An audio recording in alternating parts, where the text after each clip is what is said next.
Resuming consideration on privilege motion concerning the failure to produce documents pertaining to Sustainable Development Technology Canada and on the sub-amendment of Mr. Muse.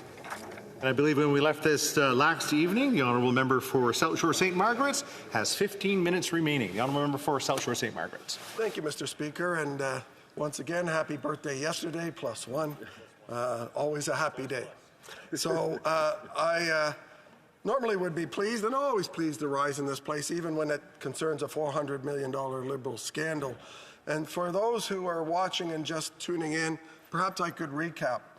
We're in the 66th hour of a Liberal filibuster of refusing to provide documents to the House of Commons as demanded in June, voted on by a majority of members of Parliament representing a majority of Canadians into the $400 million scandal, $400 million identified by the Auditor General of the Liberal Green Slush Fund, where hand-picked directors of the Prime Minister funneled that money to companies they own. Now, just to give you some perspective, this Liberal filibuster began at the end of September. It began at the end of September, and it is the longest in parliamentary history. The previous was only 16 hours over yet another Liberal scandal. So this issue has seized the House simply because the Liberals are redacting, as it's called, documents ordered by the House. What's redaction? Redaction means they're censoring them. They're censoring them. The House of Commons ordered the production of documents on this scandal. Over 10,000 pages have been provided. Most of them went through a lot of black ink toner cartridge because there was so much blackout in it. They had to bring in new photocopiers in the PMO. And this was ordered by the PMO, by the Prime Minister's own department, to breach the rules. And the Speaker found what's called a prima facie case of privilege. What that means for those watching is that the ultimate authority above everything else is the House of Commons' ability to order documents be provided by government, to hold them accountable, to hold the Crown, the Cabinet, accountable for their actions. And this Cabinet is defying it. And what could you do with $400 million instead of funneling them to Liberal insider companies, as these Liberals done? And that's, I'll get into it. I'm sure it's not $400 million. I may be mistaken. It may be closer to $700 million, and I'll explain that in a minute. But what you could do in my province with $400 million is build 1,000 homes. 1,000 homes could be built in Nova Scotia with that $400 million. Yet the priority of these Liberals was to funnel it to their own companies so that they could enrich themselves while Canadians line up in record numbers at food banks, while I have people in my riding that have to live in trailers and campers in camping parks because they can't find housing. That 1,000 houses that could be built with that $400 million in Nova Scotia would come in enormously helpful. And let me just tell you how extensive this cover-up is. We had the architect of the Liberal Green Slush Fund, former Liberal Minister Navdeep Bains, in the Industry Committee this week. Now, some of you may remember him. He was the Industry Minister for the Liberals from 2015 to 2021. He appointed directly all these corrupt Liberal insiders, this board, who then funneled money to their companies. So we had him in committee, and we asked him some pretty straightforward and simple questions. Mr. Speaker, if I could, I'll read from the Hansard from that committee meeting this week. And I asked a simple question of former Liberal Minister Navdeep Bains. I asked him where he worked. And here's what he said. As I've indicated, the topic I'm here to speak on is sustainable development. I asked again, where do you work? And he said, well, it's on the public record. And indeed, it is on the public record. While he was Industry Minister, he was responsible. The Prime Minister gave him the mandate to lower cell phone fees. We all know we have the most expensive cell phone costs in the world, according to international studies. And guess who former Liberal Minister Navdeep Bains works for that he was too embarrassed to say, or perhaps maybe Rogers ordered him not to say it because they were too embarrassed to have him mention their name, that he worked there at committee. But he works for Rogers, who is the most expensive cell phone company in the world. And he just kept saying, It's on the public record. So I suspect, being a good Liberal and under the talking points that he always followed from PMO, he was following talking points from Rogers saying, please don't associate ourselves, Rogers, this most expensive cell phone company, with your Liberal corruption scandal that you were in charge of. I asked him, we had testimony. We had testimony from the former chair that he appointed, who he was warned had a conflict, and he said to her and to everyone in SDTC, it's okay, we'll manage the conflict. They managed the conflict, all right. They managed the conflict of that money into their companies. But the minister himself said, that's okay. I said, that appointee, Annette Verschuren, said in committee that she never applied for any job in her life. That Navdeep Bains called her twice to talk her into running and becoming the chair of the board, putting in an application, even though he knew she was conflicted. She said he called him twice. He called her twice because that's what she testified. He said, I don't remember. Then I said, okay, the former CEO of the Liberal Green Slush Fund testified before committee that Minister Bains called her and said, vet this candidate, and she said, you cannot have this person as a candidate for chair. We do business with her companies, and that we would have, if you pick her, the first chair in the history, the 20-year history of SDTC that had a conflict. He said, it's okay. Ask her if she wants to do it. He was warned again. They actually, believe it or not, have somebody who worked in the Prime Minister, the Liberal Prime Minister's office, who was doing communications now in a nice patronage job in the Liberal Green Slush Fund. She warned the minister's office that he should not appoint this person because of the conflict.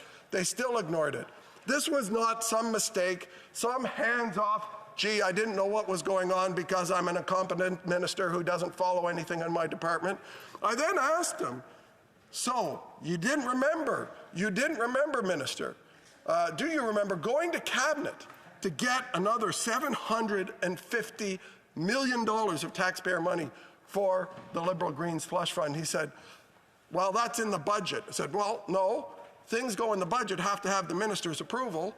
So did it have your approval? I don't remember. Of course, selective memory. A Liberal who doesn't remember giving $750 million. I guess it's just pocket change for Liberals, $750 million of taxpayer money for these Liberals. It's either that, or he was just unwilling to admit that he was part of this scheme. And we've asked in those documents for all the documents from the department that he ran, industry department. Guess who is the department that hasn't complied with all the order? The industry department. Guess who's the department that has the most, well, tied with blacked out censored documents? The industry department. They're only rivaled by the Prime Minister's department, the Privy Council office, who has also refused to give the truth about their documents. So it's an incredible, incredible cover-up that's going on.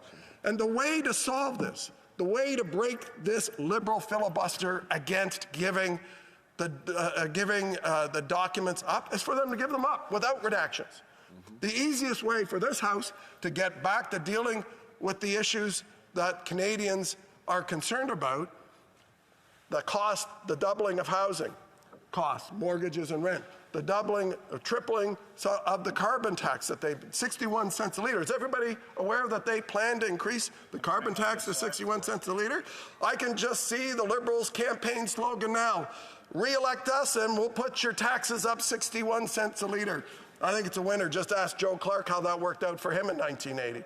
So what we have here is a group of Liberals who are so desperate to cover up all of the emails between former Liberal Minister Navdeep Bains and the current industry minister who's been responsible for the Liberal Green Slush Fund for 45 months, that they're trying to hide those documents, that they would keep this House for 3 months, now, September, October, and now into November as of today, from getting to the business of actually dealing with the issues, or at least holding the government to account for their failure to deal with 2 million people a month going to food banks in Canada, with their tripling of the carbon tax, with their increasing the costs on food, with their massively unsuccessful housing decelerator funds that they have, spending billions of dollars to hire bureaucrats and not build a single house.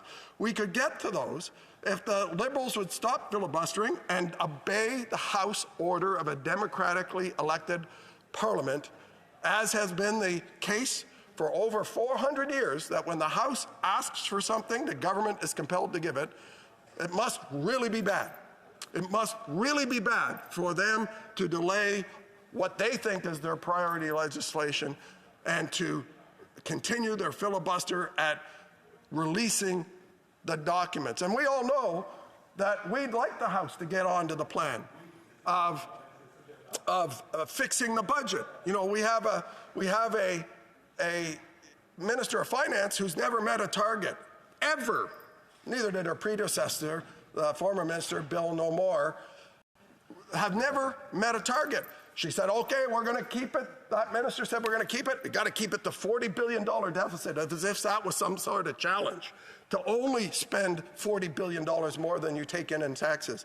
But she couldn't even do that, this Minister of Finance. She's over by $8 billion already, and we're not even through the... Imagine what it's going to be in the spring when the final numbers come in about the incompetence of the financial ability. But no, maybe that's why they're delaying the document release, so that they can't be held accountable for their incompetence on fixing the budget. Now let's talk about their inability to build the homes. They brag about the billions of dollars in their housing accelerator fund, which hasn't built a house. That's why I call it the decelerator fund. You know, in my province in Nova Scotia, they gave the minister for housing is from Nova Scotia. He is from Nova Scotia. You wouldn't know it. Well, maybe you would, because he gave $30 million of housing decelerator money to the city of Halifax. How many houses did it build? Zero. How many people did it hire? They hired 30 more urban planners to make sure that they could slow the housing process down. It's the housing decelerator fund. But no, they're refusing to release the documents on the Green Slush Fund so that they can't be held accountable for their ineptitude on housing. Now, crime, we know, has gone massively up, massively up. The City of Toronto, the large cities, and even in Nova Scotia, we're seeing massive theft of cars. People are being told by the Toronto police, just leave your keys by the door so they don't come in, and maybe harm you. Just let them take your car. That would be easier than us enforcing the law. What would be easier to ensure that this doesn't happen is to not let people who are charged with theft of automobiles out on bail that have been convicted time after time after time. The other slogan of this government, besides "we'll raise your taxes 61 cents a litre" in the election, will be "re-elect us so we can allow more criminals on the street." But they don't want us discussing those issues in the House, and that's why they are not releasing the documents. So stop the crime. Let's not forget about the tax, the tax that is putting the price of everything up. The carbon tax. That's right. We believe you should axe the tax, but this government doesn't want to be held accountable for that. Here's what happens. I used to work in retail. For 20 years I worked in retail, and I can tell you that when you buy a good from somebody who has to manufacture it, producing it takes a lot of energy. And when it takes a lot of energy, there's a carbon tax on it, which increases the price of buying that good. Now, one of the biggest things in a retailer, biggest costs in retail, is the cost to transport that good from where it was made to your stores. And guess what you have to use to transport it? Bicycles. Diesel, gas, bicycles. No, not sailboats, not bicycles. You can't put it back on the Minister of Environment's bicycles and truck a container of rum to Nova Scotia. It has to come by truck or by boat, and that fuel gets taxed. And when that fuel is taxed, it increases the price. And of course, when you operate 100 or 1,000 mass market retail stores across Canada, guess what your number one cost in that besides labor is? No, it's not rent. It's paying for the energy to operate that store. And because the energy costs are there. Guess what gets taxed? The carbon tax gets on that. So when you tax the manufacturer or the grower, and you tax the transportation, and you tax the retailer, guess what happens? The price of everything goes up, and 84% of Canadians, according to Dalhousie, say food is the #1 thing they've seen go up. So, Mr. Speaker, this Liberal filibuster could end, and we could get on to dealing with these issues if the Liberals would stop covering up their Green Slush Fund and release the unredacted, unblanked out documents. Questions and comments. Question commentaire. The honourable member for Nepean. Thank you, Mr. Speaker. Mr. Speaker, the honourable member mentioned filibuster several times. I just looked up. The definition of filibuster is an action such as a prolonged speech that obstructs the progress in a legislative assembly while not technically contravening the required procedures. The only people I see here speaking are the Conservatives. So it's the Conservatives who are filibustering. The member also mentioned about the rents, the recent report that in Toronto, the August rent this year is 7% down compared to the same month in 2023. Maybe they don't want to discuss about the Bloomberg Nanos research that shows this week that the consumer confidence index in Canada is at 30-month high. Maybe they don't want to discuss about the recent StatScan report where the inflation came down to 1.6%, or they don't want to discuss about the Bank of Canada cutting the interest rate for the 4th consecutive time, the first G7 country to do so, to 3.7%. Maybe they don't want to discuss all the positive reports that are coming out, and hence they are filibustering here. The honourable member for South Shore St. Margaret's. Well, what the member for Nepean, who sits on me with the Industry Committee and does ask thoughtful questions on the Industry Committee, unfortunately that wasn't one of them. And the reason it wasn't one of them is for things to go down, they have to have gone up. And under these Liberals, interest rates soared because they have doubled the debt of the country. Interest rates soared because they put too much money into the economy because of their deficit spending. The member also mentioned, wow, 7% of rent has gone down in Toronto. That's rent has gone up 100% in Toronto, but the Liberals are proud that's gone down 7%. So I'm thrilled that the member for Nepean thinks that a 93% rent increase is some sort of great record to go to the election on. I'm looking forward to the Toronto MP saying, re-elect us, rent only went up 93%. Commentaire, l'honorable député de Rimouski-Neigette-Témiscouata-les-Basques. Yes. We have a point of order. Chair, I'm just wondering if you've observed if there's quorum in the House this morning. We'll start a count.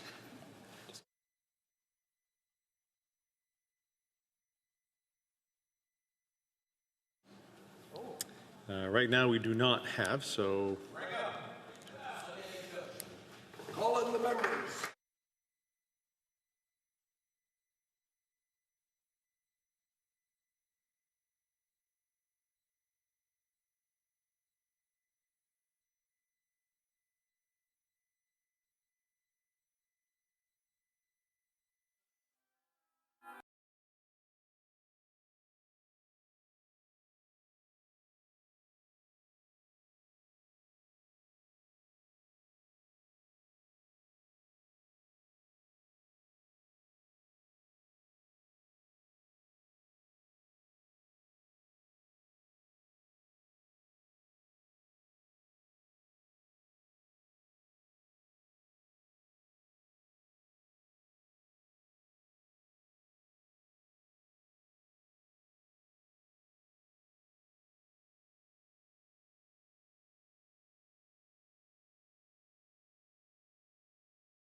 comments. We still have 7 minutes and 43 seconds left in questions and comments. We'll just make sure everybody's there, ready to go. Okay. What we'll do is it's kind of where we left off with Rimouski, Nejet, Témiscouata, Les Basses. Thank you very much, Mr. Speaker. I listened closely to my colleague's speech. We agree that the government needs to hand over the document. We know that corruption is in the Liberal DNA. This is nothing new. We all remember the sponsorship scandal. But there's something else that Quebecers remember, which is that when the Conservative Party was in power, there was also a question of privilege on the matter of the Afghan detainees. And you know how long that lasted? 5 months in this House. 5 months during which the Harper government did not want to hand over the documents about the Afghan detainees. So, to my colleague, if someone working in sales didn't want to hand over documents and betrayed clients for 5 months, how could people trust that person? And how can I trust the Conservative Party? For St. Margaret's. Well, it's a great question in the context of the early excuse that the Liberals used for not turning over the documents in the Green Slush Fund. They came up with this fake charter argument saying that the only way documents could be turned over to the RCMP is if the RCMP went to court. And that is one way in a police investigation. But you know what the other way is? Is when you own a business or you run a business and you discover that perhaps something's happened to the money, that an employee has taken money from your company. The individual who owns a business or runs a business not only can turn that information over to the police and the documents over to the police, but that individual, I think, is morally bound to. And in this case, we, the House of Commons, on behalf of the taxpayer, own the SDTC Foundation. We are the owner of that business. The government is the owner of that business and therefore has the obligation to turn the documents over to the police. Questions and comments. The honourable member for Cowichan, Malahat Langford. I have a point of order. The honourable member for Leeds, Grenville, Tasman Islands, Three Lakes. I know that you just did a count, Mr. Speaker, but I'm wondering if you can see if we have quorum this morning. Okay, we'll just start another count.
Well, I'm short a person right now.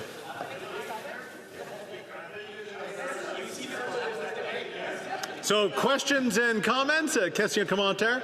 The honourable member for Cowichan, Malahat Langford. Thank you, Mr. Speaker. I'm glad you found the Conservatives hiding behind the curtains there. My question to you, Mr. Speaker, you know, I'm always amazed at how Conservatives during their speeches on the cost of living crisis will ignore the elephant in the room. You know, I work on, I've been on the Agriculture Committee, and if you look at like the inputs that farmers are dealing with, all of the major corporate sectors have seen record profits over the last number of years, whether it's in fertilizers, oil and gas, grocery retail, banking, real estate. All of those major corporate sectors have been doing very well. Where has that increase in net profits come from, Mr. Speaker? It's come directly out of the wallets of the hardworking folks right across this country, including my riding of Cowichan, Malahat Langford. And of course, when you raise prices, when corporations unfairly raise those prices and increase those net profits, that's what leads to inflation. So through you, Mr. Speaker, why is there this willful blindness to not talk about this particular issue. Is it because many of those corporate executives in those sectors making record profits somehow find themselves at Conservative leadership fundraisers? The honourable member for South Shore St. Margaret's. Well, I appreciate the question from my colleague from Cowichan, Malahat, Langford. And I appreciate him raising the elephant in the room. The elephant in the room is, why has the NDP voted 24 times to increase the carbon tax? Why did the NDP for 3 years, 2.5 years, support every budget of this government which put the cost of everything up in this country? Why did the NDP do a fake rip-up of their coalition agreement and then still vote every single time to support this government? Why is the NDP decided this week they're in no hurry to go to an election? Might it be that his pension vests in February? Questions and comments? The honourable member for Oshawa. Thank you very much, Mr. Speaker. I want to thank my colleague for a very important speech, but it's something we don't want to be debating. It's the corruption of this government. And he mentions how 1,000 homes could be built in his riding. In Oshawa, I got to tell you, Mr. Speaker, people are suffering. We just found out, too, a supporter sent me a note that Franco Terrazzano from the Taxpayer Association, I want my colleagues' comment on this, $51,000 a month in alcohol. That's what Global Affairs now is spending per month. So in a year, $600,000 on booze. And this seems to be business as usual for the Liberals and the government. And I want to ask him, isn't it about time that we axe the tax so we can build more homes and that we can fix that budget finally, and of course stop the horrible crime that this government is basically enabling around the country?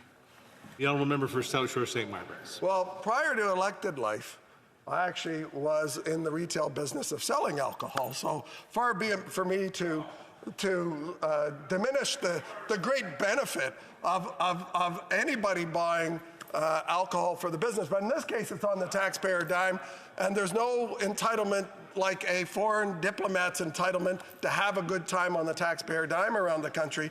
Well, Canadians suffer and unable to actually afford to heat and eat and house themselves. So I appreciate that Oshawa is suffering, and Oshawa is suffering because we have a failed auto policy by this government as well, who doesn't seem to care about auto workers, union workers, or quite frankly, any jobs in this country other than their own, and funneling $400 million to their own companies. Questions and comments? Question commentaire. The honourable member for Fleetwood Port Kells. Well, thank you, Mr. Speaker. I would like the honourable member to reflect on some of his comments. He calls this a Liberal filibuster, but I invite everybody at home looking at this to go back through Parleview and see who's been doing all the talking for the last, 4 weeks? And as well, you know, if we look at the cost of running this chamber at about $60,000 an hour with all in, you know, we're dealing with almost $2 million worth of taxpayers' fund that the Conservatives have basically talked down the sewer. So, you know, is the member, you know, really ready to be straight with Canadians about what's really going on here? The honourable member for South Shore St. Margaret's. Sure, what's really going on here is the inability or unwillingness of the government to hand over documents that are uncensored because they're protecting their friends and trying to hide that the $400 million corruption is really $700 million, according to the Auditor General's math. And what's really incredible is that the Liberals claim they're not speaking. I think the Liberal member for Winnipeg North has spoken about 324 times on this issue. I'm glad that this member finally got to speak once. Reprise de débat. Continuing debate. The honourable member for Barrie, Springwater, or Medante. Thank you, Mr. Speaker. It's a pleasure to rise here again and talk about this SDTC scandal that we've been in now for a couple, maybe 3 weeks. I am here today in this House to discuss a shocking misuse of taxpayers' dollars. $400 million has been wasted while the cost of living is up, food bank usage is up, the carbon tax is up, and this Liberal government has an $8 billion budget overrun, according to the Parliamentary Budget Officer. As many Canadians are aware, this House has been seized with this issue for many weeks. There have been no debates of government bills and no debates on private members' bills because this issue is so important that it must take precedence over all other business, and because the Liberal government has refused to comply with a lawful order of the House of Commons. Many of my constituents at home may be wondering why I am speaking to this privileged motion for a second time. To explain, I am rising today to speak in support of an amendment to the privileged motion moved by the Honourable Member for Regina Capel on the failure to produce documents pertaining to the Sustainable Development Technology Canada scandal. For the benefit of other members and those watching at home, I will read the motion and the amendments. The motion states that the government's failure of fully providing documents as ordered by the House on June 10, 2024, be hereby referred to the Standing Committee on Procedure and House Affairs. The amendment from that reads, provided that it be an instruction to the committee, A, that the following witnesses be ordered to appear before the committee separately for 2 hours each. I, the Minister of Innovation, Science and Industry. 2, the Clerk of the Privy Council. 3, the Auditor General of Canada. 4, the Commissioner of the Royal Canadian Mounted Police. 5, the Deputy Minister of Innovation, Science and Economic Development Canada. 6, the Law Clerk and Parliamentary Counsel of the House of Commons. 7, the Acting President of Sustainable Development Technology Canada. 8, a panel consisting of the Board of Sustainable Development Technology Canada. And B, that a report to the House no later than November 22nd, 2024. I think that this amendment really speaks to the heart of this issue, which is ministerial accountability. I feel that it is important for the benefit of members in this place to dig deep into what ministerial accountability is and why it is so important to the issue at hand. When the member from Regina Capel raised his initial privilege motion, he referred to a document obtained from the Privy Council office. That document stated that, quote, public servants do not share in ministers' constitutional accountability to the House of Parliament, but support ministers in this accountability. It also stated that the ultimate accountability for deciding what information to withhold from or release to parliamentarians resides with the responsible minister. I agree with this. It really is the Minister of Innovation, Science and Industry who is ultimately responsible for this scandal and for the violation of an order of the House. The minister must be held accountable, and that is why it is so important that he hand over these documents and appear at committee. As I mentioned, I will now discuss the origin of ministerial accountability and its relevance to today's debate at length. I think to really dig into what ministerial accountability is and what it ought to mean, we can refer to the Prime Minister's own documents, released on November 27, 2015, right when the Liberals formed government for the first time under this Prime Minister. The guide is titled An Open and Accountable Government, and it supposedly sets out core principles regarding the roles and responsibilities of ministers in Canada's system of responsible parliamentary government. This includes the central tenet of ministerial responsibility, both individual and collective, as well as ministers' relations with the Prime Minister and Cabinet, their portfolios, and Parliament. I think this is very fascinating. I will read from this Prime Minister's opening message to the ministers. He says, and I quote, "In our system, the highest manifestation of democratic accountability is the forum of Parliament. You are accountable to Parliament for the exercise of the powers, duties, and functions with which you have been entrusted. This requires you to be present in Parliament to answer honestly and accurately about your areas of responsibility, to take corrective actions as appropriate to address problems that may arise in your portfolios, to correct any inadvertent errors in answering the Parliament at the earliest opportunity, and to work with parliamentary colleagues of all political persuasion in a respectful and constructive manner."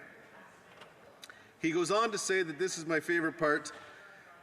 "You are responsible for ensuring that your departments are managed well and with complete integrity." This Prime Minister then goes on to detail that ministerial accountability means to him. He states, and I quote, "Ministers are accountable to Parliament for the exercise of the powers, duties and functions vested in them by statute or otherwise. Ministers must be present in Parliament to respond to questions on the discharge of their responsibilities, including the manner in which public monies were spent, as well as to account for that use. Whether a minister has discharged responsibilities appropriately is a matter of political judgment by Parliament. The Prime Minister has the prerogative to reaffirm support for that minister or to ask for his or her resignation. It is critical to the principle of responsible government that all organizations within the executive be the responsibility of a minister who is accountable to Parliament for the organization. A minister is accountable to Parliament for the proper functioning of his or her department and all other organizations within his or her portfolio. I rarely think or say this, but I completely agree with the Prime Minister. Ministers should be accountable to Parliament and must be present in Parliament to respond to questions on the discharge of their responsibilities, including the manner in which public monies were spent, as well as to account for that use. I will go on to discuss why this is relevant to this amendment and the issue at hand today. I would like to remind those in this place of exactly how much money was misappropriated by the board of the Sustainable Technology Development Canada Fund. When speaking to constituents, many of them draw comparisons to the sponsorship scandal. I have to remind them that the Liberal sponsorship scandal was a $40 million scandal, one that led to complete collapse of the Liberal Party because of how egregious that misuse of funds was. My constituents are baffled when I inform them that this is a $400 million scandal. $400 million of taxpayer funds, while rents are at an all-time high. Mortgage payments have doubled, and Canadians cannot even afford to feed their families. It is scandalous, and that is why Conservatives will keep pressing the government on this issue until these taxpayers' funds are repaid and the documents have been handed over. It's unfortunate that hundreds of millions of wasted taxpayer dollars means nothing to this Liberal government. We saw the indifference that they displayed when it was revealed that $56 million was wasted on the ArriveCan app, an application that did not work. Conservatives had hoped that the Liberal government had learned its lesson when that scandal occurred. Yet, here we are again, embroiled in another costly scandal. What got us to this point was the Auditor General's conclusion that SDTC board members and officials broke conflict of interest laws 186 times and funneled $400 million of taxpayers' money to their own companies. This unprecedented waste of taxpayer dollars and the Minister of Industry's refusal to be held to account for this issue is shocking. The common-sense Conservative amendment that we are discussing today explicitly demands that he attend committee for 2 hours and answer for this failure. I would hope that members on all sides of this House would like to see the Minister take responsibility for the scandals and failures of his department. The Prime Minister's own document, titled Open and Accountable Government, that I referred to earlier, would seem to indicate that is what he ought to do. Now, for the benefit of my constituents and all Canadians who have been very curious about this issue, I will walk members through the timeline of this particular scandal. We know that the Sustainable Development Technology Canada was a not-for-profit foundation that was established by the Government of Canada in 2001 through a special act of Parliament, the Canada Foundation for Sustainable Development Technology Act. SDTC was created to support and finance clean technology startups with the goal of delivering economic, environmental, and health benefits to Canada. By all accounts, this fund ran well and had zero issues for 17 years. That is, until Navdeep Bains, the former Liberal Industry Minister, decimated the fund and brought in an era of corruption. In late 2018, the former Liberal Industry Minister Navdeep Bains expressed concerns regarding the chair of SDTC, Jim Basili, given his public criticism of the Liberal government's privacy legislation. Jim Basili is a widely respected Canadian businessman who is the former chair and CEO of BlackBerry. He was appointed in 2013 during the Harper government for a term of 5 years. However, in 2018, the Liberal Minister of Industry, Navdeep Bains' office expressed about Basili's comments with the CEO of SDTC and requested that the chair stop criticizing government legislation. Then, Minister Bains proposed 2 alternative chairs to the CEO of SDTC as replacements in a phone call. One of the candidates proposed is Annette Verschuren, an entrepreneur who was already receiving SDTC funding through one of her companies. This minister, PMO, and PCO were warned of the risk associated with appointing a conflicted chair and are told that up until this point, the fund has never had a chair with interest in companies receiving funding from SDTC. In June 2019, Minister Bains decided to proceed with the appointment of Annette Verschuren, despite repeated warnings expressed to his office. The new chair goes on to create an environment where conflict of interest are tolerated and, quote, managed by board members. Board members went on to award SDTC funding to companies in which board members hold stock or position within the company receiving funding. Minister Baines went on to appoint 2 other controversial board members who engaged in unethical behavior and breached the Conflict of Interest Act by approving funding to companies in which they hold ownership stakes. During this time, ISED officials sat in on the board meetings and witnessed 186 conflicts at the board, but did not intervene. That brings us to January 2021. The member from St. Maurice Champlain becomes the new Minister of Industry, replacing Navdeep Baines after he decided to not run for re-election. In November 2022, whistleblowers raised internal concerns with the Auditor General about unethical practices at SDTC. The Privy Council was briefed by the whistleblowers about the allegations shortly after and commissions 2 independent reports. In September 2023, the whistleblowers took the allegations public, and the Minister of Industry agreed to suspend SDTC funding. Finally, in June 2024, the Auditor General report is released, finding severe governance failure at SDTC.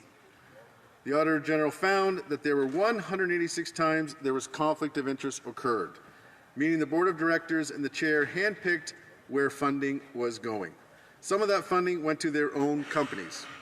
The Auditor General took only a sampling of the funding and found that 82% of that sampling were in a conflict of interest, totaling $330 million. The Auditor General also found that SDTC did not follow conflict of interest policies in 90 cases, spent nearly $76 million on projects connected to the Liberals' friends appointed to run the fund, spent $59 million on projects that were not allowed to have been awarded any money, and spent $12 million on projects that were both a conflict of interest and ineligible for funding. In one instance, the hand-picked chair of the fund gave a shocking $217,000 to her own company. In response to these damning findings, in June, Conservatives put forward a motion calling on the government to provide to the House documents pertaining to SDTC. It included provisions for the documents to then be provided to the RCMP so that it could undertake a criminal investigation on whether criminal offences were committed. The Liberal government has refused to hand over these documents, and that is why we are still here discussing this motion today. I would now like to share some of the testimony that the SDTC whistleblower gave at committee. I find this testimony to be astounding, and I commend this individual for their bravery. The whistleblower stated, quote, "I think the Auditor General's investigation was more of a cursory review. I don't think the goal and mandate of the Attorney General's office is to actually look into criminality. I'm not surprised by the fact that they haven't found anything criminal because they're not looking at intent. If their investigation was forced on intent, of course, they would find the criminality." End of quote. He also went on to say, "I know the federal government, like the minister, has continued saying that there was no criminal intent and nothing was found, but I think the committee would agree that they're not to be trusted on this situation. I would happily agree to whatever the findings are by the RCMP, but I would say that I wouldn't trust and there isn't any criminality unless the RCMP is given full authority to investigate." Another quote I find astounding is as follows: "The true failure of the situation stands at the feet of our current government, whose decision to protect wrongdoers and cover up their findings over the last 12 months is a serious indictment of how our democratic system and institutions are being corrupted by political interference. It should never have taken 2 years for the issue to reach this point, and what should have been a straightforward process turned into a bureaucratic nightmare that allowed SDTC to continue wasting millions of dollars and abusing countless employees over the last years." And finally, and this is a quote that really gets to the root of the issue, I think that the current government is more interested in protecting themselves and protecting the situation being a public nightmare, and they would rather protect wrongdoers and financial mismanagement than have to deal with a situation like this SDTC and the public sphere. It is because of brave whistleblowers like this individual that the public was able to see the corruption and rot that the Liberal government allowed to fester at SDTC. Conservatives commend this individual and thank him for standing up for Canadians. As I just mentioned, this brave whistleblower believes that criminal intent will be found if the documents that Conservatives are requested are handed over to the RCMP. That is why it is so important that the Liberal government comply with the House order and release the documents. In closing, we are still here today discussing this issue after a month because the government refuses to comply with an order of the House. We are calling on the government to comply with the House's order and hand over the documents unredacted. Then we can find out what really went on, whether there was any criminality, which former employees at SDTC believe there to be. I will end by saying that after 9 years of this Liberal government, there has never been a better time to be a Liberal insider. Under this Liberal government, Liberal insiders feel that it's perfectly acceptable to waste $400 million of taxpayer funds while Canadians are struggling. This is a slap in the face to the people in my riding of Barrie, Springwater, or Medonte, who are struggling to make ends meet under this costly NDP Liberal coalition.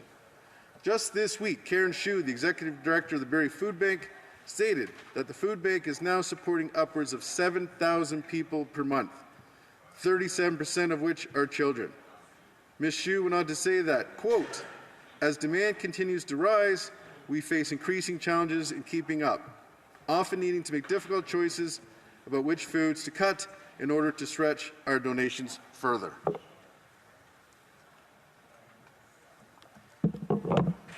Canadians in my community are visiting food banks in record numbers because this Liberal government's inflationary taxes and spending is driving up the cost of everything.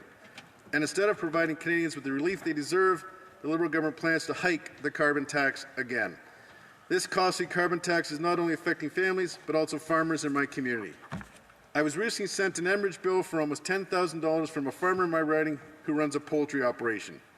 Their bill shows a carbon tax charge of $2,700 on their cost of fuel to dry grain corn.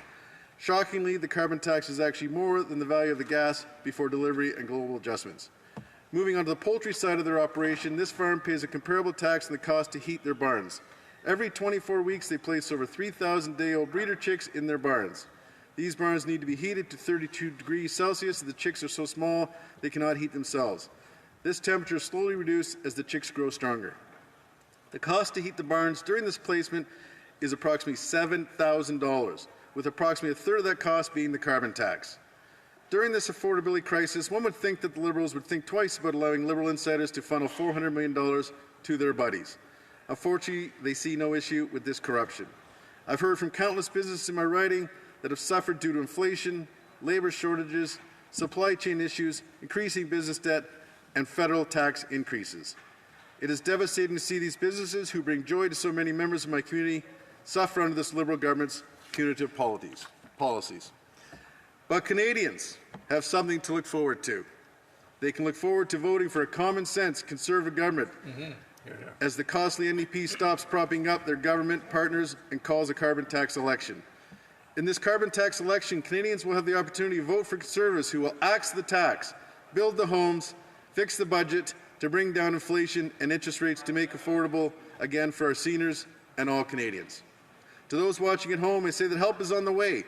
Once we have a carbon tax election, a common-sense Conservative government will axe the tax on everything, for everyone, everywhere, to bring home powerful paychecks and lower prices for all Canadians.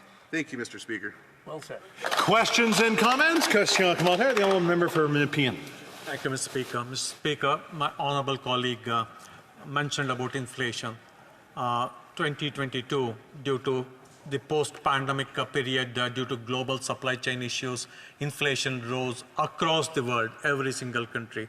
But due to our actions during the last 2 years, the trend of inflation is coming down so much, it has come down to 1.6%, below the target range of the Bank of Canada. And again, every other countries had to raise interest rates to combat inflation.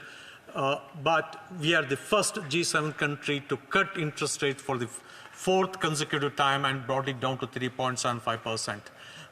Consequently, the Canadian Consumer Confidence Index is at its 30 months high. I would like to have the honourable members' comments on that. The honourable member for Barrie, Springwater, or Medonte.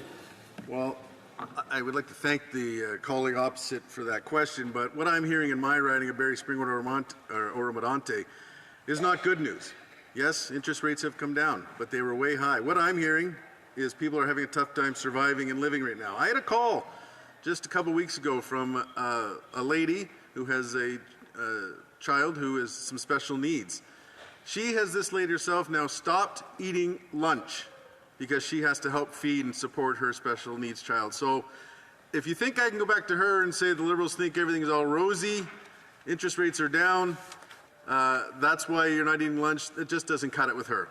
People are suffering out there. My residents are suffering, and there's a lot more to it than just interest rates coming down. The Honourable Member for Abitibi, James Bay, Nunavut, EU. Thank you, Mr. Speaker. Nowadays, Parliament is paralysed. The rights of legislators are being trampled on by the Conservative government, which is holding things up through their question of privilege. We are responsible to our constituents. I wonder if my colleagues' constituents are satisfied about how Parliament has been paralysed for weeks. The Honourable Member for Barrie Springwater, Oromadante. Thank you for that question. I'm just astounded to hear that they think Conservatives are holding up Parliament. Conservatives are not holding up Parliament. There was a ruling to produce documents, and the Liberals can smile all they want. I don't know what's funny about this. I have members who are struggling, members who can't feed their families, and there's been $400 million wasted. There's been a ruling that the documents must be produced. The Speaker of the House of Commons has sided with that ruling. This will stop once the documents are brought forward. This is my second time standing up and speaking this for 20 minutes. There are lots of things we could be discussing. There are many important issues, but this is an important issue, and until we get the documents, until Canadians get the documents, we will continue to be pressing on this serious issue. Questions and comments? Member for Windsor West. Thank you, Mr. Speaker, and thanks to my colleagues for his interventions. In Ontario, actually, we didn't have the carbon tax. We actually got the carbon tax because of the Conservatives with Doug Ford, who ditched the cap and trade and cost us $2 billion to get out of that, giving us the carbon tax. Just like the Conservatives gave us the GST, just like the Conservatives gave us the HST, and when they added the HST, they added other things that were exempt before, like parking and hospitals. So my question to my colleague is, what other hidden taxes are the Conservatives going to bring in that they don't campaign on, but they actually deliver for Canadians? The Honourable Member for Barrie Springwater, Oromadante. Mr. Speaker, I'm not even going to indulge in conspiracy theories. The facts are facts. Queen's Park in Toronto runs provincial issues. We're here actually in Ottawa running on federal issues. I know that once there's an election, hopefully it's soon, as do all my residents, Conservatives will be in power under Pierre Poilievre, and we will cut... Leader of the Opposition, I'm sorry. That's a slip. It's Friday morning, Mr. Speaker. We will continue to cut the taxes, and we will make life more affordable for Canadians. Sorry about that. Questions and comments? Yellow Member for Bruce Grey, Owen Sound. Thank you, Mr. Speaker, and I'll ask the Chamber's indulgence a little bit on my comment this morning. I woke up to be happy, or I guess, or just, I don't even know what the right word is, to see that the Royal Canadian Legion has chosen Maureen Anderson as this year's National Silver Cross Mother. Her family and her personally have made more sacrifices for this country than most people understand. Her late husband, she served herself in the Royal Canadian Air Force. Her late husband, Peter, started his military career right here on the house at Parliament Hill in the Regiment of Canadian Guards before joining the Royal Canadian Regiment. But she's being selected as this year's National Silver Cross Mother because both her sons, Ron and Ryan, are gone. PTSD being the fault there. And I had the honor and pleasure of serving with both Ron and Ryan in Afghanistan. And there's no two finer soldiers, no two finer Canadians that you could find in this whole country.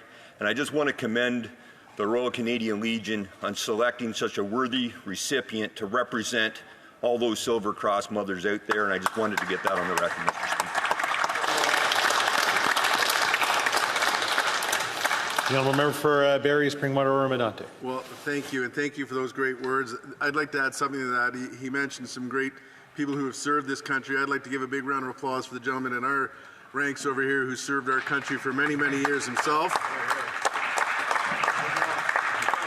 He's shaking his head because he's not happy that I brought that up, but he's a very humble man. Thank you for all your many years of service. We all appreciate it, so thank you.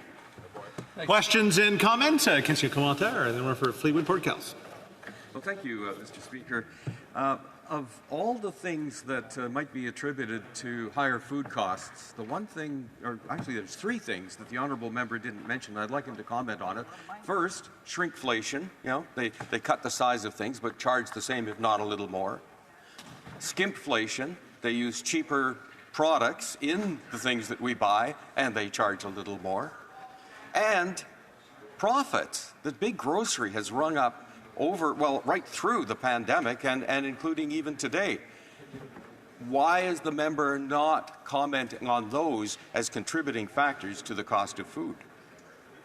For Barry Springwater or Medante. Thank you. And as someone who's been in business for over 25 years, I'm very well familiar with what causes inflation. And I'm also very familiar. There's a very key point that the member opposite didn't bring up of what's causing inflation and prices rise, and that's this Liberal government. That's right. Mm-hmm. Questions and comments? The honourable member for Barrie Innisfil. Thank you, Mr. Speaker. And you know, it's interesting. We find out this morning that Brookfield Asset Management, which is led by Carbon Tax Carney as its chair, has just moved its headquarters to New York. This is a guy who's advising the Prime Minister on economic issues, and yet seemingly he doesn't have any confidence in our Canadian economy that he's actually moving his head office to New York. I wonder if the honourable member has some comments on that. Very, very quickly, the honourable member for Barrie Springwater or Medante. I will be very quick, but it's a shame to hear that, and I'll actually add to that, speaking of residents moving to the States, I recently, just a week or two ago, perhaps 3 weeks ago, had a doctor from Barrie Springwater or Medante attend my office for a meeting, who informed me that himself and many of his doctors are looking at moving to the States due to the increase in taxes, especially the capital gains tax. Thank you. Yeah, exactly. And they came right in my office and said that. This was a doctor. And I told him, please stay, hang in there for a few more months. Once the Conservatives come into place, we'll make sure life's more affordable. When we return, the honourable member, should he choose to use it now, a minute and 43 seconds. Statements by members. Déclaration des députés. L'honorable député de Ottawa-West Nepean. Mr. Speaker, I rise today to share the story of my constituent, Josephine Crone. At just 20 years old, Josephine received the life-changing diagnosis of Hodgkin's lymphoma. Josephine, like so many, is a warrior, a quiet hero whose strength shines through even the darkest days. Her journey mirrors that of thousands of Canadians battling blood cancers. In 2024 alone, an estimated 6,600 Canadians will hear this difficult diagnosis. Last Saturday, I attended the Light the Night Walk, where Josephine and others brought faces and stories to these numbers, showing us the courage, hope, and heart behind each statistic. I'm committed to a future where the golden lights, honoring those we've lost, continue to inspire unwavering support for patients, survivors, and the loved ones who walk beside them in this fight, and where more white lights of survival shine brightly. Thank you, Mr. Speaker. The honourable member for Calgary-Shepherd. Today is All Saints' Day, a tradition shared by many European cultures and various churches, especially the Catholic, Orthodox, as well as the Apostolic traditions. Central to this holy day will be remembering all the saints, any believer who has accepted the Christian faith through Jesus Christ. Tradition calls to visit cemeteries at sundown, to light candles and lay flowers, pray and share memories of those departed. For some Polish Canadians, we will share small loaves of bread called powałki. In our overly busy and distracting digital world, it's about taking a moment to stop, remember, and cherish our ancestors. This year, as in the past, my family will remember our daughter, Lucy Rose, who passed in 2018.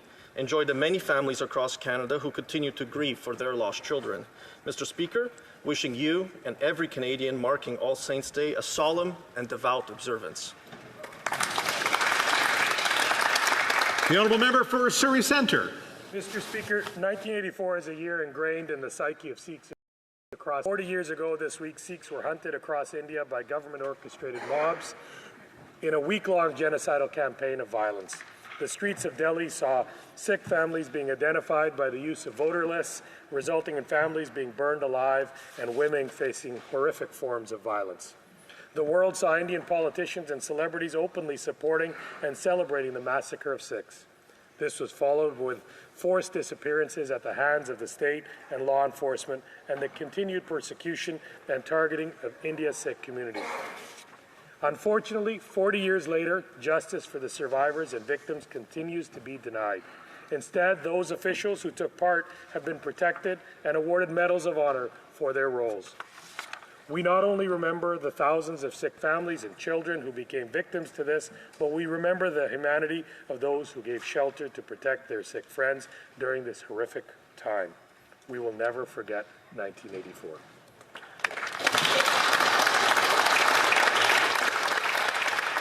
The honourable member for Courtenay Alberni. Mr. Speaker, I rise today to remember Gerard Jansen, who we lost in July of this year. Gerard served with distinction as a member of the Legislative Assembly of British Columbia for 13 years. For more than 20 years after, as a member of the Port Alberni Toy Run charity, he dressed as Santa and led a procession of motorcycles through the streets of Port Alberni that fundraised for many, Mr. Speaker. And for many, myself included, he was a friend and a mentor. One of those beneficiaries of his counsel was my friend, the Honourable Josie Osborne, who remembers his advice to her.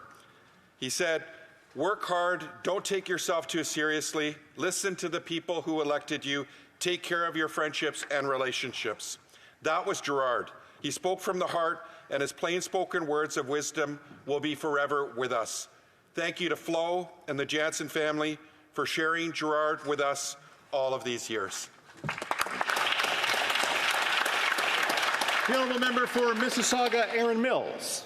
Mr. Speaker, the statistics on human trafficking in Canada are truly alarming. 93% of victims are Canadian citizens or permanent residents, and the greatest risk factor is being a woman.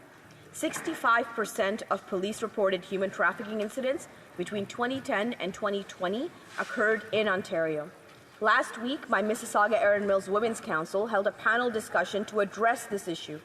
It brought together key stakeholders and raised awareness about what we can do in our daily lives, including recognizing the signs of trafficking and how to support victims. Mr. Speaker, the time for action is now. I call on all members of this House to work tirelessly to protect the most vulnerable amongst us. And I would like to thank the Mississauga Aaron Mills Women's Council for organizing this insightful event and for all the work that they do in our community. Thank you, Mr. Speaker. The honourable member for Portage Lisgar. I rise today to honour a great Canadian, Robert Sopuck, who left us far too soon. This Saturday, we'll come together to celebrate his extraordinary life alongside his beloved wife, Carolyn, his family, his hunting partners, and many, many friends. Bob was a brilliant communicator. He was authentic, thoughtful, and honest. He was a fierce defender of the rural way of life and the greatest champion hunters, anglers, and trappers perhaps have ever known. He believed that all those who live, work, and play on our natural landscapes are our best conservationists and the true environmentalists. As an MP, he developed the Recreational Fisheries Conservation Partnership Program, and I believe it's safe to say Bob has saved more fish in this country than anybody else ever. He was loved and admired by his family, his friends, and all of those who he mentored. You lived life to the fullest, Bob, and we were privileged to be a part of it. We will miss you dearly, your honor, and we will honor your legacy by carrying on your work in conservation and protecting the natural world and defending the rural way of life. Thank you, Mr. Speaker.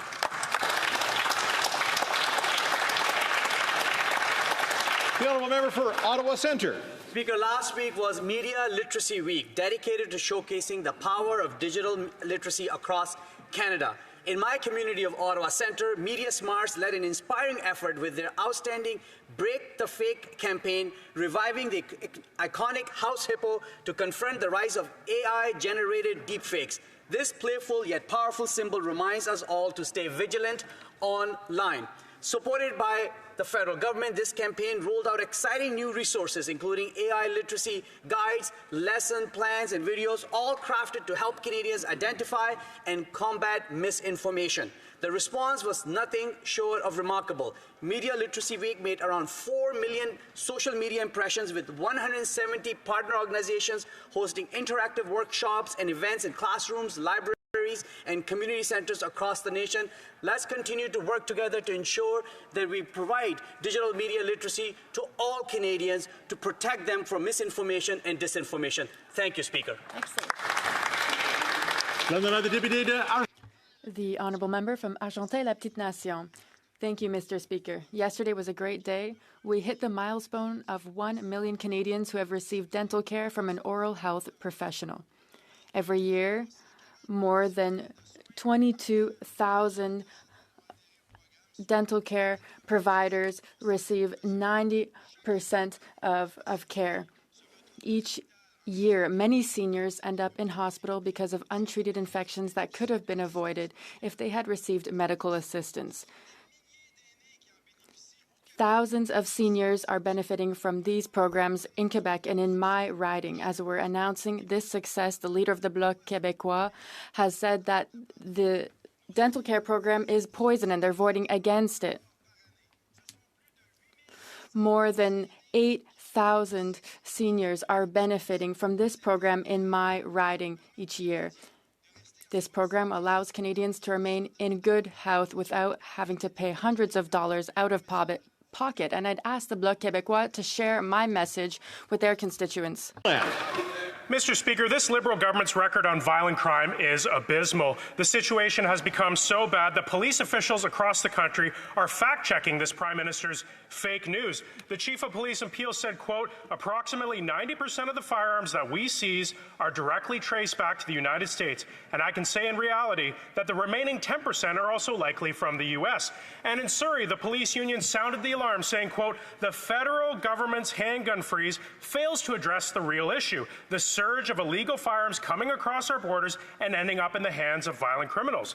The only people who've been impacted by this government's failed gun policies have been law-abiding hunters and sports shooters. Meanwhile, violent criminals and organized crime are benefiting from this government's bail, not jail policies. Canadians deserve a government that will bring home safe streets. Only common-sense Conservatives have a plan to support our police, secure our borders, lock up the violent criminals, and stop the crime. You're here. The honourable member for Newmarket Aurora. Mr. Speaker, over 1 million Canadians across this country have now visited a dental care services provider through the Canada Dental Care Plan. I'm delighted to share with my constituents in Newmarket Aurora that the number of people receiving care under this plan will continue to rise, with over 977,000 people approved for the Canadian Dental Care Plan in Ontario. This is phenomenal news, knowing that my constituents can now access dental care, many for the first time, putting their health first. Mr. Speaker, I have seen firsthand the Canadian Dental Care Plan is making a huge difference in the lives of Canadians who need it the most. And I'm proud that our government is delivering that. Yes. The honourable member for Barrie, Springwater, Oro-Medonte. Mr. Speaker, after 9 years of this NDP Liberal government, life has never been more expensive for Canadians. This week, Food Banks Canada released their annual hunger report, which found that visits to food banks are up 90% since 2019. This report found that over 2 million Canadians used food banks in a single month this year. Just this week, Karen Hsu, the executive director of the Barrie Food Bank, stated that the food bank is now supporting upwards of 7,000 people per month, 37% of which are children. Wow. Ms. Hsu went on to say that, quote, as demand continues to rise, we face increasing challenges in keeping up, often needing to make difficult choices about which foods to cut in order to stretch our donations further. Despite record-smashing food bank use, the NDP Liberals decided to hike their carbon tax by 23% earlier this spring. Shameful. As part of their plan to quadruple the carbon tax. This Prime Minister must call a carbon tax election so that a common-sense Conservative government can axe the tax on everything for everyone, everywhere, and bring home powerful paychecks and lower prices for all Canadians. Hear, hear. The honourable member for Langley Aldergrove. We are cutting GST on new homes. The reviews are in, and it's a blockbuster. Listen to this. The Canadian Home Builders Association says, today's announcement by the Conservative Party will make a big difference. The West End Home Builders Association, removing the GST from new home purchased for under $1 million may be the biggest significant housing policy in the past 2 decades. And the Canadian Real Estate Association, this proposed step is a positive move toward lowering building costs, increasing housing supply, and making home ownership more attainable. Mike Moffat, the Prime Minister's housing advisor, wow! Admire the boldness here. This will get more housing built. And Max Fawcett, columnist, big announcement. The Conservative team understands how to reach and activate young voters way better than the Liberals and the NDP right now. And indeed, Mr. Speaker, the NDP Liberals are going to increase taxes, and we will axe the tax and build the homes. That's right. Here, here. The honourable member for Etobicoke Lakeshore. Mr. Speaker, a few weeks ago, Canadians were shocked to learn that agents of the Indian government were involved in serious crimes on Canadian soil, including the murder of Canadian citizens. These actions by a foreign government are a clear violation of Canada's sovereignty and an attack on the safety of Canadians, particularly those in the Sikh and South Asian community.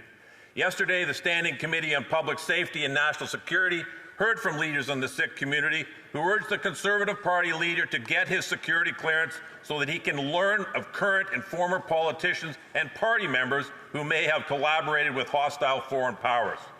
We know that the leader of the Conservative Party will not listen to the countless national security experts who have called on him to get his security clearance, but maybe he will listen to the leaders of a community who has been the target of foreign interference and finally get his security clearance so that he can help protect Canada's national security. The honourable member for Cowichan, Malahat Langford. I rise today to recognize veterans, a community I hold in very high regard. At the end of summer, I participated in the 3rd annual Vancouver Island motorcycle run for homeless veterans, the men and women who faithfully served our country in uniform and now find themselves on the street. Last week, the annual vigil was held at the Cobble Hill Cenotaph to honor Corporal Nathan Cirillo and Warrant Officer Patrice Vincent and all those who lost their lives on Canadian soil in non-combat situations. I introduced Bill C-333 to formally recognize October 22nd as Peacetime Service and Sacrifice Memorial Day in their memory, and I urge the government to adopt this legislation. Veterans Week will commence next week. We will honor Indigenous Veterans Day on November 8th, and I will be joining my community for Remembrance Day at the Duncan Cenotaph with representatives laying wreaths for me at the other 4 ceremonies in my riding. As we wear our poppies in honor of those who have made the ultimate sacrifice, let us also commit to standing with those who remain. Hear, hear.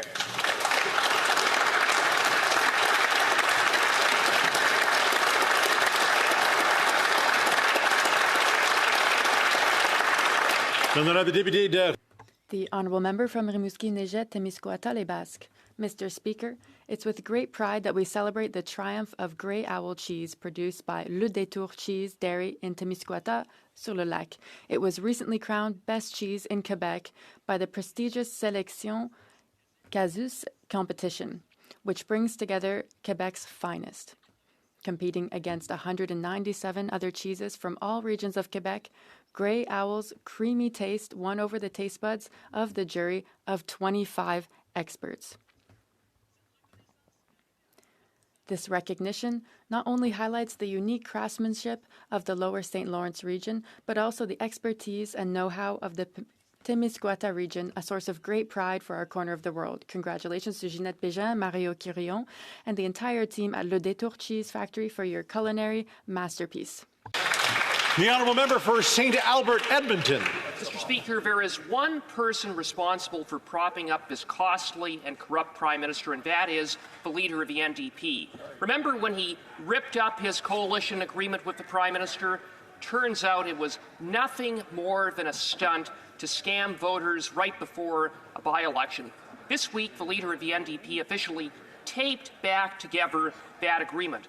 But who can be surprised? Because after all, the leader of the NDP supports all of the disastrous policies of this Prime Minister, from the carbon tax to inflationary deficits to flooding our streets with hard drugs. He's nothing more than a sellout. Call a carbon tax election.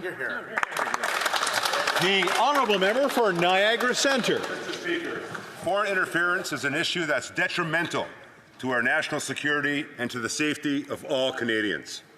National security experts like former directors of CSIS Richard Fadden and Ward Elcock have already urged all party leaders to get their national security clearance so that they can give and view and act on intelligence.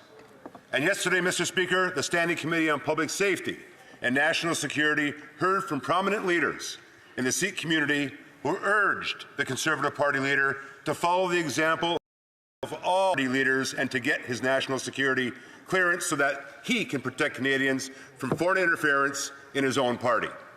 But on this issue, the leader of the Conservative Party has chosen willful blindness. Shameful. And in doing so, he continues to put Canada's national security at risk. That is not leadership. Canadians expect and deserve better, Mr. Speaker. Once again, I guess the rumors are true. Question oral. Oral questions. The honourable member for Calgary-Mindapore.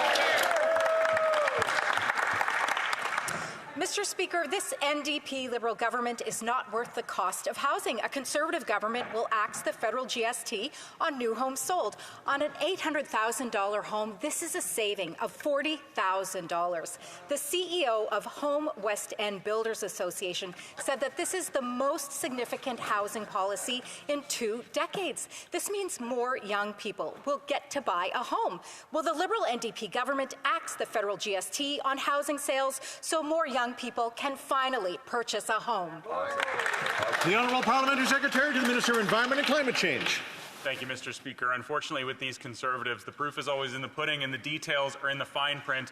It really comes down to what they're going to cut in order to pay for that GST cut. And in this case, it's the Housing Accelerator Fund, which dozens of Conservative MPs have actually written to our Minister of Housing pleading with him for money for their towns and cities. So, Mr. Speaker, I pose the question back to the member. Do they really care about a Housing Accelerator Fund? Do their dozen members who have written to our Minister of Housing want the Housing Accelerator Fund for their? Because it's not just up for renewal, Mr. Speaker. There's another round coming. The honourable member for Calgary-Mindapore. Well, what Conservatives will do is end the failed Liberal housing programs that have led to the doubling of rents, mortgages, and down payments. The president of the Residential Construction Council of Ontario said, "We commend the leader of the official opposition for putting forward this program, and we hope that the provinces will do the same." The founder of the Canadian Alliance to End Homelessness said, "This is smart." So will the Prime Minister make the same commitment to help young Canadians who so desperately want to purchase a home and commit to axing the federal GST on new home sales? The Honourable Parliamentary Secretary, Minister of Environment and Climate Change. Well, I'm glad the Conservative member confirmed that their plan is to cancel the Housing Accelerator Fund, and I wonder how that makes the dozen or so Conservative members who have been pleading with our Housing Minister for the funding for their towns and cities feel, Mr. Speaker. But speaking of feelings, we saw how the Conservatives feel about people who are underhoused and unhoused yesterday at committee, Mr. Speaker. The member from Peterborough, Kawartha, in a really disgusting display of how she feels about people who are homeless, underhoused, and unhoused. She said that they're the reasons that we have poverty in Canada. I said that's the reason why we have crime in Canada, Mr. Speaker. Stigmatizing people who are underhoused, Mr. Speaker, that's not compassionate. The honourable member for Calgary-Mindapore. Well, I will tell you what is disgusting, Mr. Speaker. Carbon tax Carney, conflict of interest Carney, is moving his headquarters out of Canada. This is the individual, Mr. Speaker, that is using his position as an advisor to lobby government. He is pocketing his profits as a member of the board of Stripe, and he is reaping the benefits of amortization rules through his role at Brookfield. So I'll tell you what's disgusting, Mr. Speaker. Why is this Prime Minister exempting conflict of interest Carney, carbon tax Carney from conflict of interest laws? That's disgusting, Mr. Speaker. The Honourable Minister of Health. Well, what you see, Mr. Speaker, is as soon as somebody doesn't support what the Conservatives do, they're slandered and attacked, and incendiary language is used about an individual in this instance who's served his country in so many different capacities, both as Governor of the Bank of Canada, was also Governor of the Bank of England, is recognized internationally as making incredible contributions to the world and its thinking about finance. And what we get from the party opposite is ad hominem attacks, personal insults, all because they don't share their opinion. That's concerning, Mr. Speaker. The Honourable Member for Bellechasse-Lévis. Mr. Speaker, Halloween is over now. It's time for this Liberal bloc to take off its costume and its rose-tinted glasses. Every month in Quebec, there are nearly 3 million requests for food assistance, which is 13% more than last year. Families are suffering under the weight of these Liberal bloc taxes. When will this government finally recognize that it's failed and let Canadians have an election? Minister of Innovation. Thank you, Mr. Speaker. This week we heard something truly scary from the leader of the Conservatives. He said he will cut 2 programs and more beyond that. There is no doubt in my mind that Conservative cuts would hurt families. If you're one of the 400,000 kids across Canada that is able to get a healthy meal at school so you can focus on learning, Conservatives will take that away. Literally take food out of the mouths of hungry kids. That's truly frightening. Now, how is cutting a national school food program going to help families pay their grocery bills? Good question. The honourable member for Bellechasse-Lévis. Well, here's the facts. This government claims that it has invested $62 million to help do something about food insecurity. But meanwhile, community organization Moisson Saguenay-Lac-Saint-Jean has not received any of that money. This situation has been created by this Liberal bloc government. Why does this government prefer feeding Ottawa's bureaucracy instead of families in Quebec and Canada? Secretary, l'honorable secrétaire parlementaire. Merci. The Honourable Parliamentary Secretary. Thank you, Mr. Speaker. Feeding our kids is a priority in Quebec and Canada. The Conservatives and the Bloc Québécois voted against a great plan to help our kids at school. I would invite our colleagues across the way to look teachers in the face and tell them that we don't need to feed our kids when they're trying to go to school. The Honourable Member from Manicouagan. This government is refusing to increase pensions for people between 65 and 74. It's saying that they're too rich. It's disrespectful. Among these supposedly rich seniors, 20% can't afford the housing they live in, according to the Quebec Statistics Institute. Their median income is $28,000 a year after taxes. According to 2020 stats, that's below the viable income threshold. Why are the Liberals abandoning these Quebec retirees and treating them as though they were ultra-wealthy? The Honourable Parliamentary Secretary. Mr. Speaker, our government is the one that has done the most for seniors. Where was the Bloc Québécois when we reduced the eligibility age from 67 to 65? Where were they when we increased old age security for the 10% of most vulnerable seniors? It's so important to protect these vulnerable seniors, many of whom may not be able to work due to disabilities. And yet the Bloc Québécois voted against all those measures. The Honourable Member for Manicouagan. Mr. Speaker, seniors are not asking for handouts. They're just asking for what's fair after building Quebec with their own hands. They're asking for an end to this Liberal discrimination, which is depriving seniors from 65 to 74 at a time when in Quebec, the price of housing has increased 50% since 2020 in towns like Trois-Rivières or Rimouski. A 10% pension increase is really not too much to ask. Why are the Liberals continuing to do everything they can to discriminate among seniors? The Honourable Parliamentary Secretary.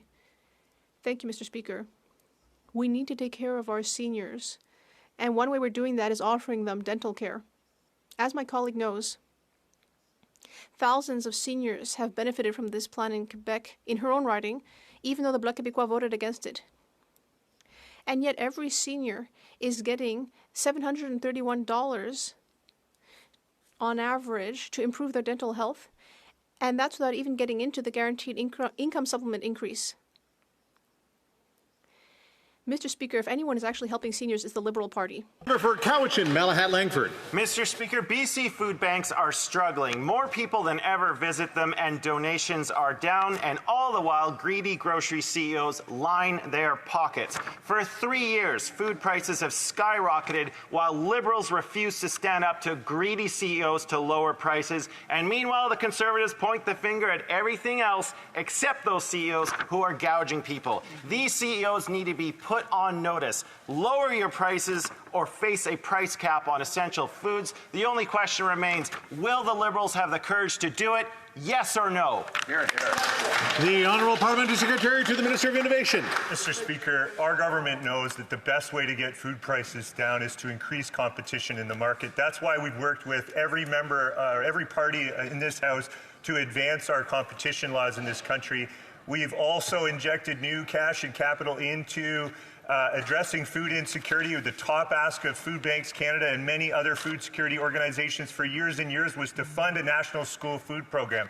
That's real support for Canadians that are at the food bank. It's essentially taking 400,000 kids out of those food bank lineups. That's real progress, Mr. Speaker.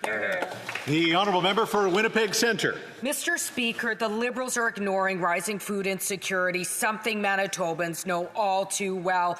Over 50,000 people in Manitoba now rely on food banks. And Harvest Manitoba president says we're moving in the wrong direction. Obviously, the Liberals' backdoor talks with grocer CEOs are going nowhere. And Conservatives are listening to lobbyists and staying silent on price gouging. So will the Liberals adopt the NDP strategy of capping food prices and ending hunger? The Honourable Parliamentary Secretary. Speaker, our government has been committed to making life more affordable for Canadians. We've done a number of things that have reduced household expenses for Canadians. The child care fees, 50% reduction, that's $800 a month in savings for the average family. That's significant savings. That's savings that Canadians can use, their families can use to pay for groceries. We've also offered a grocery rebate. We've offered a 50% reduction in child care fees. We've offered pharmacare and a national school food program. All of these measures make life more affordable for Canadians. The honourable member for Kelowna Lake Country. After 9 years of these NDP Liberals, they are not worth the cost of housing. As just reported by Scotiabank, young Canadians are abandoning the dream of ever owning a home. Over half said they must delay home buying plans due to the current economic situation, and more are living with parents or family than just 3 years ago. Conservatives will axe the federal sales tax on new homes sold. On an $800,000 house, this is a savings of $40,000 or $2,200 a year in mortgage payments. Will the NDP Liberals axe the federal GST on housing so more young Canadians can finally buy a home? The Honourable Parliamentary Secretary to the Minister of Environment and Climate Change. Once again, Mr. Speaker, the details are really important, and this week the leader of the Conservative Party admitted that he was going to pay for that tax cut by axing the National Housing Accelerator Fund and other important programs which are supporting Canadians. And in response to that, Saskatoon's mayor said that a recent pledge from the federal Conservative Party leader to cancel the National Housing Accelerator Fund would put hundreds of already approved housing units in peril. This is true affordable housing, Mr. Speaker, not million-dollar condos, as my colleague opposite was talking about. Affordable housing for people in need in Saskatoon are in peril with this Conservative leader's plan. The honourable member for Kelowna Lake Country. Well, Mr. Speaker, the Housing Minister himself said that program doesn't actually lead to the construction of specific homes. Right. Conservatives will end failed Liberal housing programs that led to the doubling of rent, mortgages and down payment costs.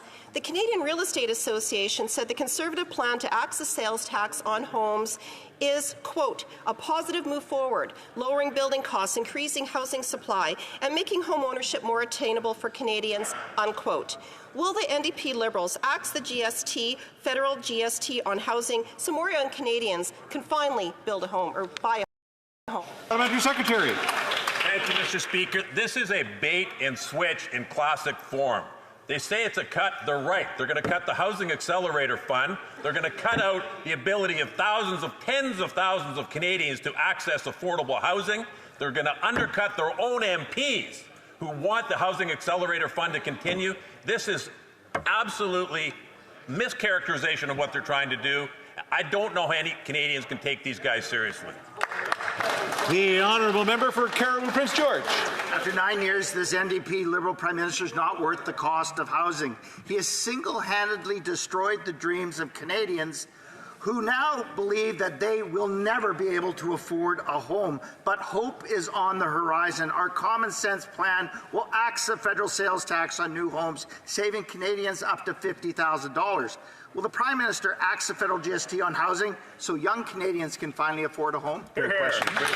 The Honourable Parliamentary Secretary to the Minister of Innovation. So, Mr. Speaker, we're finally glad that the Conservative leader is being honest with Canadians. This week, he finally admitted that he will cut 2 programs and many more. One of those programs is a program that we fought on this side of the House for tooth and nail to get the Housing Accelerator Fund over the finish line. Why? Because municipalities for many years have been saying they need more capacity to speed up the process of home building. In Richmond Hill, Ontario, that's $31 million for 41,000 new homes.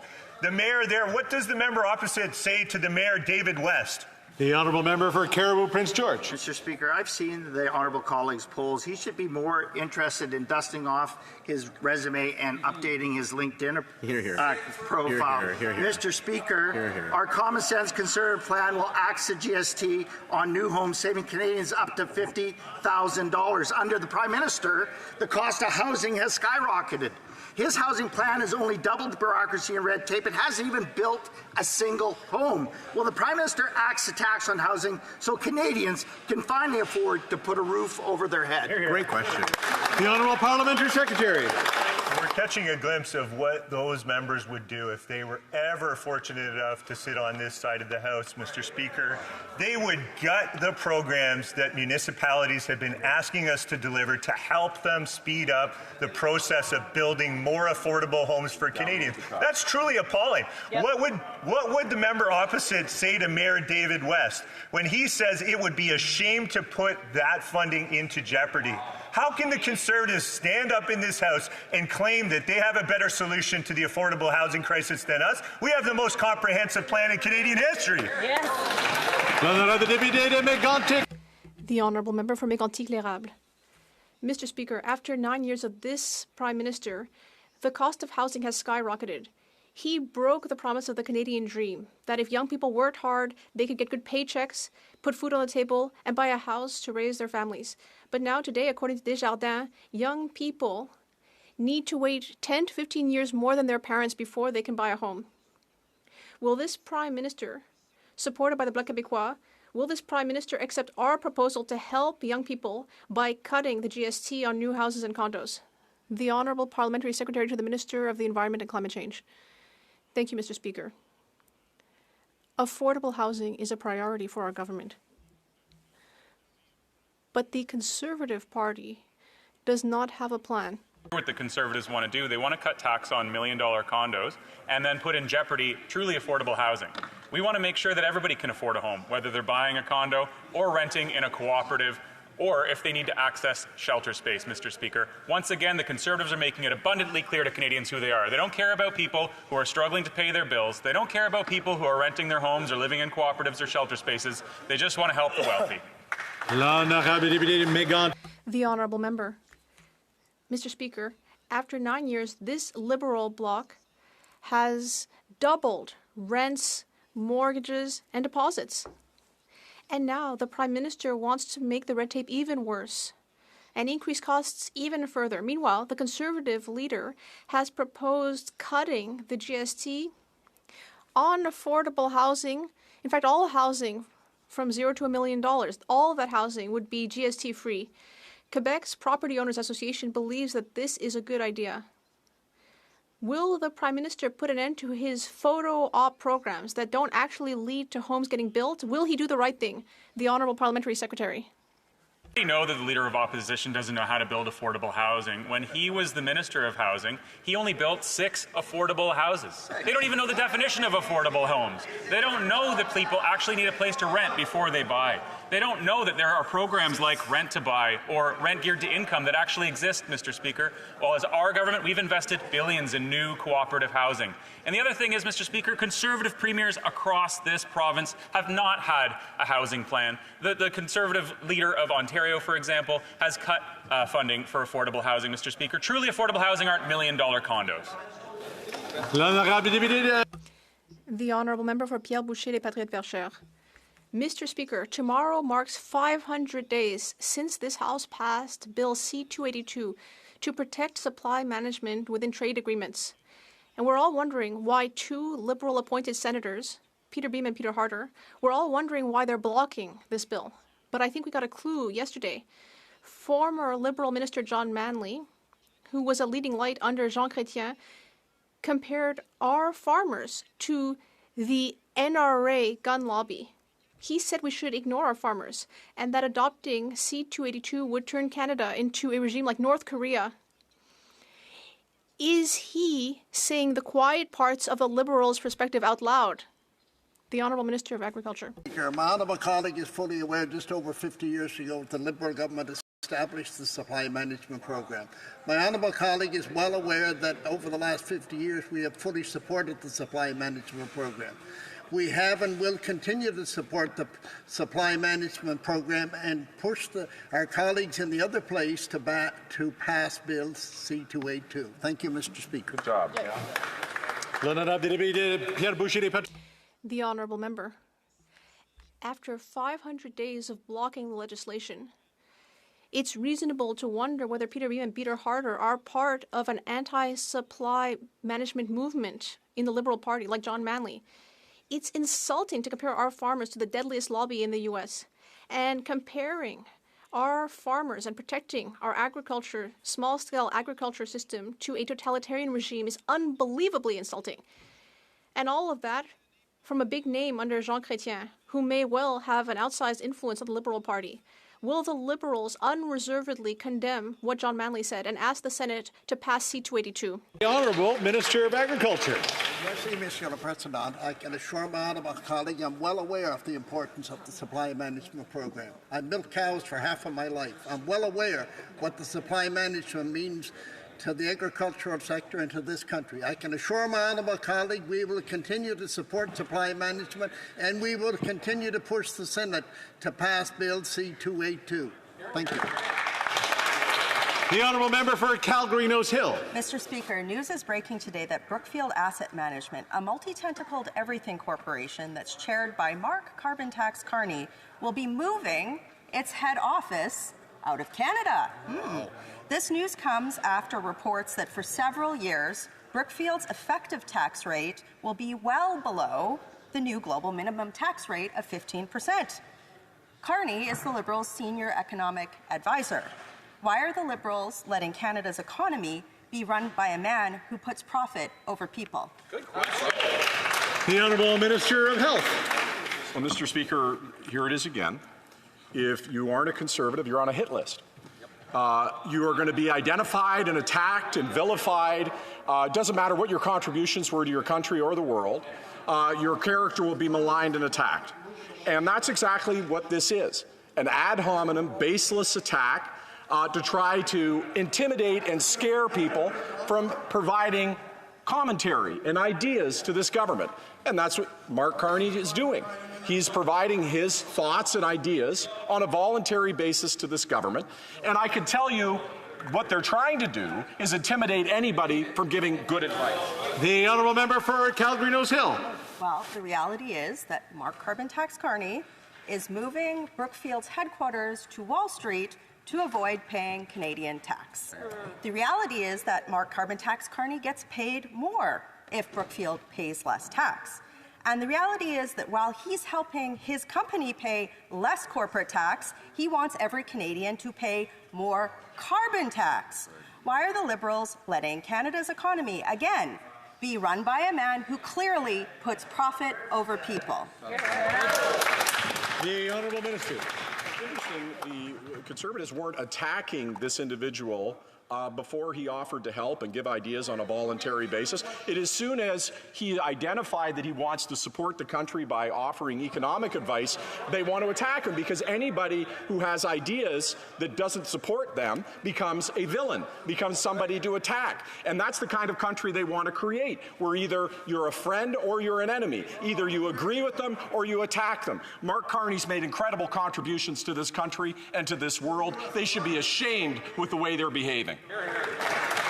The Honourable Member for Leeds, Grenville, Thousand Islands, Rideau Lakes. Carbon Tax Carney is this Prime Minister's top economic advisor, and he's moving his $1 trillion international investment firm out of Canada and to another country. Carbon Tax Carney will now be advising this Liberal Prime Minister from Wall Street. These two economic vandals have quadrupled the carbon tax on Canadians, while Carbon Tax Carney's jet setting off to New York City. It's profits over people, while the Prime Minister exempts Carbon Tax Carney from Canada's conflict of interest laws. So why is the Prime Minister exempting now conflict of interest Carney from ethics laws while he operates his company from Wall Street?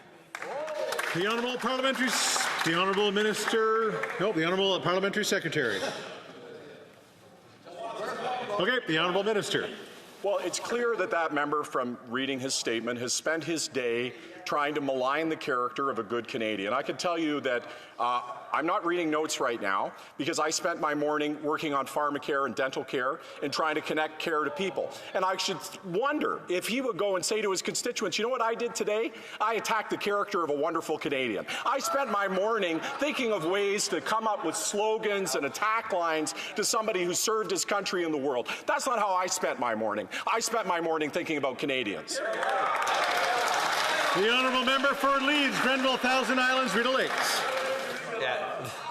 That minister and his government spent their morning making life more unaffordable for Canadians, sending record numbers of Canadians to line up at food banks, doubling mortgages, doubling rents. That's the record of this Liberal government, and that failure of a health minister with records number of Canadians who don't have a doctor. And this exemplary Canadian that they claim in conflict of interest, Carbon Tax Carney, let's talk about what he did since he got that job. He got Brookfield into negotiations for 10 billion Canadian tax dollars. His credit card company, Stripe, is now gouging Canadian small businesses, and he's been exposed for lobbying illegally UK ministers in the heat pump hustle. It's unacceptable. What can we have a carbon?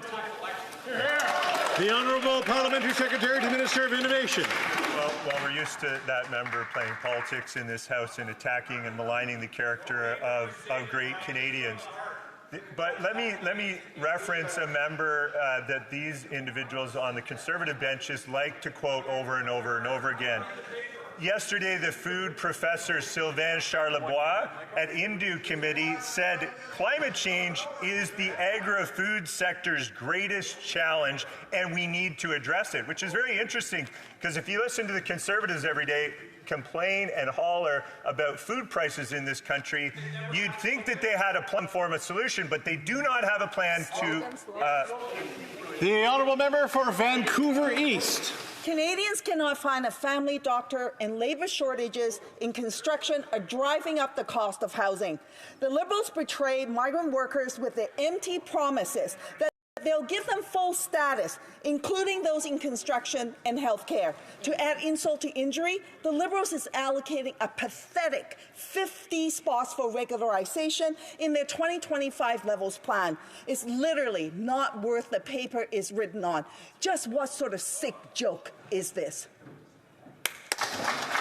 The Honourable Minister of Health. Thank you very much, Mr. Speaker. Coming out of the pandemic, health workforce issues around the globe were incredibly serious. We just had the Kai-Hai report came out that showed that Canada is leading the world to coming out of the pandemic. We have, when it comes to surgical wait times and surgical wait lists, returning to the levels before the pandemic. The Kai-Hai report also showed that almost every jurisdiction in the country has more doctors and more nurses. We also were able to, that is 100% true. And what else is true is that's before we signed a deal with every province, every territory to put $200 billion in. So that data is before the dollars that we've actioned to move forward on health care. The Honourable Member for Skeena-Bulkley Valley. Mr. Speaker, I recently met with a healthcare worker in Terrace whose job as a psychiatric occupational therapist is critical in addressing the toxic drug and mental health crises in our communities. She's the only graduate from her class that's working in a northern rural community. But here's the thing. This government's student loan forgiveness program excludes occupational therapists. This is clearly an oversight, and my question for the government is a very simple one. Will it correct its error and ensure that people like this person in Terrace, BC, get the loan forgiveness that they so deserve? Here, here. The Honourable Minister of Health. Thank you very much, Mr. Speaker. And I was with the member in Terrace, and he's absolutely right. There are very significant challenges in rural and remote communities. I absolutely am looking forward to talking to him on that issue. Our loan forgiveness program for doctors and nurses and hygienists and physiotherapists has been a tremendous success in helping with workforce issues. I want to expand that, but I would call on him to work with us on health data because it's one of the main things that can help us in rural and remote communities. Right now, the Conservatives have taken hostage this Parliament. They will not allow a data bill to move forward, which will save lives and is critically needed, is nonpartisan. Let's get to work. Let's pass that bill. The Honourable Member for Kingston and the Islands. Mr. Speaker, foreign interference is on the rise, and so is the spread of misinformation. In fact, there have been disturbing allegations this past week that parliamentarians are collaborating with foreign actors. Can the government please set the record straight for all Canadians? The Honourable Minister. Foreign interference is serious, and our government is firmly addressing this. It's why it's essential that we get the facts right. Unlike the member for Spadina Fort York, who has been spreading false claims, I want to be clear. I have undergone full security screening, and I do have security clearance as a Minister of the Crown. My question to this House is, why won't the Conservative leader get his security clearance so that he can protect Canadians in this country? The Honourable Member from Montmagny, Lille, Kamouraska, Rivière-du-Loup. Mr. Speaker, after 9 years, this Bloc Liberal coalition isn't worth the cost of housing. Our leader has announced that we will eliminate the GST on housing units under $1 million. This was welcomed by a number of stakeholders, including the Corporation of Landlords of Quebec, which said, quote, "The Conservative leader's proposal is another good idea to bring down housing costs, an initiative that goes in the right direction," end quote. Will the Bloc-supported Liberals finally get rid of the federal tax on housing, or will they continue wasting money on photo ops? The Honourable Parliamentary Secretary. On the topic of the Housing Accelerator Fund, which the Conservatives have committed to cut if they were to form government, I wonder if he's had a conversation with the member, his colleague from Lambton, Kent, Middlesex, or the member from Simcoe North, or the member from Fundy Royal, or the member from St. Albert, Edmonton, or perhaps the member from Central Okanagan, Similkameen, because all of those Conservative members have written letters to our Minister of Housing asking him for the Housing Accelerator Fund to help their towns build more units. We're talking about real affordable housing, Mr. Speaker.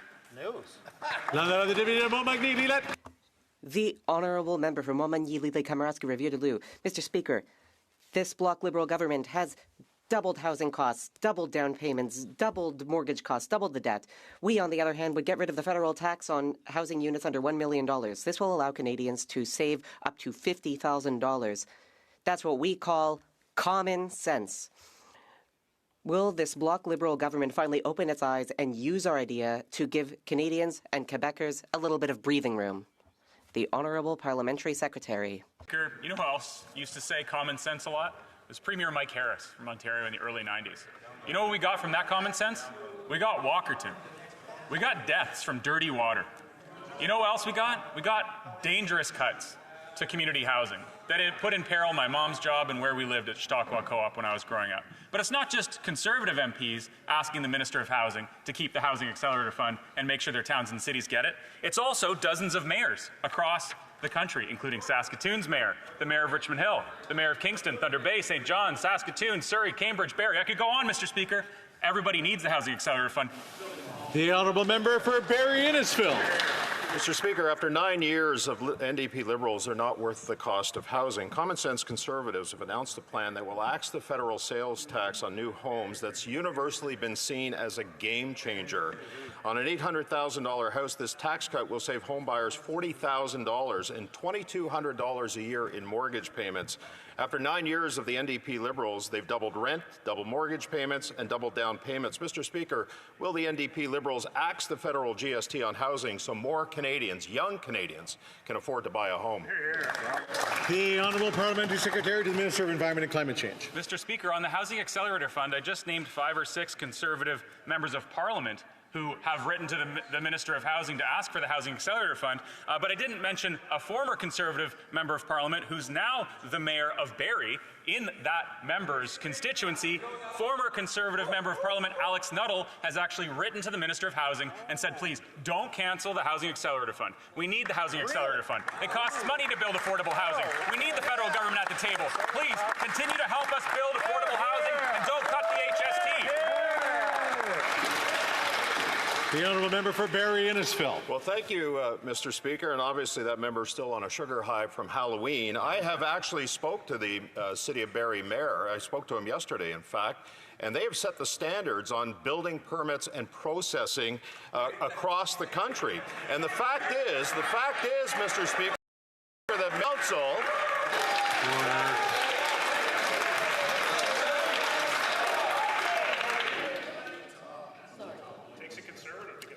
From the top, the Honourable Member for Barrie Innisfil. takes a conservative, Mr. Speaker, to get the job done, and they did it before the National Housing Accelerator Fund was announced. They've set the standard on building permits and processing, and the fact is that the City of Barrie, its mayor and its council, stand to gain better from our Building Homes Not Bureaucracy plan, because we're going to be in it for the long term, just not for another couple of years. So, Mr. Speaker, why won't the NDP Liberal Costly Coalition support our GST tax cut so more younger Canadians can afford to buy a home? The Honourable Parliamentary Secretary. Well, Mr. Speaker, I couldn't have said it better myself. The member opposite is right. Barrie has cut red tape. They have improved wait times for approvals. They have done all of those things because they received the Housing Accelerator Fund. I want to congratulate the mayor of Barrie, the former Conservative member of Barrie, that member's predecessor. Alex Nuttall has been a great mayor to the people of Barrie, and he has worked with the Housing Accelerator Fund. Mr. Speaker, it actually took a Conservative with Liberal policies to solve affordable housing crises across the country, and that includes Alex Nuttall and Barrie, and I thank him for being a champion of the Housing Accelerator Fund. The Honourable Member for Abitibi James Bay Nunavik EU. Advanced directives on medical assistance in dying are now legal in Quebec. This is a major victory for people like Sandra de Montigny, who suffers from early onset Alzheimer's, but there have been no gains in terms of legal protections for doctors. The College of Physicians has noted that under the Criminal Code, advanced directives are still illegal. This means that some physicians will refuse their patients' directives out of a fear of legal repercussions. Will the government finally show compassion and amend the criminal code to allow advanced directives? The Honourable Minister of Health. Thank you, Mr. Speaker. Throughout Canada's history, advanced directives have been illegal. Now we are having a national conversation, something that is absolutely essential, because a change as big as the one we are contemplating requires a major conversation with all the provinces and territories. There must also be conversations in each Canadian's household. I lost my grandmother to Alzheimer's.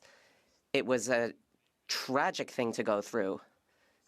An issue as sensitive as this one requires a national conversation. The Honourable Member for Abitibi James Bay Nunavik EU. A House of Commons committee has already carried out a serious study on advanced directives. All the experts have already been heard. Quebec also carried out broad consultations before amending its laws. The College of Physicians, the Quebec Bar, patient associations, the National Assembly. Who is left for the Liberals to consult?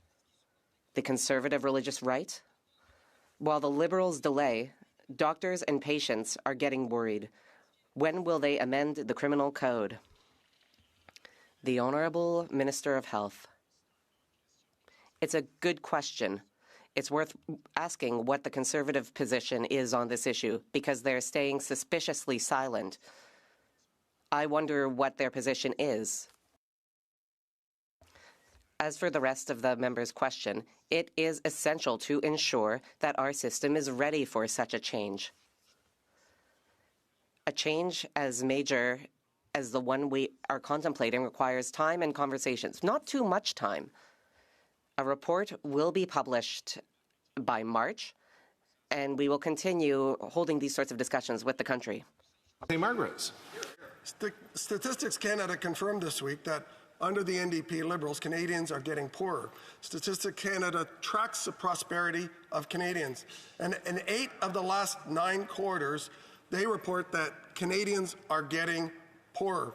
And what is worse is that the Royal Bank predicts that the Liberal legacy is going to continue. This is why more than half of Canadians are struggling to pay for their everyday essentials. Meanwhile, U.S. prosperity grew by 2.8%. Will the Prime Minister reverse the Liberal recession and axe the taxes that are making Canadians poorer? The Honourable Parliamentary Secretary to the Minister of Rural Economic Development. Mr. Speaker, I think it's time for a history lesson from my colleague. You know, our government since 2015, we've invested in Canadians, we've invested in the Canadian economy, we've invested in the business world, we've invested in our community organization. But lesson number 2, Mr. Speaker, when they were in power in 2014, they made major budget cuts on the back of our men and women who serve. Do you remember they closed 9 veteran offices right across the country, one of which was in Nova Scotia? But good news, Mr. Speaker. Yesterday was the 8th anniversary of the reopening of the veteran office in Nova Scotia. I would The honourable member for South Shore St. Margaret's. Well, there's a typical NDP Liberal Nova Scotian who thinks that Canadians have never had it so good. He thinks that quadrupling the carbon tax, which he wants to do, is good for Canadians, that they're increasing housing taxes, that increasing job-killing capital gains taxes are good for Canadians. Well, let me tell you what The Economist says. The Economist says now that Canada is poorer than Alabama, the 4th poorest state in the U.S. The Economist also says that over the last 5 years, the U.S. economic growth has doubled Canada's. The Financial Post says Canadian standard of living decline is the worst in 40 years. Will the Prime Minister axe the taxes that are making Canadians... The Honourable Parliamentary Secretary. Mr. Speaker, you know what the Conservatives are talking about right now? They're talking about making cuts. The question is, what cuts is he going to be making with his leader and his government? So they want to make cuts to child care. They want to make cuts to daycare, $10 a day. They want to make cuts to dental care. They want to make cuts to pharmacare. Mr. Speaker, I even heard that they're going to move the retirement age from 65 to 67. No, I heard 67, 68, 69. What is it? Let's have the real truth. Share with Canadians. How many cuts are you going to make? When are you making the cuts? We're ready. We want to hear. Canadians want to know where you're going to make those cuts.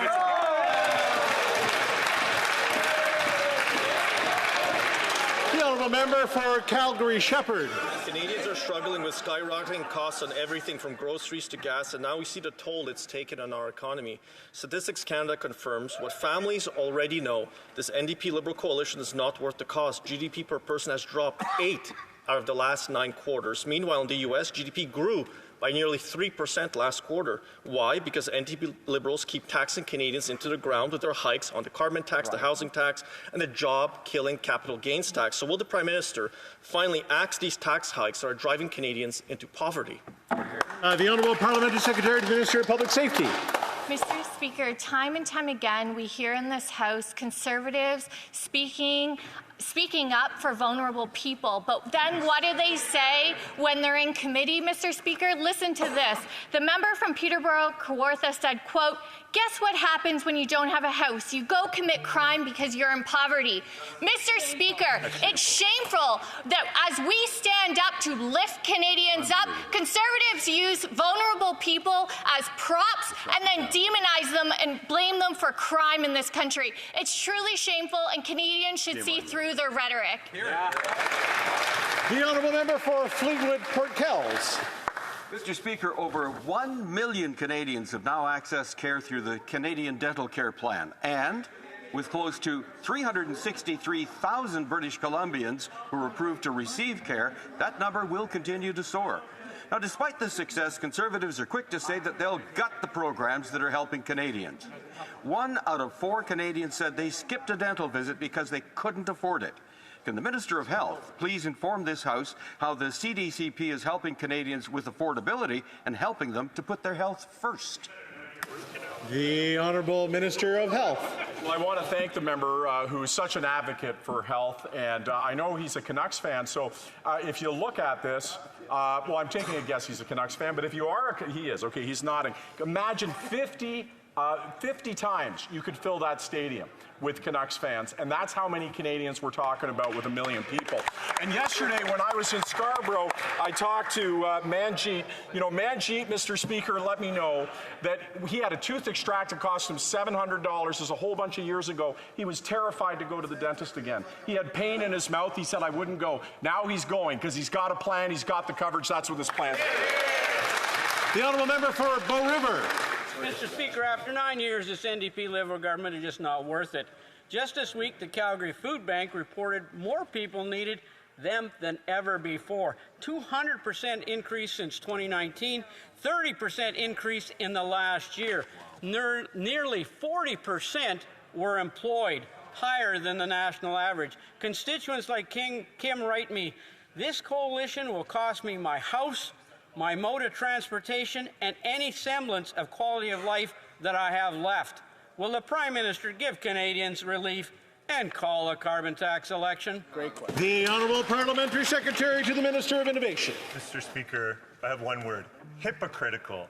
That's what you call it when people say they care about something and then do the exact opposite. Like when Conservatives say they care about people who have to use a food bank, but then want to cut a program that's going to feed 400,000 more kids per year. Like when Conservatives say they care about violent crime, but then they want to make it easier for criminals to get guns. Like when Conservatives say they care about foreign interference, but their leader won't even step up to get a security clearance to protect Canadians. Mr. Speaker, we can't believe anything the Conservatives say in this House.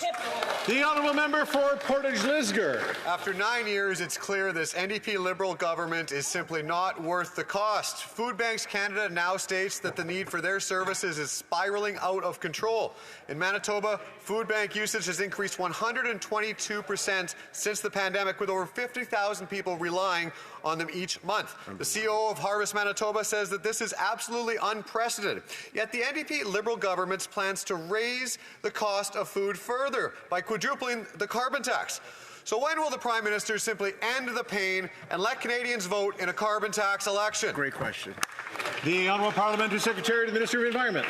Thank you, Mr. Speaker. The Hunger Report from Food Banks Canada is an important document, and I hope my colleague opposite actually reads it, because they make 4 recommendations. Rebuild the social safety net, invest in truly affordable housing, support lower-income workers, and address the northern and remote food insecurity issue. That's 108 pages, Mr. Speaker, but it doesn't mention the carbon tax once. You know why? Because they know that the Canada Carbon Rebate achieves those 4 things. It invests in lower-income Canadians. It makes sure that food insecurity is addressed for those communities, Mr. Speaker. If the member opposite wants to quote the food banks, he ought to read the report and make the same recommendations those poverty elimination experts do. The Honourable Member for Sherwood Park, Fort Saskatchewan. Indigenous contracting scandal is the biggest Liberal scandal yet. The Liberal government used the Indigenous contracting program to send money to well-connected, non-Indigenous insiders using shell companies, shady joint ventures, and outright fabrication. Indigenous leaders say that most of those who benefited from this program are shell companies. Most. Will these fraudsters and their Liberal enablers be held accountable? Will they pay back the money they took from taxpayers and from real Indigenous businesses?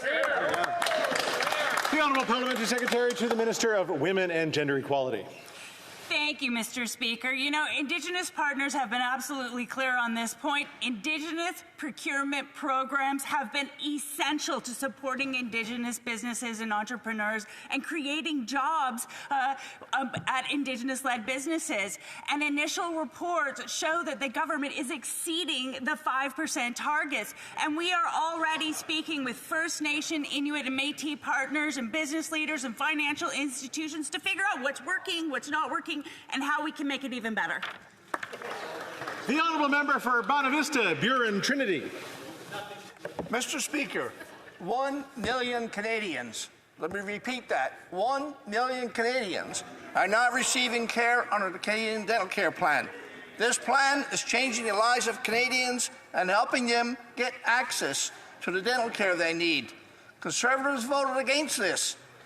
Can the Minister share with this House what he is hearing from Canadians about the Canadian Dental Care Plan and why this plan is here to stay? The Honourable Minister of Health. Thank you, Mr. Speaker. 1 million in 6 months. It is fantastic, and it's connecting people to care all across the country. And I want to thank the member for Bonavista, Buren Trinity, for his incredible advocacy. You know, we were in Clarenville together, and we were able to talk really on the ground about what this meant for people in his riding, connecting them to care, the dignity of a smile that they can be proud of, preventative care. You know, it was just, and then afterwards I went to Gander, we talked to Dr. Redmond, found 3 oral cancers just in the last number of months that wouldn't have been found. This is saving lives. This is giving people dignity, Mr. Speaker. The Honourable Member for Courtenay Alberni. Mr. Speaker, Canada has the longest coastline in the world, but the Liberals have abandoned our coasts and coastal communities, just like the Conservatives did.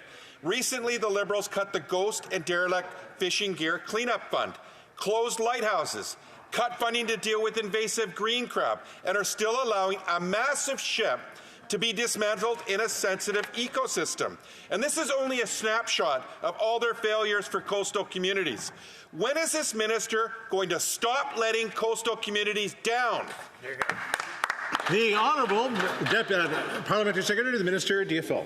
Thank you, Mr. Speaker. And you won't be surprised that I have the opposite view on that. In fact, if you look at coastal communities in British Columbia, we're putting forward a transition in terms of farm salmon in BC. We're taking things seriously. We're not pontificating on what is wrong and making judgments. We're curious about what British Columbians need. What they need is good paying jobs. They need a government that takes safety seriously. That is so important. There's a lot in that question that I would like to unpack. I wish I had 10 more minutes, because I had to have 10 more minutes of answers on what this government is doing well. And the Honourable Member for Kitchener Centre.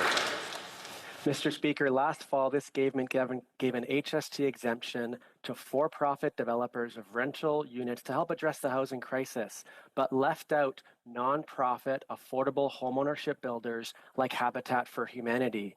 In my community, Habitat's Keel Street build would have had an extra $1 million for affordable units had this been in place. And the federal government could pay for it by ending tax exemptions for large corporate investors who buy up existing units and raise rents. So will this government include this important measure in the fall economic statement? The Honourable Parliamentary Secretary. Thank you very much, Mr. Speaker. And I'd like to thank the members' advocacy for Habitat for Humanity. I recently had a meeting with them as well because they opened a new restore in Milton. So congratulations to Habitat for Humanity and thanks to them for building thousands and thousands of homes for Canadians, Mr. Speaker. And I'd also like to thank the member from the Green Party's advocacy on cooperative housing. And since this is the last question, I'd just like to congratulate my mom on 30 years of cooperative housing work in Mississauga. She's retiring on Sunday, Mr. Speaker. And we need more co-op housing in Canada. We need more co-op housing workers. We need more community coordinators like my mom, Beata. So congratulations on 35 years, Mom. And congratulations to your mom as well. I see the Honourable Member for Winnipeg Centre standing on a point of order. Yes, thank you, Mr. Speaker. During my question period, the member from Sherwood Park, Fort Saskatchewan, while his Conservative bros giggled around him, heckled me in this chamber. Now, I've had to remind this member before to calm down on his toxic masculinity. So I'm asking through you, Mr. Speaker, for him to control his inner macho man and apologize. Thank you. While I appreciate the help, I would just remind all and everyone to maintain decorum in the House.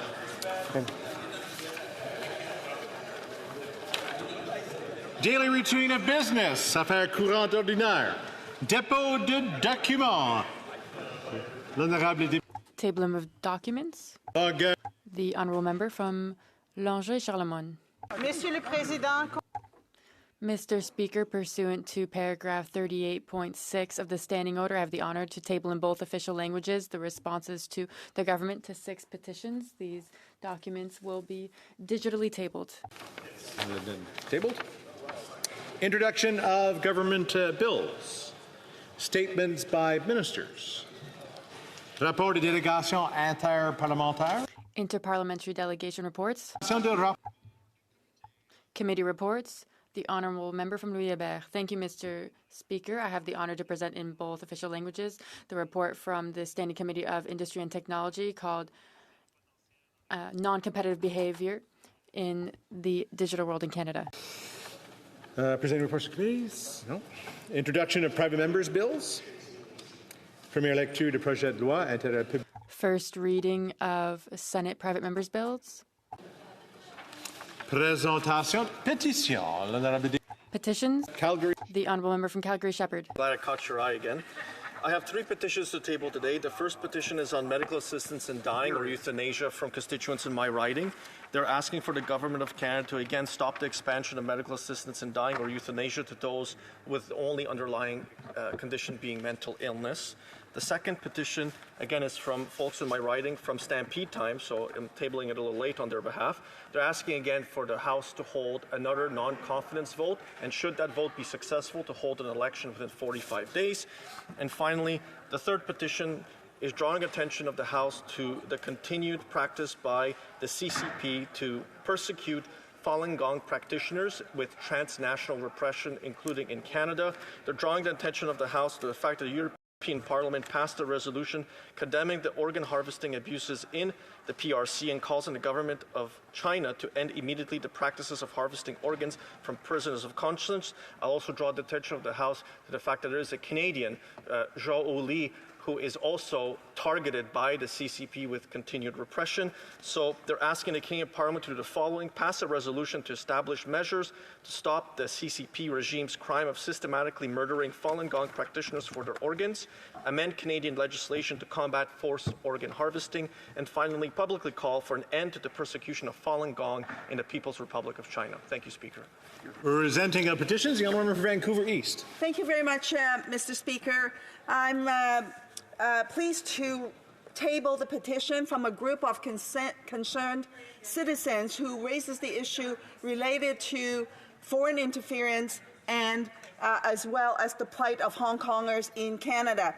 They note that the Hong Kong Economic Trade Office in Canada enjoys diplomatic and immunity privileges, and this is largely as a result of the one country, two system rule. Now, under the national security law that Hong Kong is faced with, those basic rights and basic law in Hong Kong no longer exists. The petitioner further notes that a senior employee of the Hong Kong Economic Trade Office in the UK had been charged with assisting a foreign intelligence service and foreign interference matters contrary to various sections of their National Security Act. They further noted that there was evidence presented that the Hong Kong Economic Trade Office in the UK had been directly involved in paying the defendants to conduct hostile activities targeted at the Hong Kong diaspora in the UK, including hostile surveillance, acts of deception, and forcing entry into a residential address. Canada is a safe haven among Hong Kongers fleeing political oppression since 2019. Canada-born pro-democracy lawmaker Dennis Kwok, who had been issued bounties by Hong Kong police for violating and widely condemned Hong Kong national security laws. So to that end, Mr. Speaker, the petitioners are calling for the Canadian government to end the diplomatic privileges and immunity to the Hong Kong Economic Trade Office in Canada. Presenting the petitions, President Tasse Petition, the honourable member for Sandwich Gulf Islands. Thank you, Mr. Speaker. It's an honor to rise virtually today, virtually because I'm hovering near where my new granddaughter was just born. I know that's not part of petitions. I am very pleased to present a petition that does relate to motherhood. It's an unusual group of petitioners, Mr. Speaker. They are all physicians who are also mothers. The petitioners, as physicians and as mothers, ask the House to pay attention to the Intergovernmental Panel on Climate Change special report on 1.5 degrees, which was actually issued in the fall of 2018, and which set out the parameters that the world will have to meet to avoid going over dangerous tipping points that put the future of our children and grandchildren at risk. They ask the government to be cognizant of the imperatives to meet the Paris Agreement targets to reduce emissions dramatically and quickly to avoid going over 1.5 degrees Celsius global average temperature increase, which puts the future of human civilization at risk. Thank you, Mr. Speaker. Presenting petitions, President Tasse Petition, the honourable member for St. Albert, Edmonton. Thank you, Mr. Speaker. I rise to present a petition. The petitioners note that the government's planned expansion of MAID in cases of mental illness where it's the sole underlying condition would put vulnerable Canadians at risk because it is impossible to determine irremediability as well as to distinguish between suicidality and a rational request for MAID. Accordingly, the petitioners call on this House to stand with vulnerable persons and permanently scrap the reckless expansion of MAID to those with mental illness as the sole underlying medical condition. Présentation de pétition, l'honorable député. Petitions, honourable member from Centre Okanagan. It's always a pleasure to rise on behalf of the good people of Central Okanagan. I have a petition today, Mr. Speaker, in regards to Canadians that are concerned about the communist government in Beijing and their targeting of people of the Falun Gong community, specifically for human forced organ harvesting. This is an incredibly disgusting practice. I think as Canadians, we would all agree, Mr. Speaker, that someone should not be targeted for their faith, but to have this gruesome practice being done, the petitioners would like to see a variety of things done in this petition, and I'll just simply say that they would like to see their parliamentarians amend Canadian legislation to combat forced organ harvesting, and I'll leave it at that, Mr. Speaker, as well as they call, obviously, the end of persecution of people of faith like the Falun Gong group. Thank you. Présentation de pétition, l'honorable député de. Petitions, honourable member from Courtenay Alberni. On behalf of coastal people and Vancouver Islanders, they're writing their concern, the petitioners cite, are around migrating juvenile wild salmon stocks, which are under serious threat from pathogens, pollutants, and sea lice originating from open net fish farms, Mr. Speaker, and this was highlighted in the Cohen Commission. They cite that wild salmon support First Nations cultural traditions and complex ecosystems, including contributing to coastal forests, which produce the oxygen we breathe. And in spite of the serious risk of PRV and that it poses to the migrating juvenile wild salmon stocks, the Department of Fisheries and Oceans refuses to screen for domestic PRV and stop the transfer of farmed salmon known to be infected with PRV. And lastly, the Pacific salmon runs on the British Columbia coast are in a state of emergency. They're calling for the government to immediately stop the transfer of PRV-infected smolts into open net salmon farms, complete the transitioning of open net salmon farms to be land-based closed containment by 2025, and lastly, Mr. Speaker, to develop a transition plan that supports communities, workers, the suppliers, and all of those that are impacted by the open net salmon farm industry. Thank you, Mr. Speaker. Présentation de pétition, l'honorable député de. The honourable member for. From concerned Canadians who have expressed very serious concerns about serious proposals to expand the medical assistance in dying regime in Canada to infants under the age of 1. They're very concerned about recommendations relating to the expansion of MAID for infants with severe deformities or very serious syndrome. This proposal is very concerning to these Canadians who have signed this petition. They feel that this government must take action to block any attempts to expand medical assistance in dying for children, and the petitioners feel very strongly that infanticide is always wrong. I'm also pleased to rise and table a petition from concerned Canadians who are concerned about the practice of forced organ harvesting that has been taking place in China. Members of the Falun Gong community have been disproportionately targeted by the government for forced organ harvesting.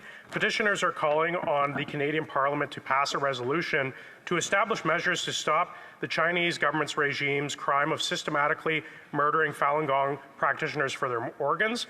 They're calling on this government to amend Canadian legislation to combat forced organ harvesting, and they're publicly calling on this government to call for an end to the persecution of the Falun Gong in China. Thank you very much, Mr. Speaker. Presenting petitions, the honourable member for Sherwood Park, Fort Saskatchewan. Thank you very much, Mr. Speaker. I am very pleased to table a number of petitions on behalf of my constituents. I hope there won't be too much heckling, although heckling is loud. We certainly wouldn't want to throw out the baby with the bathwater in that regard, Mr. Speaker. Anyways, the first petition that I'm tabling is in support of Bill C-257. This is an excellent private member's bill that I have tabled in the House. Bill C-257 would add political belief and activity as prohibited grounds of discrimination within the Canadian Human Rights Act. Petitioners note that Currently, there is no prohibition against discriminating against someone on the basis of their political beliefs, and that adding that prohibition would align well with prohibitions on discrimination on the basis of other characteristics that are already protected in the Canadian Human Rights Act. Petitioners note in particular that it's in the best interest of democracy to protect public debate and the free exchange of ideas, and political discrimination can deter and limit the ability of individuals to participate freely in public debate. So Bill C-257 would protect that free exchange of ideas that helps to advance the common good through substantial exchanges among free peoples. Petitioners therefore want to see the House pass Bill C-257 and take other measures to defend the rights of Canadians to peacefully express their political opinions. Next, I'm tabling a bill highlighting, a petition highlighting a variety of human rights and abuses by the government of Eritrea. Petitioners want the House to note, first of all, that Eritrea has been ruled by an authoritarian, brutal dictator under a totalitarian system for the last 30 years, with no constitution, no election, no parliament, no freedom of the press, and no freedom of movement and association. Although it gets less attention, it is generally known as a result of this reality as being the North Korea of Africa in terms of governance. Eritreans continue to flee indefinite military conscription, religious persecution, and political repression.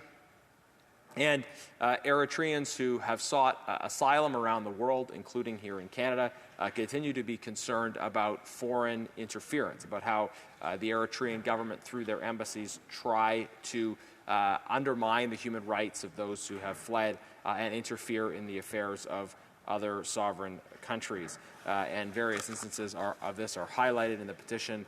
Also, petitioners want to draw the attention of the House to how the Eritrean dictator collaborates with Vladimir Putin and other adversaries, other authoritarian regimes around the world. Petitioners call on the House to take a number of steps to engage more with Eritrean human rights activists and pro-democracy groups, to take a leadership stand against the Eritrean dictator's malicious conspiracy with Vladimir Putin, to investigate instances of foreign interference in Canada involving the Eritrean regime, to ensure that those who are agents of the regime are not able to misuse our asylum system to come to Canada. And petitioners want to see stronger sanctions against human rights abusers associated with the Eritrean regime. And they also are calling for the release of various political prisoners, imprisoned journalist Dawit Isaak, who is the longest imprisoned journalist in the world, as well as various imprisoned Eritrean former parliamentarians, Petros Solomon, Mahmoud Ahmed Sharif, Haile Woldense, Ogbe Abraha, Hamid Himid, Salah Idris Kekya, Estefanos Sayum, Berhum Gegbraz Gabehir, Astir Fezhazian, Germano Nati, and Baraki Gebrselassie. So I'll commend that important petition to the consideration of my colleagues. Next, I'm tabling a petition raising concern about another proposal for the expansion of euthanasia. While we've seen so many abuses already, Canadians who are struggling with cost of living, for example, being pushed towards considering this option. The focus of this government, rather than on alleviating the suffering of Canadians, has been on trying to propose further expansions of the already most liberal euthanasia regime in the world. In this case, petitioners are raising concern about a proposal to expand euthanasia to include, quote, babies from birth to 1 year of age. This proposal for the legalized killing of infants, obviously without their consent, is deeply disturbing to many Canadians. It was a proposal made by Louis Roy of the Quebec College of Physicians and Surgeons before a parliamentary committee. So petitioners would like to see the House soundly reject this proposal.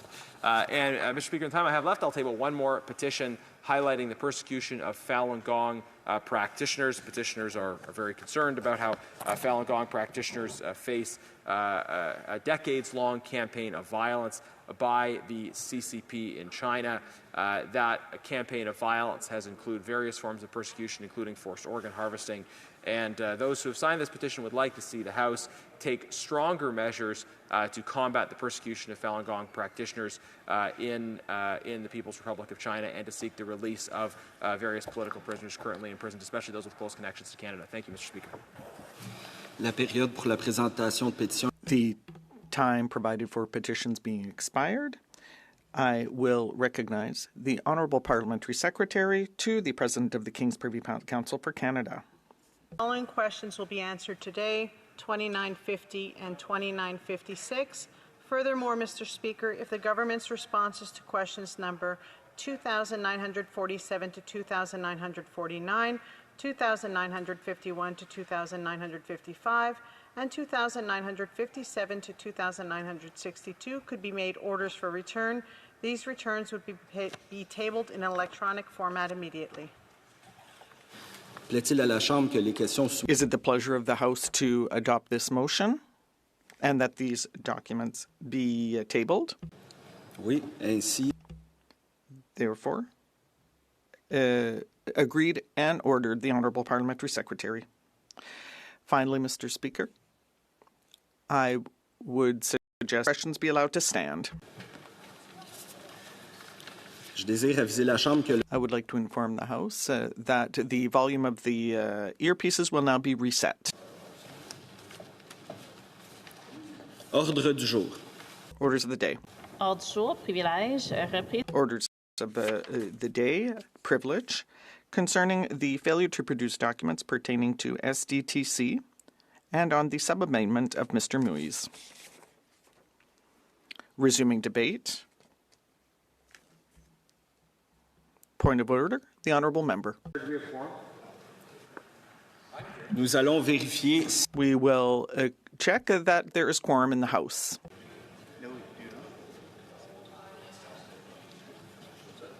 Non, nous n'avons pas le quorum. We do not have quorum. Call in the members.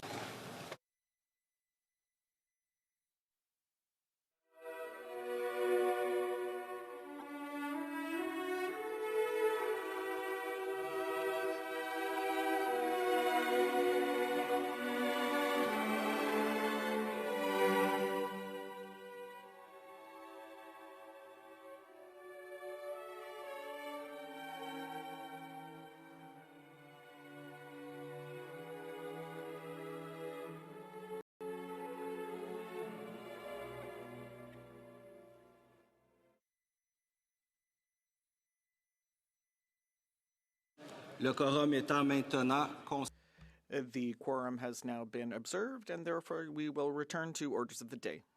We were at resuming debate. We have a point of order. The Honourable Member. Mr. Speaker, I just ask next time that when you're doing a quorum count, you also count the Conservative MPs that are hiding behind the curtains. Good idea.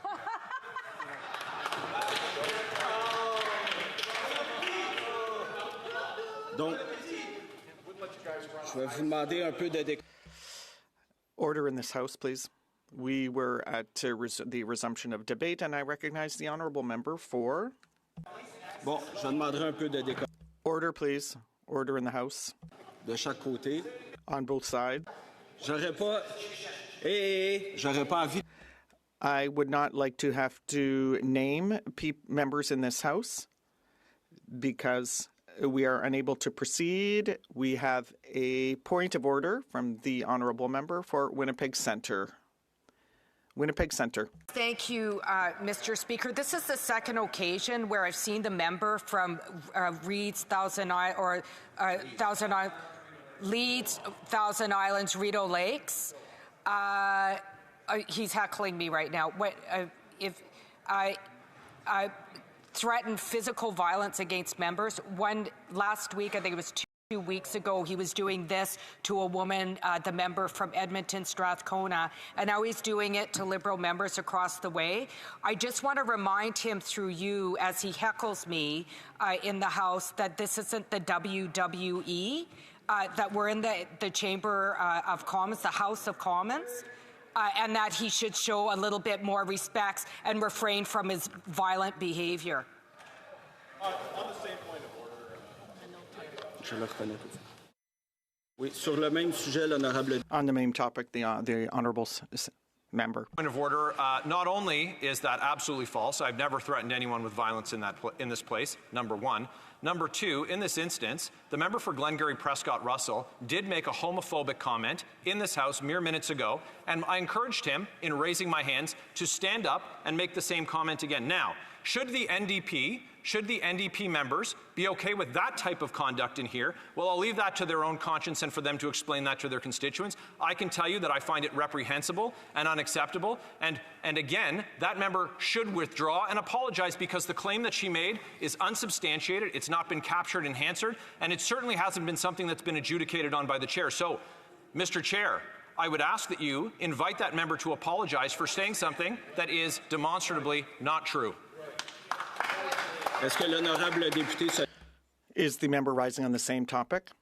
Said that they were hiding behind the curtain. I said there's nothing wrong with coming from behind the curtain. There was nothing wrong. None.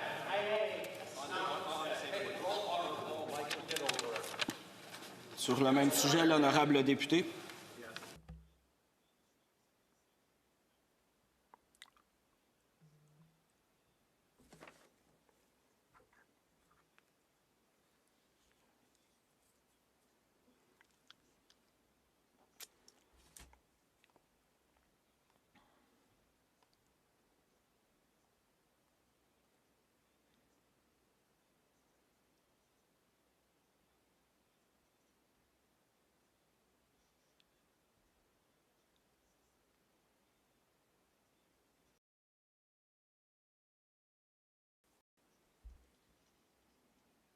L'honorable député de Winnipeg Centre.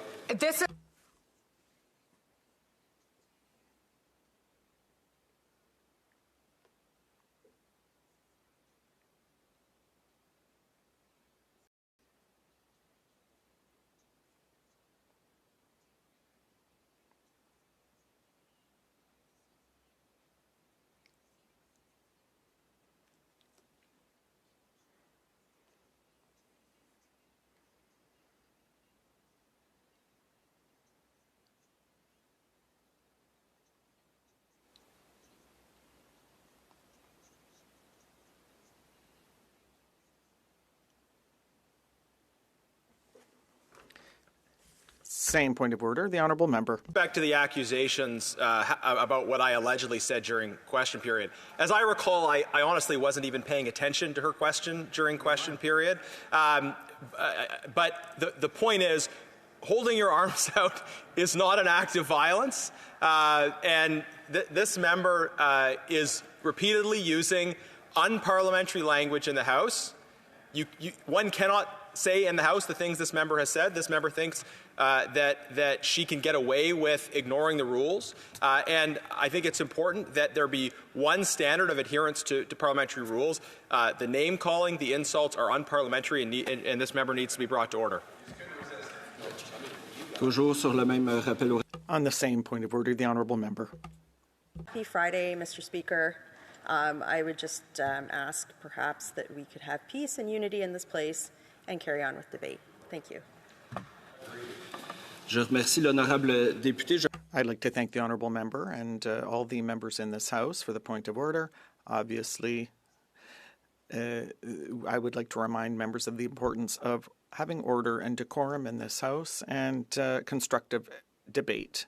And the Speaker will look at the blues and come back to the House, if necessary, on the points that were raised, which brings us to resumption of debate, and I recognize the honourable member for Calgary-Midnapore.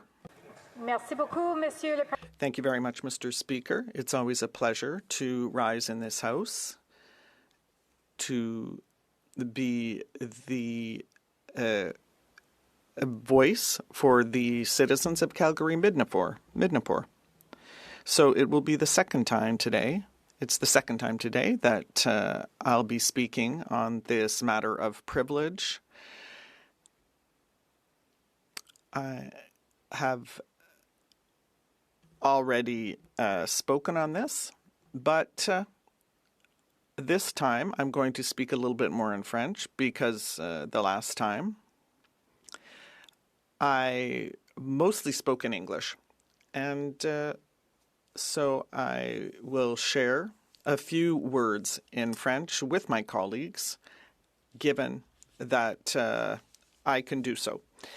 So before talking about this matter, I would like to make the point that unfortunately, it is not the first time that we have seen that the government is not willing to hand over the documents that we have requested. And it is not the first time that it has done so. In fact, we have a number of examples where they decided to keep the documents instead of handing them over. And yes, in fact, the first example that I have here is regarding the carbon tax, when we requested the documents to support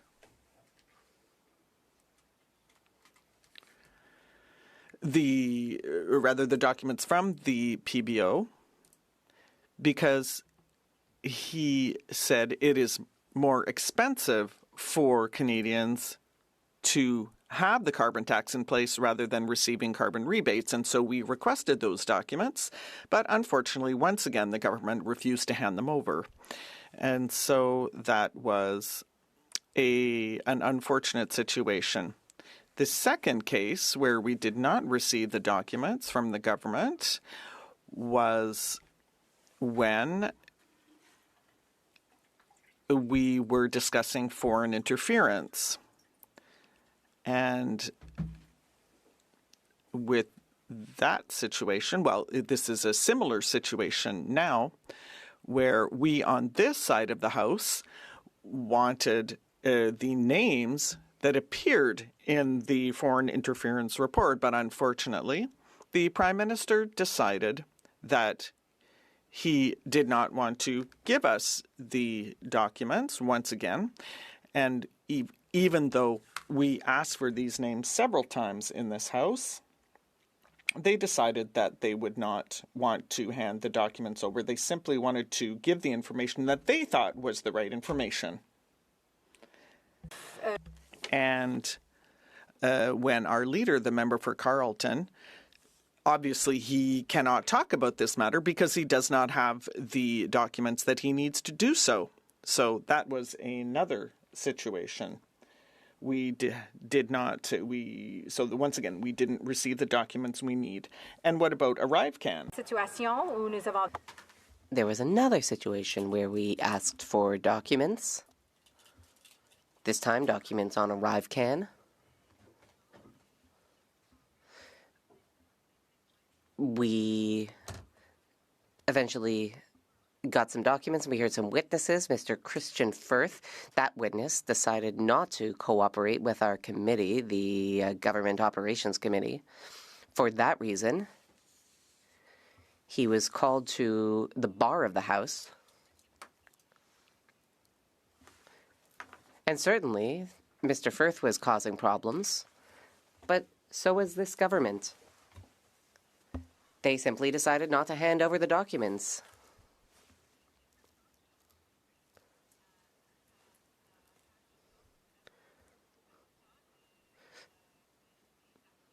So, an increasing number of people have suffered due to this government's action and inaction, especially their refusal to hand over documents.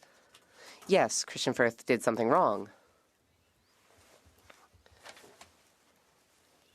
He refused to hand over information to us, but he is also a victim of this government. Another example came up where the government refused to hand over documents. Here, I am thinking about the Winnipeg Labs scandal. That was a whole other issue.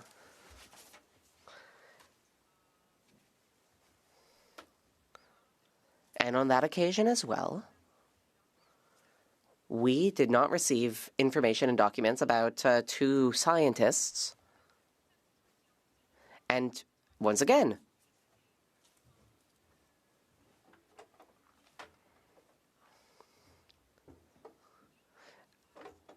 a public servant, I believe the deputy minister, was forced to come before the bar of the House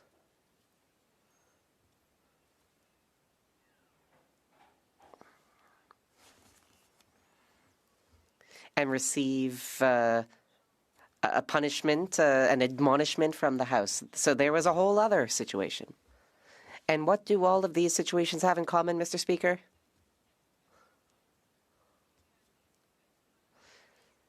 They all involve specific individuals, but at the end of the day, it's the government's responsibility. The government is the one that failed to hand documents over.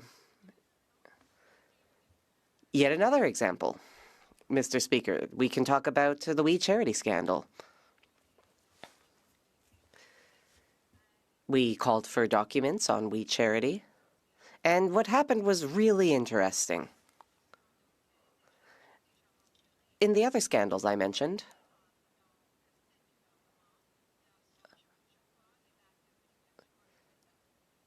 they all they all started under this government, except for the Winnipeg Lab scandal. I believe that started under the previous Parliament. The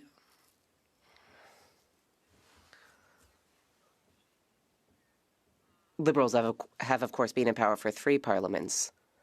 The final scandal I will talk about has to do with the Governor General. We never received documents on her. So unfortunately, there's a great deal of examples where we, as parliamentarians, didn't get the documents we called for, despite the parties of this House passing a motion calling for documents. Unfortunately, the government doesn't always listen to us. This is because we have a government that is trying to cling to power with support from the NDP. For me, the most difficult thing about all this isn't just the fact that we didn't get the documents we need. It's not just the various scandals we have seen. It's the fact that the NDP is still propping up this government at a time when many Canadians are suffering. Many Canadians want there to be elections. They want a carbon tax election. So this is truly a difficult time, both for the House of Commons and for Canada. Canadians don't want to continue down this same path. That includes Quebecers, Mr. Speaker. People from Quebec and all throughout Canada are calling for elections, given the situation that they are facing.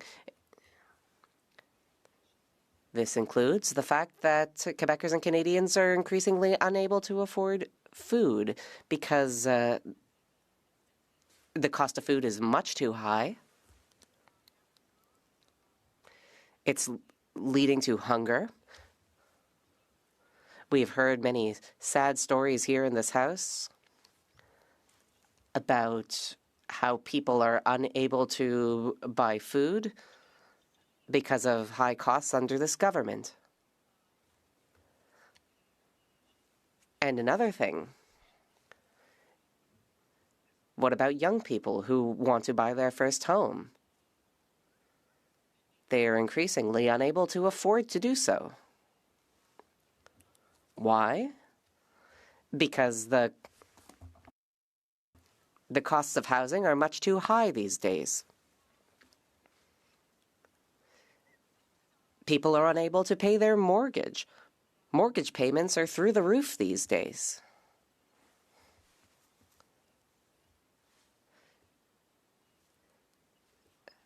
It's all because of housing costs and high interest rates caused by this government. So we've heard a lot of sad stories. They constitute the reasons for which Canadians want a carbon tax election. So, yes, and another thing, Mr. Speaker.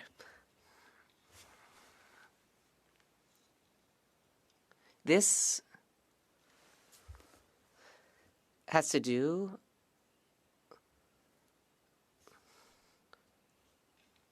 with the cost of gasoline. Gasoline is more and more expensive due to the carbon taxes put in place by this NDP Liberal government. It's driving up costs for Canadians. So the cost of living is high these days.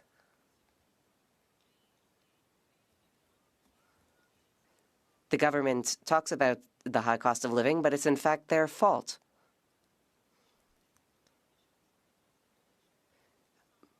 Many things, almost everything really, are increasing in cost. So yes, this government refuses to hand over documents, and they also refuse to create an environment where Canadians can thrive. Because, as I have noted, food, gas, home heating, housing,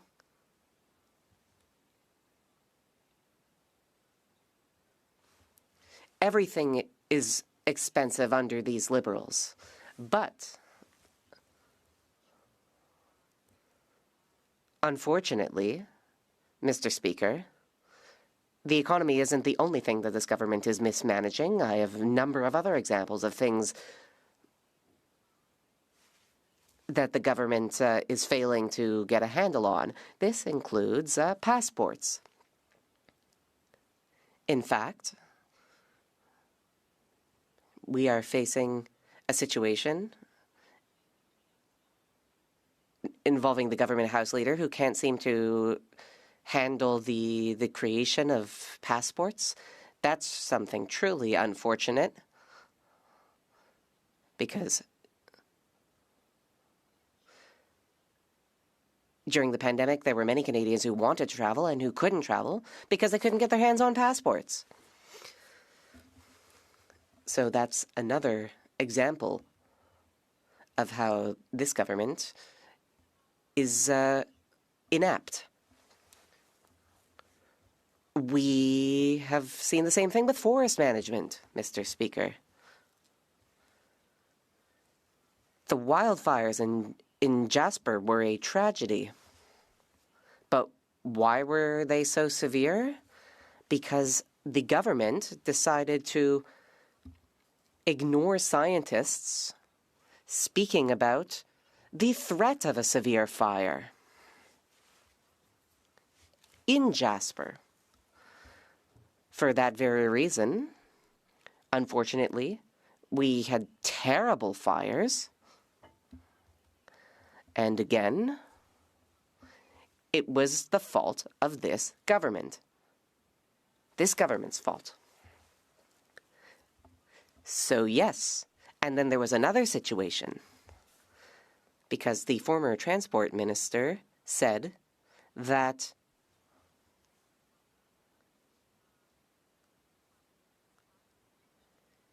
it was Canadians' fault that they were not able to travel. The transport minister failed to take responsibility for the transportation system that he destroyed during the pandemic. I'm sorry to interrupt the honourable member. Interpreters are noting that, and the member has 5 minutes left in her speech, but interpreters are noting that the sound of papers shuffling around is being picked up in the microphone.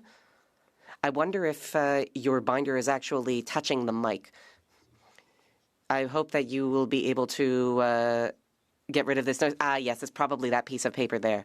Again, the honourable member has 5 minutes to finish her speech. Apologies. I will do my best not to shuffle my files around.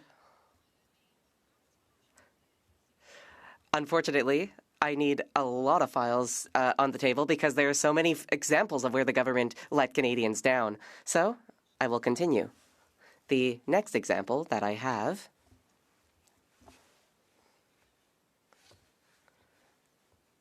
showing that the government failed to take responsibility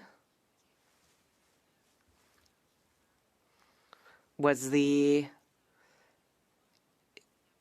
Governor General affair. I mentioned this earlier, noting that we did not receive documents that we called for. But now I have some more information on this, Mr. Speaker. There was a situation where the government refused to hand over documents on almost $300,000 worth of spending by the Governor General. We got no clear explanation about this high spending, so we asked for an itemized list, and we did not get it. I have already brought up We Charity, but I have more information here on this affair, Mr. Speaker.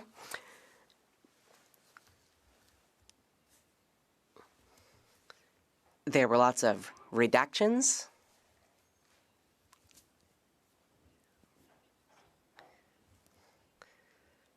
Redactions made by the public service and by public servants, but really the government is supposed to be responsible for public servants. So perhaps the government can ask their bureaucrats to stop redacting documents provided to committees and to the House of Commons, Mr. Speaker. Another example of documents was the issue of the CBSA. The CBSA failed to provide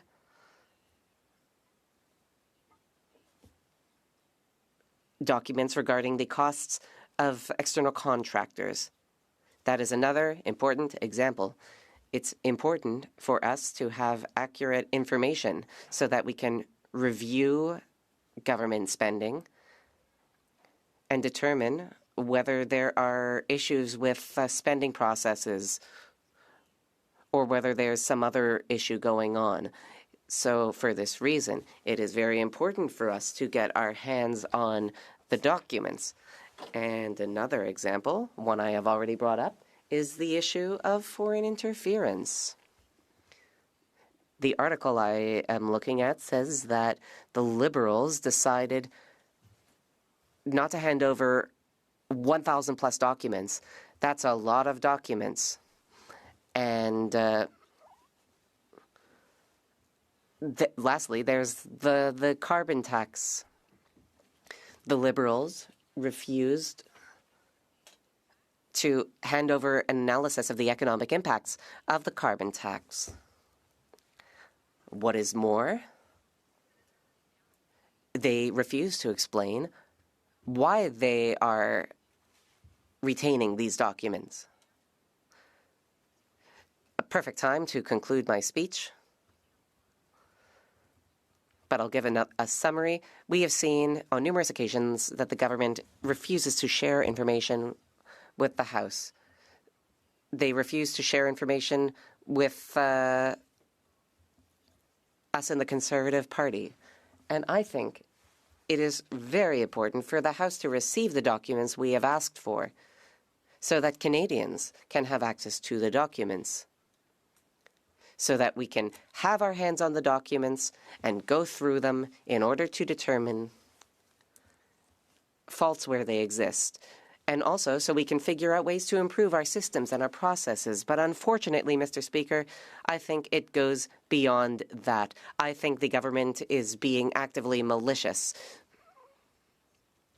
And here I will end my speech. Thank you very much, Mr. Speaker, for your time here in this House. Questions and comments? The Honourable Member for Fleetwood Port Kells. Speaker. The honourable member brought up housing. A couple of questions with respect to the proposal by the Conservatives to take the GST off of the price of new houses. Will that cut apply to the first $1 million of a home that's, say, bought for $1.5 million?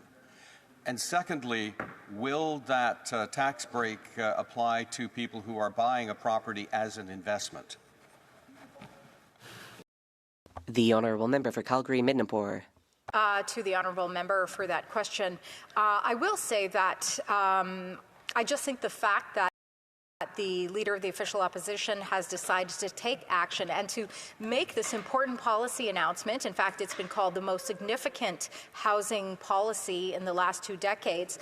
The fact that he alone has taken this step to do that, this is more than what this government has done. I think, as always, the particulars of new legislation have yet to be determined, but clearly, as always, this leader is one step ahead of the Prime Minister in having announced this important policy piece. Mr. President, thank you very much. Questions and comments? I recognize the Honourable Member for Pierre Boucher, Les Patriotes Verchères. Thank you, Mr. Speaker. And I'd like to commend my colleague for her speech on transparency. I think that's something we ought to praise. I wonder if a possible Conservative government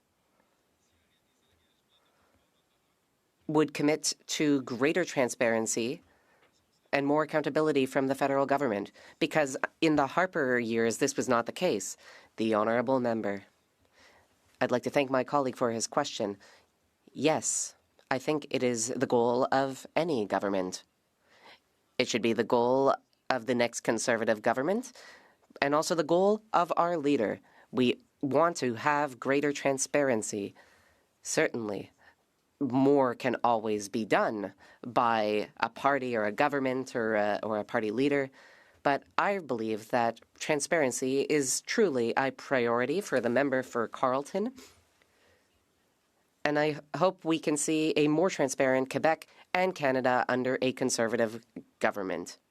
And under our leader, the member for Carleton. Questions and comments? I recognize the Honourable Member for Barrie-Innisfil. Thank you, Mr. Speaker. To an issue that was brought up earlier, and that involves the Prime Minister's key economic advisor, Carbon Tax Carney. We found out this morning that, in fact, he is moving the headquarters of Brookfield Asset Management, of which he is the chair of the board, from Toronto to New York. This is the key economic advisor to the Prime Minister, who has seemingly zero confidence in the Canadian economy and the Canadian tax system as well. And obviously, you know, there's got to be some advantages for him doing that, or else he wouldn't. So I'm just wondering if the Honourable Member can comment on Carbon Tax Carney's decision to take his company out of Canada and move it to the United States. The Honourable Member of Calgary-Midnapore.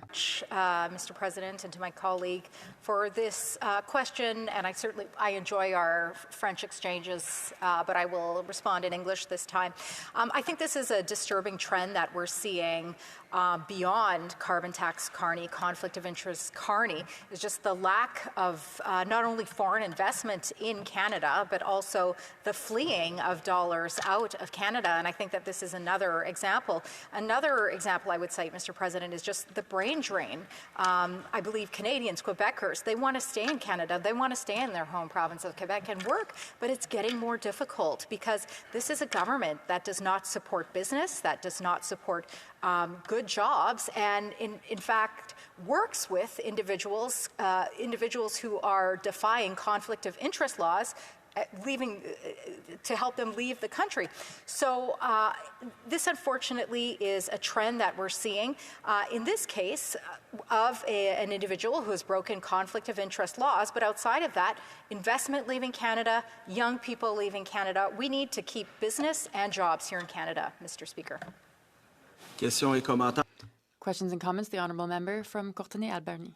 Mr. Speaker, I'm glad to hear that we're all talking about the cost of living and the impact it's having on people across our country. However, Mr. Speaker, we have yet to hear the Conservatives talk about corporate greed and excess profits, despite the fact that oil and gas, big grocery, the big banks, web giants are all having record profits, Mr. Speaker. We saw grocery store margins, go from 1.5% on average pre-COVID to 3.2% today. So, Mr. Speaker, through you, I'd like to ask my colleague, why has a single Conservative not gotten up and raised the concern about corporate greed and the impact that's having on everyday Canadians? Honorable Deputy. The honourable member.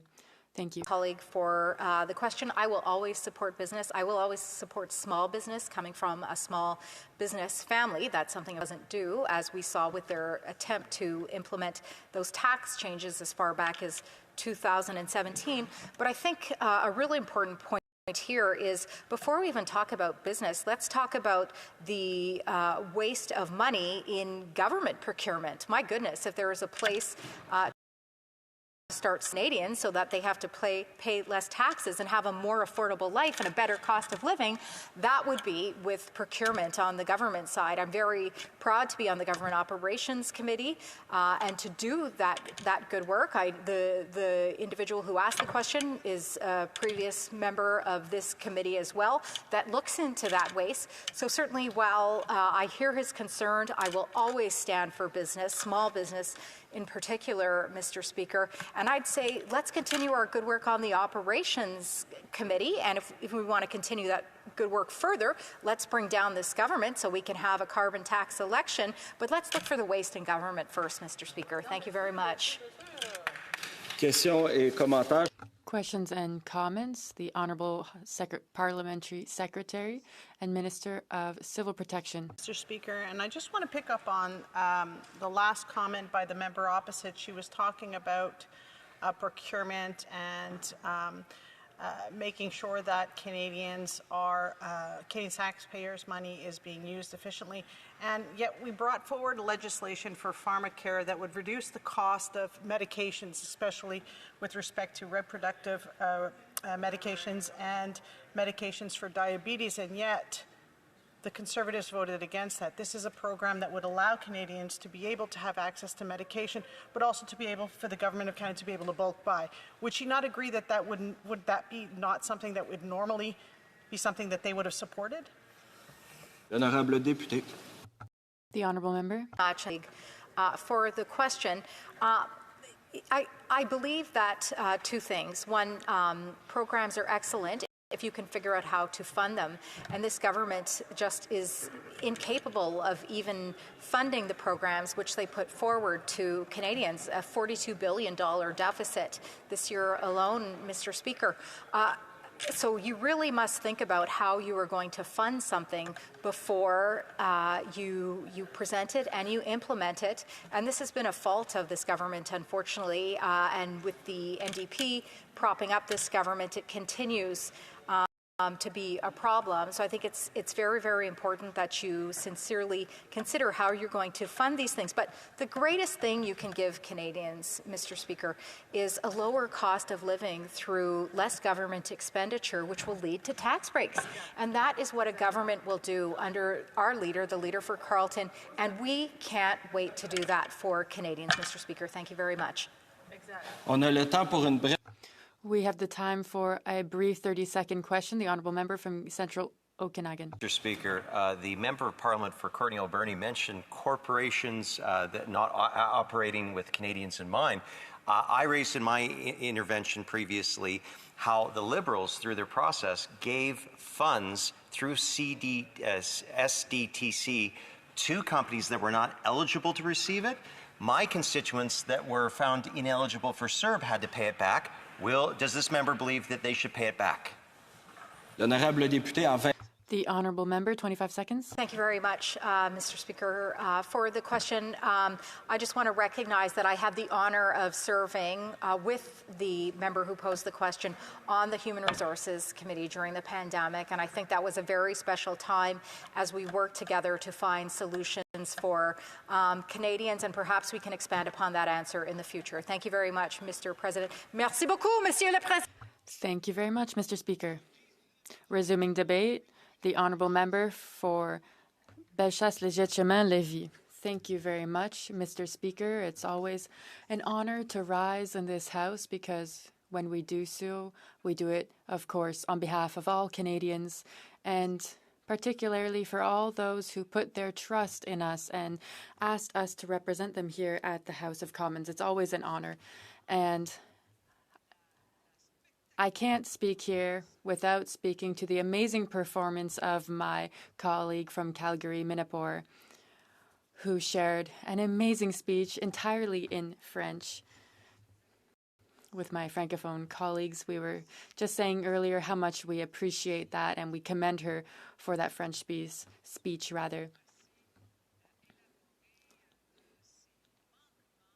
And it shows the extent to which this government has not risen to the challenge of being transparent in their work.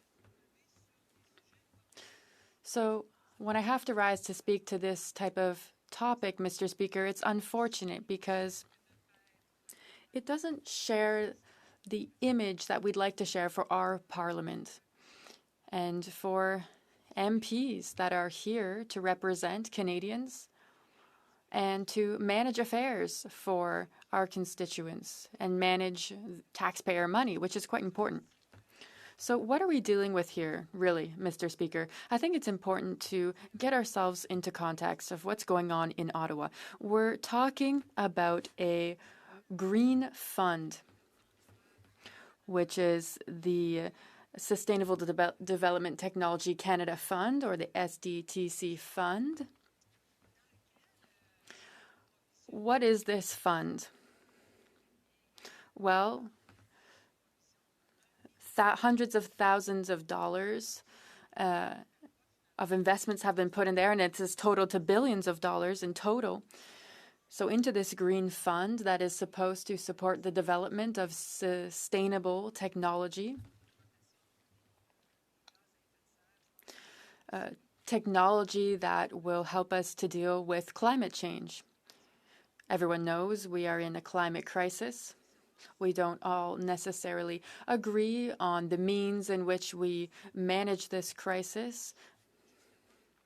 But the goal here was to develop technology that is sustainable and that will help us with this climate crisis. So it's not the program itself, Mr. Speaker, that we have a problem with. Our issue is the way that it's being used. And something that you need to keep in mind here is that the managers of this billion-dollar fund are appointed currently by the Liberal government. So what is the issue here? Why have we put a stop to the regular operations of Parliament? It's because following an Auditor General investigation, Mr. Speaker, and different audits done by the Commissioner of Ethics, these authorities found elements that are quite concerning. It has been shown and proven that individuals that have been administering this fund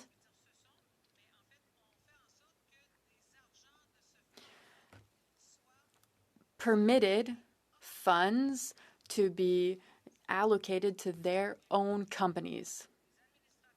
So I'll say it again. So those who are managing this green fund, a $1 billion SDTC fund, have been distributing funding to companies that own. The second thing that's quite concerning is the following. In all this process of awarding funds to companies that have applied to the program, many companies received funding despite not being eligible for it. And so we can see that there is a problem with this process and the interpretation of who should and should not receive money from this fund. At the end of the day, what is the result of all this, Mr. Speaker? And I will put my glasses on to make sure that I can give you the right numbers. $59 million were given to companies that shouldn't have received it. So in total, we're getting up to $500 million of funding that was not properly distributed. These were put into 180 companies in which there was an existing or a potential conflict of interest. So given this, Mr. Speaker, how can one imagine that MPs would not have the instinct to request these documents? Of course, as MPs, we want to ensure that whoever is managing this is held responsible. The Auditor General is appointed by the House of Commons to ensure that what is happening here is managed at the highest level of scrutiny, because we're managing taxpayer money.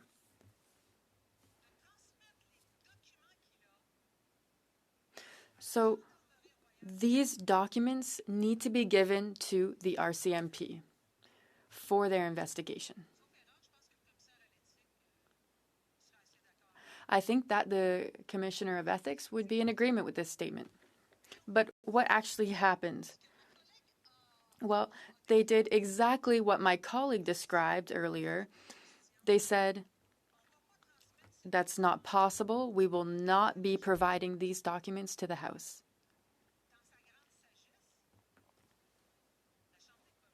And its wisdom, with all of its members, the House of Commons decided to say, no, that's not how it works. We require these documents. The police require these documents. They need to be able to take a look at them, because already we have the Commissioner of Ethics, we already have the Auditor General that have found some ethical concerns on the file. And now this has actually been taken to court. And so the RCMP requires these documents. And so the House has seen that the government is deciding to not provide the documents. And for this reason, we initiated this question of privilege. This is not something that we do every day, Mr. Speaker, as you know. We don't do this every day. We don't do this every week. We do this when the rights of members of Parliament are not being respected. And with his great wisdom, the Speaker of the House of Commons decided that the Conservatives were correct in this decision. Decided working in the manner in which they currently are. At the end of the day, what's the result?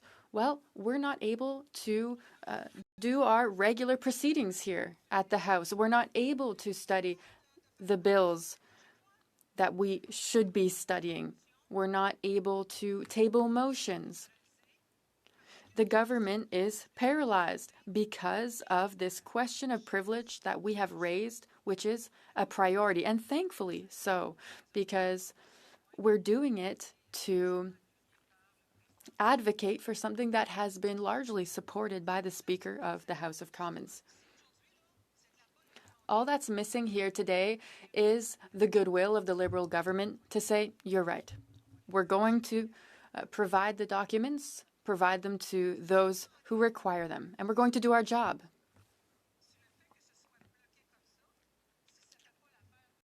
So if the government does not appreciate things being blocked here at the House of Commons, then they should look to themselves. That's the reason why we are not able to continue work on the bills that are on the order paper. and that why we're not able to continue work for Canadians. Mr. Speaker, there is a very dangerous denial of democracy here. Information is power. When you don't have the necessary information to make informed decisions, we are not in respect of democracy. Jean Chrétien said, "This is the most beautiful country in the world." But in order to remain the most beautiful country in the world, we need this information to take proper decisions. What is our role here? It's to pass bills, to represent our constituents, and to oversee the government. Those are the three roles of members of parliament. And I remind them of that because it seems that I have forgotten it. Now, we also have to take into account department MPs. We have to ask them questions. Now, I know about these games of how we ask questions to ministers, and these types of games can make me smile. I've seen individuals who have the courage to rise and to ask questions on this famous green slush fund, the Liberals' green slush fund. We are requesting that the documents that we require to do our job be provided to the RCMP. I am courageous enough to question the leadership of the Liberal Party. I have the courage to demand that these documents be tabled. Unfortunately, Mr. Speaker, they are denying democracy. Point of order. The honourable member from Rimouski. Thank you, Mr. Chair. Mr. Speaker, rather. I would like to confirm if we have quorum to continue proceedings. We will do our count.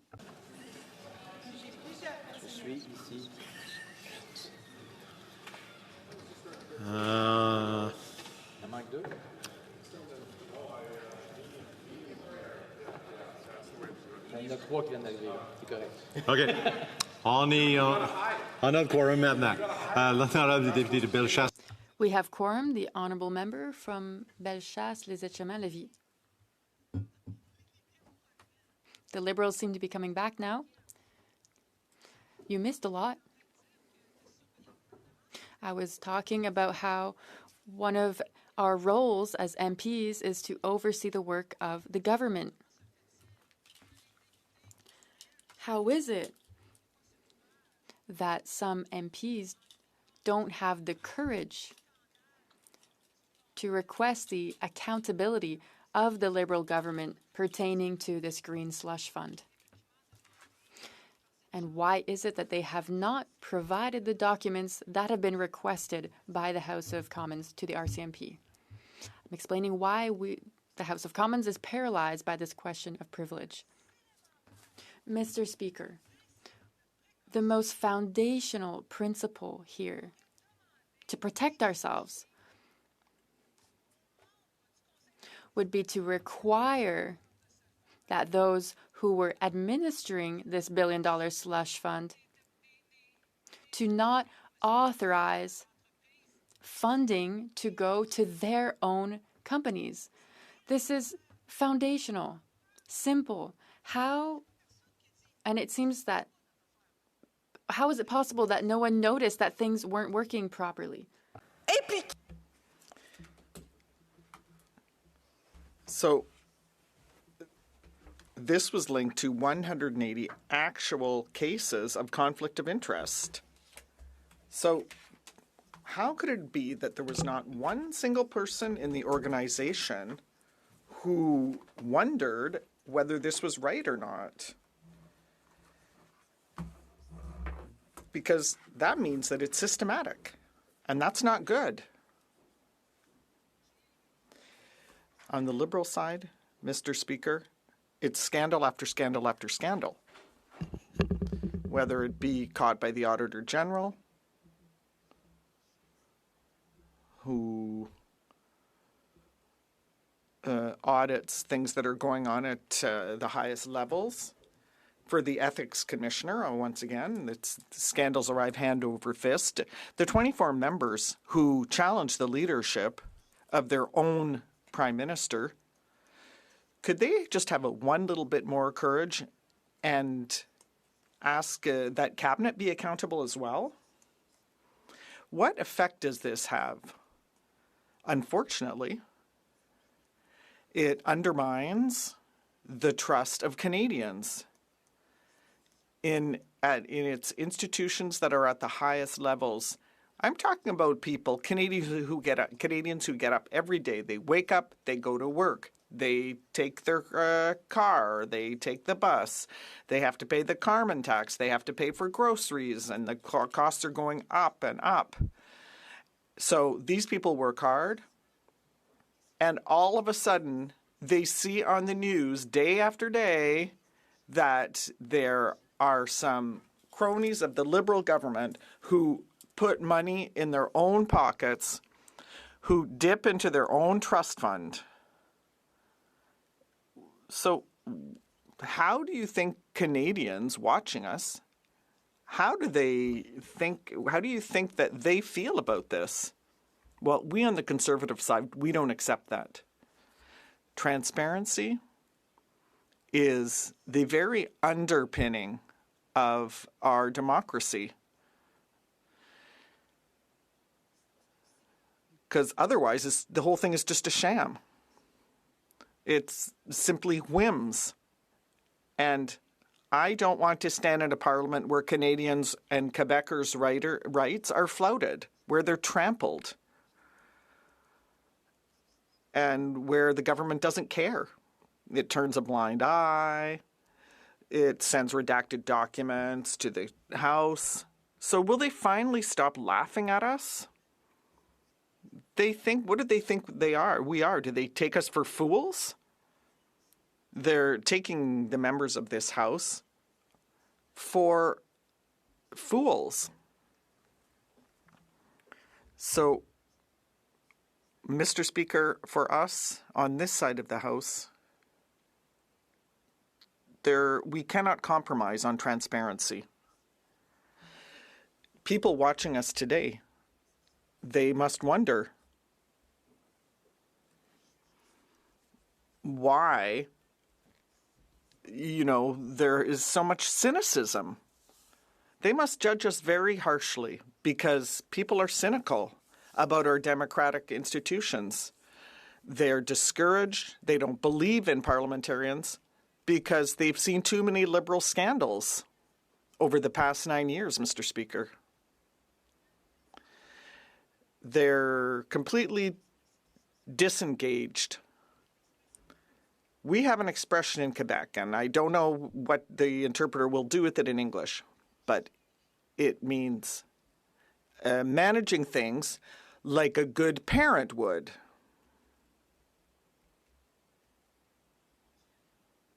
Yep, managing like a good father would, or maybe a good mother. That means not spending more than you earn. That's what it means. What have the Liberals been doing over the past 9 years, Mr. Speaker? Spending hand over fist. It grows on trees. No problem. Here you go. We'll create programs that already exist in provinces. We'll, so for example, drug insurance. That's a great thing, and it looks good on paper. But Canadians are already covered, Mr. Speaker. They're duplicating programs that exist already in Quebec and elsewhere in Canada. So people watch us here and they say, look at them spending as if there's no tomorrow.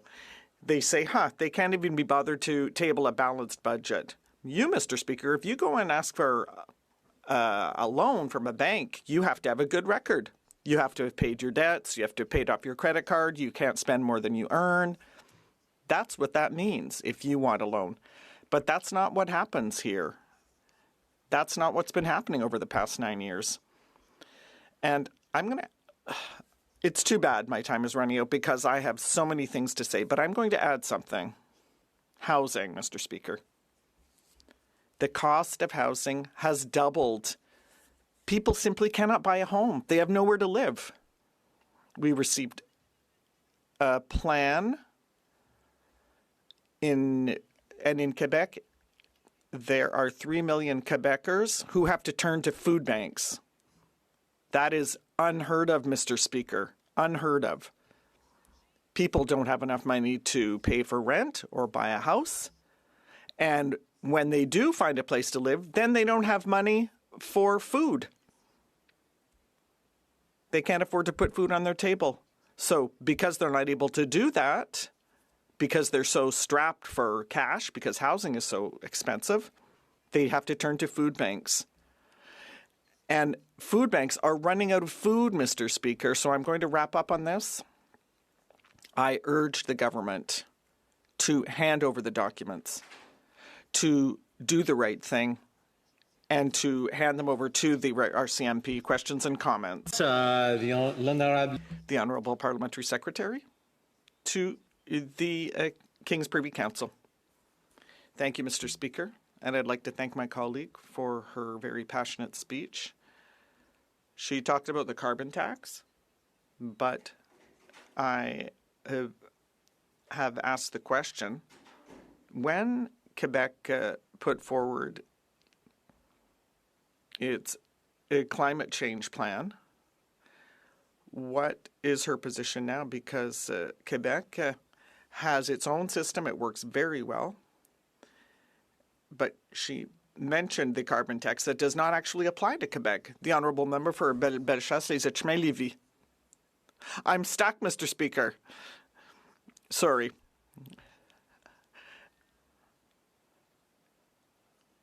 Well, when you say the carbon tax doesn't apply to Quebec, that's not true. In Quebec, they're overhauling their current system because it's been in application for some 10 years. So when the member says that it doesn't apply to Quebec and elsewhere, it's not true. For example, in Ontario, when Quebec leaves Quebec to come to Ontario with a shipment to a grocery store, it doesn't take a diploma in quantum physics to understand that gas and, and other products are going to be more expensive. Obviously, it's going to be more expensive. Why? Because the carrier pays more on his gas because his carbon tax has gone through the roof. So that's that. Questions and comments. The Honourable Member for Rimouski, Neigette, Témiscouata-les-Basques. Thank you, Mr. Speaker. Now, obviously, I listened to my colleague's speech, and she talked about Quebec expressions. I want to remind her of Quebecers' slogan is, I remember. And I remember being here in Parliament in 2020 in the midst of the COVID crisis, and there was the emergency subsidy program, CERB, that the Conservative government used to the tune of some $1 million. And after the words, they said, oh, sorry, our coffers were full, but they still took the money. But those public funds were for businesses that were going out of business. Now, today, they're talking about, oh, we manage money well, we're transparent. Mr. Speaker, come on. The question is very simple. First of all, did they pay back those public funds? And is that type of practice a way of managing money like a good parent? The Honourable Member. I'm very pleased to talk about the Conservative Party, Mr. Speaker, because I'm from Quebec and I defend Quebec. The Conservative Party as the one that had Prime Minister Harper, who recognized Quebec as a distinct society. And in addition, that party, my party, signed an asymmetrical health agreement with Quebec, and that was a first. So he should be careful about throwing stones. What we're concerned about today, Mr. Speaker, is the mismanagement of the Liberal Party, the party in power, which spends recklessly, that can't table a balanced budget, and that is driving people in Canada into poverty. And this question is coming from a colleague whose party supported that government. I am very confused, Mr. Speaker. Speaker, and I appreciate my colleague talking about the cost of living, but what we're seeing right now is, for the first time ever, we've seen in residential housing, Mr. Speaker, corporatization and corporate ownership exceed over 30% of residential housing. We've seen record profits for the big banks, big grocery. We're seeing it, the big web giants, Mr. Speaker. Yet we've never heard a Conservative get up in this House and call out the corporate greed. This isn't about small business. This is about a handful of corporations that are having record profits, Mr. Speaker. Their margins are through the roof. And the Liberals aren't doing anything to rein it in, Mr. Speaker, except have roundtables and talk. But we haven't seen them do anything. The Conservatives, sitting in official opposition, have been absolutely silent. Even in Britain, Mr. Speaker, the Conservatives there brought in an excess profit tax on oil and gas. We can't even get Liberals to do that in Canada. So maybe through you, Mr. Speaker, my colleague can speak about the impact corporate profits and corporate greed is having on people in her riding. And I'm not talking about small businesses, because they're being impacted too by this corporatization and concentration of wealth. Thank you. The honourable member for Bellechasse-Lévis. Well, I think that what it is important to do today, what is urgent to do, is to talk about the Liberals' greed. It's the greed of the Liberals. They've lost any common sense they ever had. They're incredibly arrogant. That's what we need to talk about today, and that's what we're talking about. And I would just like to remind my colleague that his party supports this government, and it gives that government the majority it needs to stay in power, Mr. Speaker. Despite, all their hand-wringing, that's what they do every single day.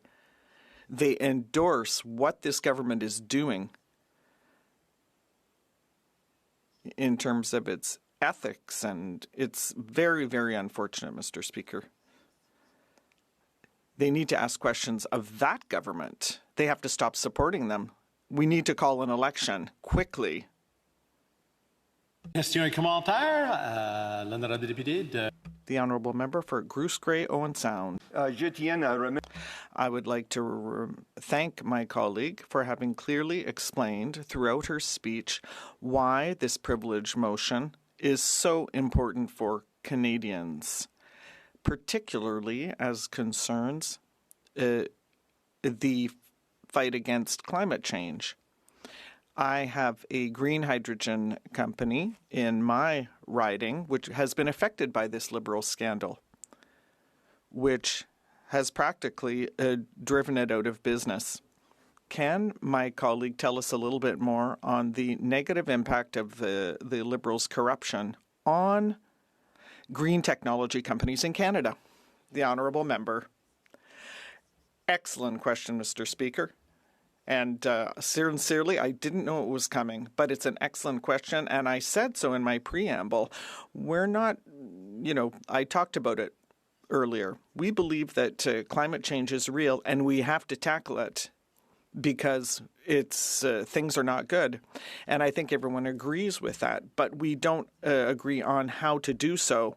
And we have said to businesses, develop new solutions for us, find us new ways of doing things so that we can use technology to tackle climate change. We're not saying that almost $500 million this year have gone to companies that weren't eligible for it, or that were owned by cabinet members, and that deprives organizations and businesses that would be able to revolutionize ways of doing things to tackle climate change. They can't access this program. It's not the program that's bad.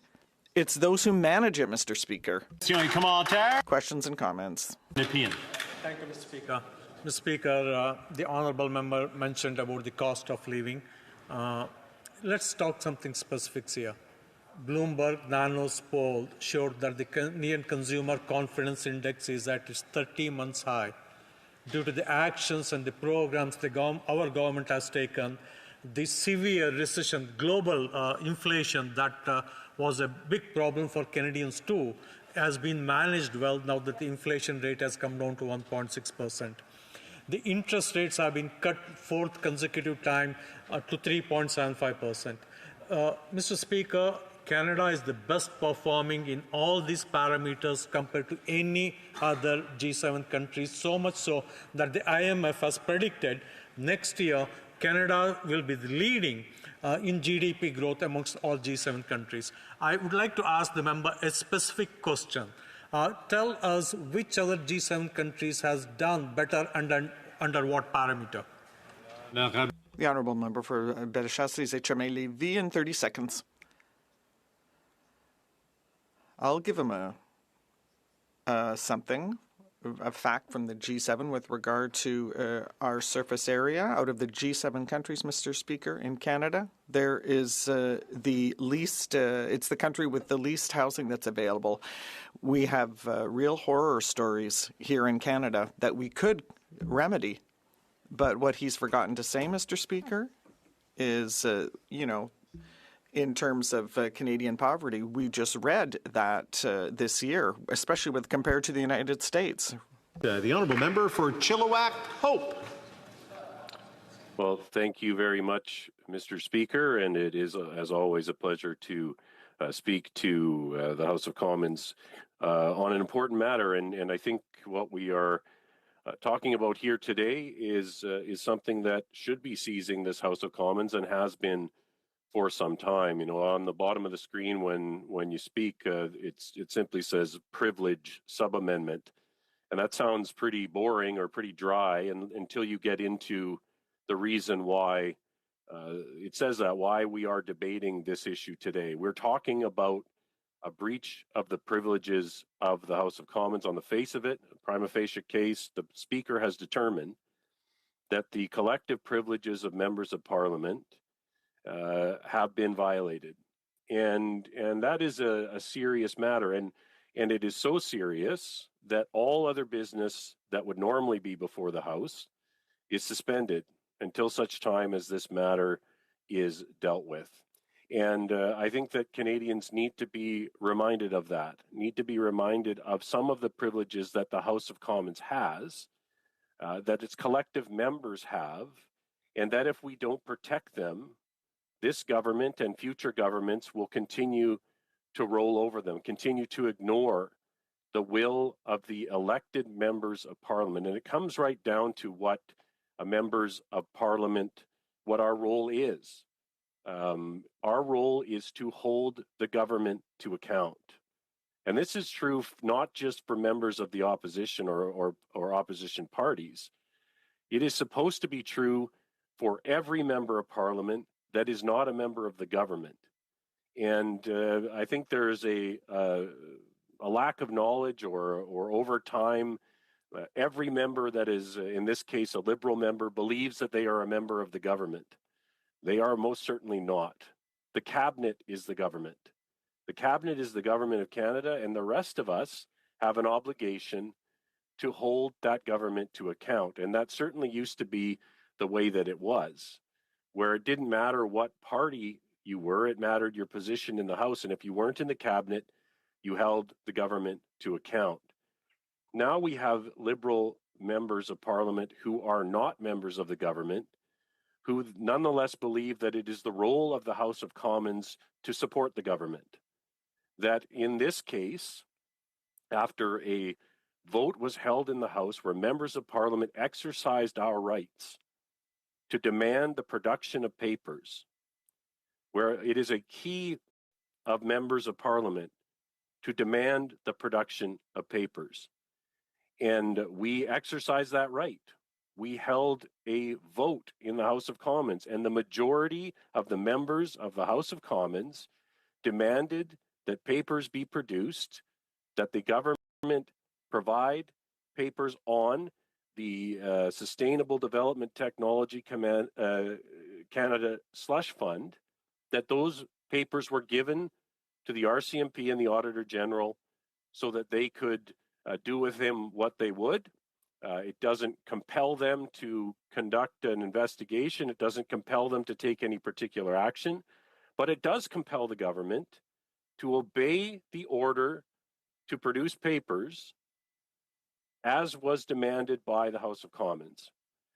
And why this is so important, if the government is allowed to simply ignore a key privilege of the House of Commons, there is no accountability. There is no ability for members of Parliament to hold the government to account if there is simply an ability to ignore democratic votes in the House of Commons. And we know that this government has no problem doing that. We saw it when the House of Commons voted to list the IRGC as a terrorist entity. It took this government years, and the only reason they actually did it is because they hoped it would help them save their failing candidate in a Toronto by-election. And the narrator says it didn't work. They still lost that by-election, even though they tried at the last minute to finally list the IRGC as Parliament had demanded many years previously. And now we see it again, where the government has denied a request. They believe they know better. We've requested unredacted documents to be sent to the RCMP and the Auditor General, and the government has said no. The government has redacted those documents. They have determined in their own infinite wisdom that they know better than the majority of the members of the House of Commons. That even though it is a core privilege for members of Parliament to be able to demand the production of papers, the government of Canada, this Prime Minister, this Prime Minister's office, has said, we know better than the elected representatives of this House of Commons who have exercised their rights in a democratic vote. So that is why we're here today, because the government refuses to accept that Parliament is supreme, that Parliament, not the government, has the right, in this case, to demand the production of these documents and demand that they be turned over unredacted, without any edits, without parts of it blacked out.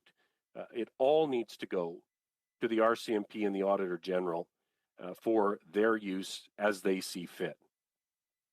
Because this is a complete and total Liberal scandal. It is once again another example of why they are not worth the corruption. $400 million in SDTC funds were given out under questionable circumstances. Several million dollars should never, $58 million for 10 ineligible projects altogether, and over 180 conflicts of interest where members of the board of directors were able to vote on whether funds should go to companies that they were affiliated with. It's almost unbelievable if we weren't talking about this Liberal government and their record. So we have 186 cases in projects where the board members held a conflict of interest. And the worst part of this all, Mr. Speaker, is that the then Minister of Industry, Navdeep Bains, was told that this would be a result of him appointing a partisan board chair. This SDTC had operated at arm's length from government without these conflict of interests right up until the Liberal government took over.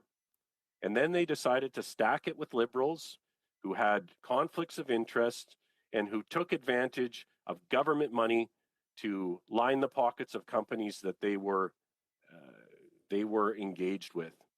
The minister was told this would happen, and he ignored the advice that he received. This is not new for the government, for the Liberal government, but it certainly was something that he was warned about and ignored.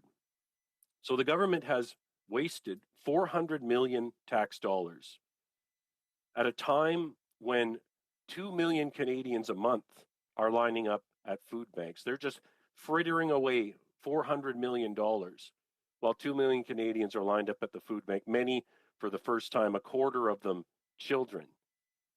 And this government, I heard a question from a Liberal member just prior to my speech, asking my colleague.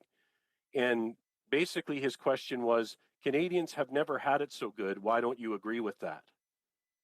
Outrageous, Mr. Speaker, for a Liberal member of Parliament, and how out of touch when 2 million Canadians a month are at the food bank, when people's rents have doubled, when mortgage payments have doubled, the cost of housing has doubled, and we have Liberal members saying, why aren't you praising the government for our amazing work? Well, I can tell you that no one who lines up at the food bank for the first time is praising the government or thinks that things are going well. People that are losing their homes or at risk of homelessness.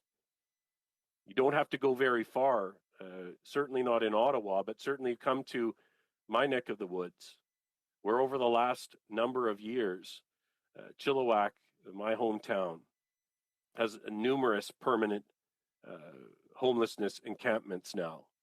And they move around from time to time. This is in spite of record investments from the city in housing solutions, trying to help people. We have a very generous community. But look at the highway overpasses, or the highway rest areas between Chilliwack and Langley. They are full of people in mostly dilapidated RVs because that's where they live now. And so the idea that things are great and talking about the IMF at a time when people are living in a broken down RV or lining up at the food bank is just completely out of touch. We know that this government has continued to drive up the cost of living, whether it's on home heating, groceries, the price of gas. They continue to jack up the carbon tax, which makes it even harder for Canadians to make ends meet. But they have no problem raising the costs on Canadians, but they won't raise the ethical bar on something like the SDTC, where they can hand out money willy-nilly to their friends to the tune of $400 million. We know that this government can't manage a budget. They're already $8 billion over in the higher deficit than what they predicted just in the last budget alone. This government now spends more on interest payments than they do on healthcare transfers to the provinces. That is an outrageous scandal in and of itself. To say we spend more, we give more money away in interest payments, we being this Liberal government, gives more money away in interest payments than they do in the necessary healthcare funding that we so desperately need. Because we've seen in my province, which the BC NDP has managed our healthcare system into the ground to the point where every weekend now, numerous emergency rooms are closed because of the mismanagement of the BC NDP. They could definitely use some of the funding that the government in Ottawa is spending on interest. I'm not convinced that the BC NDP could actually manage it any better, but we have certainly seen in our province how our healthcare system has been mismanaged and certainly is in need of an injection of funds. And it certainly would be nice if the government in Ottawa wasn't running up the deficit to such an extent that the interest payments were more than the healthcare payments in this country. And this is the priority of this government, however. It's the priority of this government to not only continue to withhold documents that this House of Commons has demanded, but it's their priority to continue to support the SDTC and their mismanagement. And I think that is a very difficult thing. We've been now speaking about this for many days, many weeks, and the government continues to dig in its heels, continues to hold this house up by refusing to address this issue, by refusing to give the documents that have been demanded to the RCMP, to the Auditor General. If they did that, we would be back on to things like important private members' business and important work that could be done here. But they are holding this House under their thumb because they refuse to respect the ruling of the Speaker. They refuse to respect the vote in the House of Commons. And I think, once again, we get back to who they think they serve.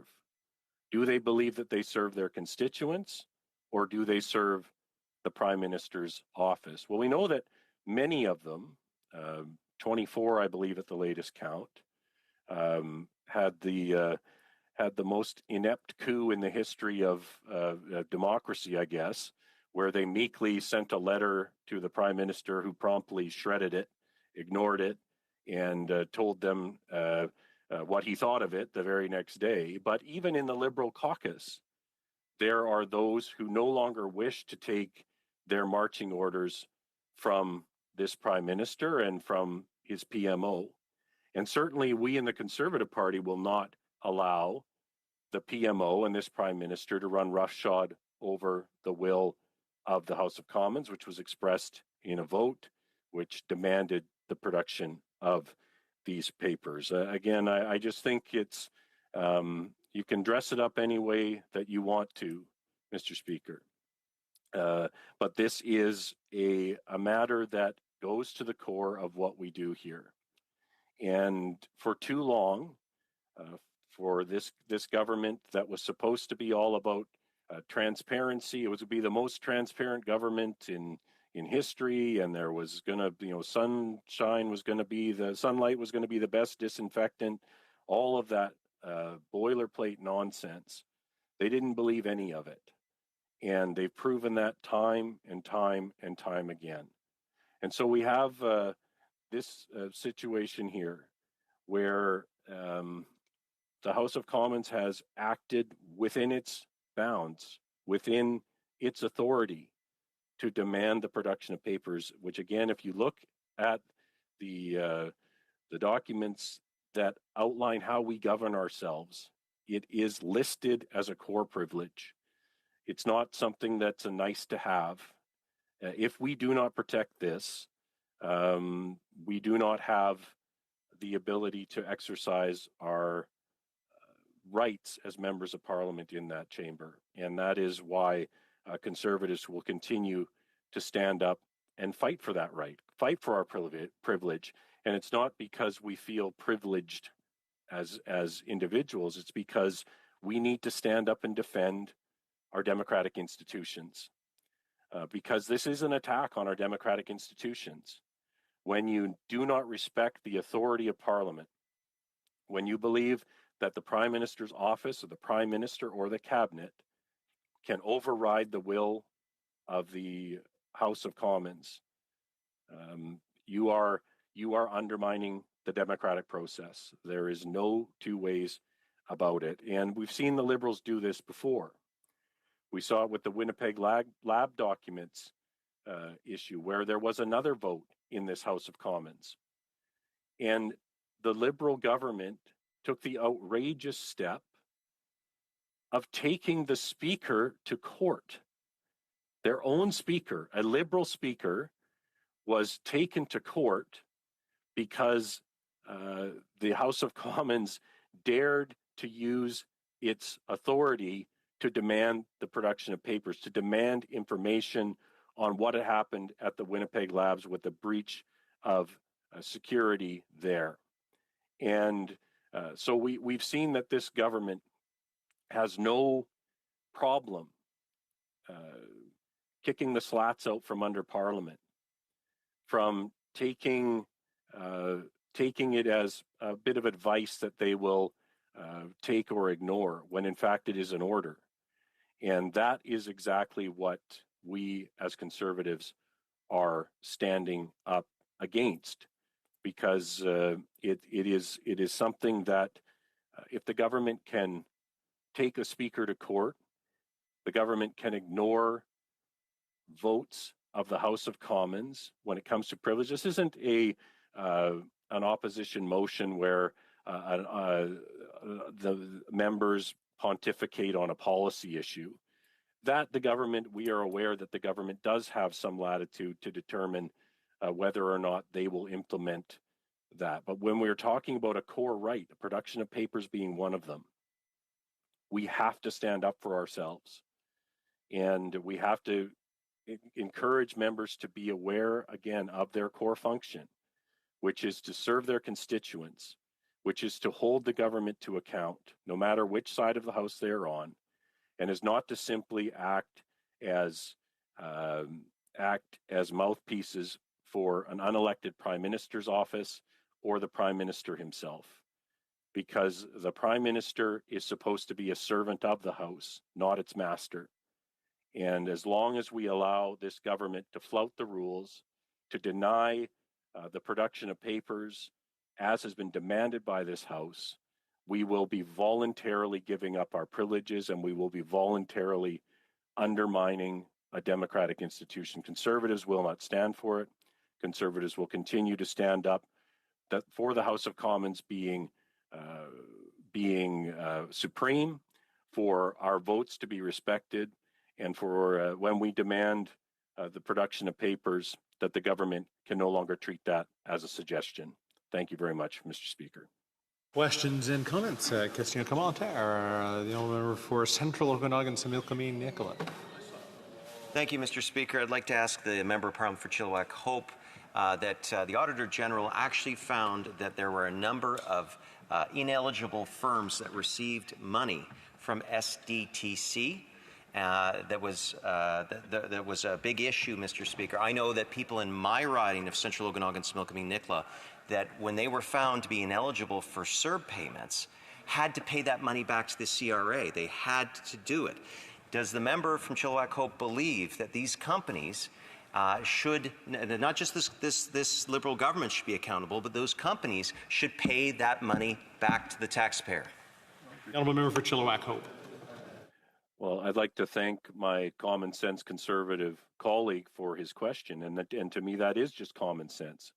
If you receive money that you should not have been entitled to, the government should make an effort to get it back. Certainly any taxpayer in my riding knows what happens even if they make a mistake on their tax forms. The tax man is very quick to and demand that the money be repaid, and oftentimes with penalties and interest. So the idea that just because these firms are well connected to the Liberal Party, that they shouldn't be held accountable when they were ineligible to receive funds, I think is outrageous. They absolutely should pay it back. And I believe that is one of the reasons that the RCMP and the Auditor General should be given these documents so that they can determine what, if any, next steps should be taken as well. Questions and comments? The honourable member for Caribou, Prince George. Thank you, Mr. Speaker. I want to thank our honourable colleague from Chilliwack Hope for his intervention. I'm going to ask him the same question that I've asked many of our colleagues throughout this debate. Now, we're talking about the theft of over $400 million by Liberal insiders who then funneled the money to their own companies, where the Auditor General found over 186 conflicts of interest with respect to that money. Now, the Liberals would say, just nothing to see here, let's just get it to committee and we'll study it and everything will be fine. But through you, Mr. Chair, I'd like to ask our honourable colleague, if somebody steals from you, do you go to the RCMP or do you go to a committee? The honourable member for Chilliwack Hope. Well, I think, again, another good common sense question from my friend there. I think absolutely it's up to the RCMP to determine what they do with the information that is forwarded to them. But I think it certainly, I expect them to take a great interest in the fact that nearly $400 million in funds went to well-connected Liberal companies. And as has been indicated, $58 million went to companies that were ineligible to receive the funding. So when you talk about this sort of corruption, you absolutely, the RCMP should be given all of the information not just the information that this government deigns that they should be able to receive. And that is at the core of what we're talking about here. The House of Commons has demanded that certain documents be turned over to the RCMP. They will make the determination on what they do with that information, but it is not up to the government after a vote in the House of Commons to make their own determination as to which documents should be turned over to the RCMP. All of the documents that the House has demanded must be turned over to the RCMP. Questions and comments? The honourable member for Kingston the Islands. Well, how does the member feel about the fact that the RCMP doesn't want the documents? This is, I hear my colleagues heckling, not true. I'll read an actual letter from the commissioner, an excerpt from the actual letter from the commissioner, when he said, any information obtained through the motion or other compulsory authorities would need to be segregated from the RCMP investigation. There is a significant risk that the motion could be interpreted as a circumvention of normal investigative processes and charter protections. The RCMP wrote this House a letter and said, we don't want the information through the manner in which you tried to give it to us. The RCMP said they have the ability to get the information when and how they want it. So, simple question to the member. I'm sure he can provide me a simple, common sense answer to it.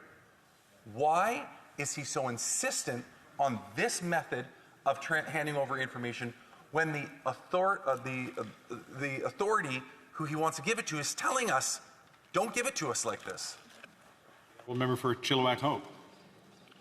Well, I'd like to thank the member for the question, and I realize again that that is a Liberal member who believes he is a member of the Liberal government. However, he is not in cabinet. He has never been in cabinet, and I don't believe will be in cabinet. So his job, as well as the rest of us, is to hold this government to account. And the RCMP can do with the documents what they please, but the House of Commons has the right, has the privilege to demand the production of papers. And this is what this government doesn't understand. They say, well, maybe they don't want it in that format. Maybe the RCMP would prefer it to come in a different way, or they can do something else if they want to. The House of Commons Parliament is supreme. It has the ability to demand the production of papers. That has been done.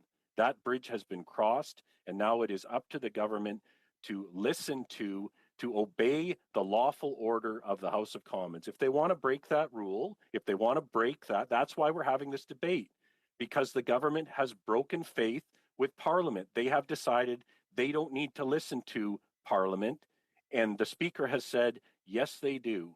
So that's why we're having this debate, and until such time as the government turns over the documents as has been demanded by this Parliament through a lawful vote, we will continue to stand up for our democratic institutions, stand up for members of Parliament and our rights, and will not be distracted by the comments of a Liberal backbencher. Questions and comments? The honourable member from Rimouski-Nejet. Thank you, Mr. Speaker. I think we're getting to know what the Conservatives repeatedly say. They think that they are very transparent and know how to manage the public purse, but we know history, and I'd like to remind you of that today. When the Conservative Party was with Harper in the past, there was already a question of privilege. For how much time? Not 3 weeks, rather 5 months. The Parliament was paralyzed because the Harper government didn't want to disclose documents pertaining to Afghanistan.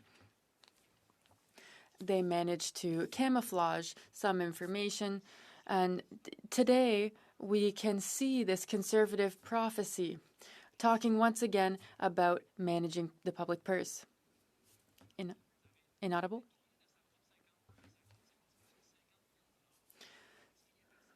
So is giving $50 million to your own riding the good, proper gestion of taxpayer money? I'd like to know how Quebecers can trust the Conservative Party that wants to become the government and yet is showing their disastrous ability to do so. Thank you, Mr. Speaker. That was difficult to follow. I will remind that honourable member that The Liberal Party, and I think I don't know how many members the Bloc had at the time, because when Stephen Harper was the Prime Minister, the Bloc Québécois was down to, I think, 4 seats. They only seem to thrive in this country when there are Liberal governments. Separatism and the Bloc seem to do much better when there is a Liberal government. So I don't think they even had party status at that time. However, there was an election that was fought on that. The Liberal Party, in their wisdom under Michael Ignatieff, brought down the Stephen Harper minority government over that issue that he's talking about. And I believe that was when we had a strong, stable National Conservative majority government under Stephen Harper.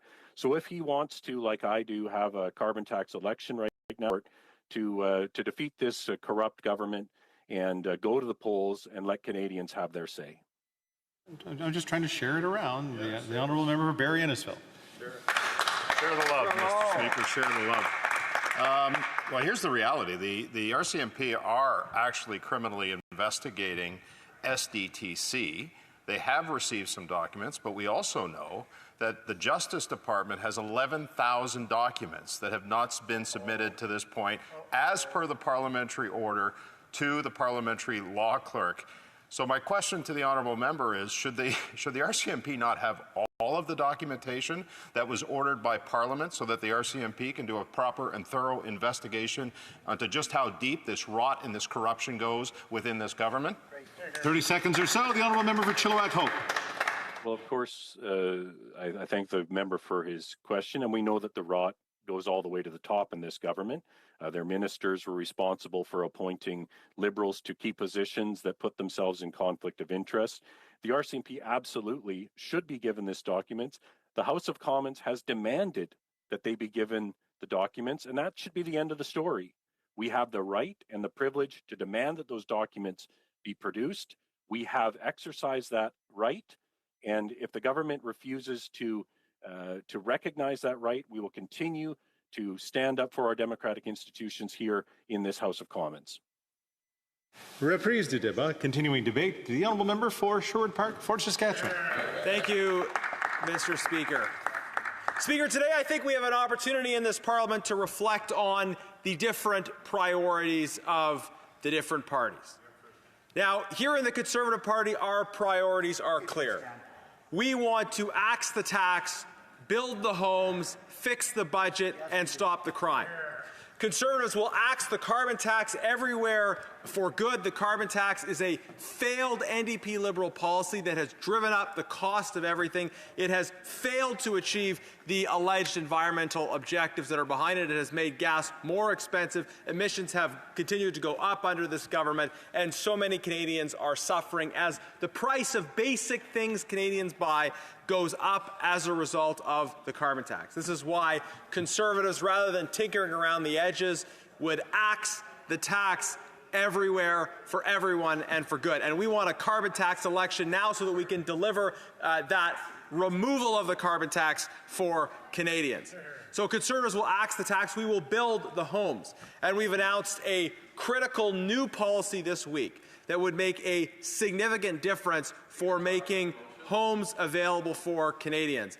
And the Liberals' own advisors have praised the Conservative plan for building homes. In the last 9 years, Liberals have failed to build homes. Rent has doubled under these Liberals. As we've heard many times, costs are up, crime is up, rent is up, and that's why time is up for this government. Canadians want a new government that will deliver on a real plan to build the homes. And we will require municipalities to meet critical targets in terms of the construction of new homes. Municipalities that meet those targets will be rewarded.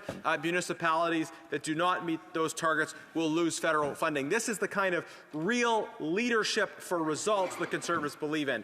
Liberals want to signal that they care without actually doing the hard work of achieving results. And you can measure the outcomes of their policies in the results. Liberals think it's all about how much money you spend. They profess, look at how much money we've spent on this and how much money we've spent on that. The real test of a housing policy isn't how much money the government has spent, it's how much money Canadians have to spend every month when they pay their rent.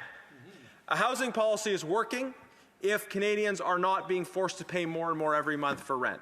Yet Liberals want to trumpet their own spending rather than looking at the realities in terms of the costs for Canadians.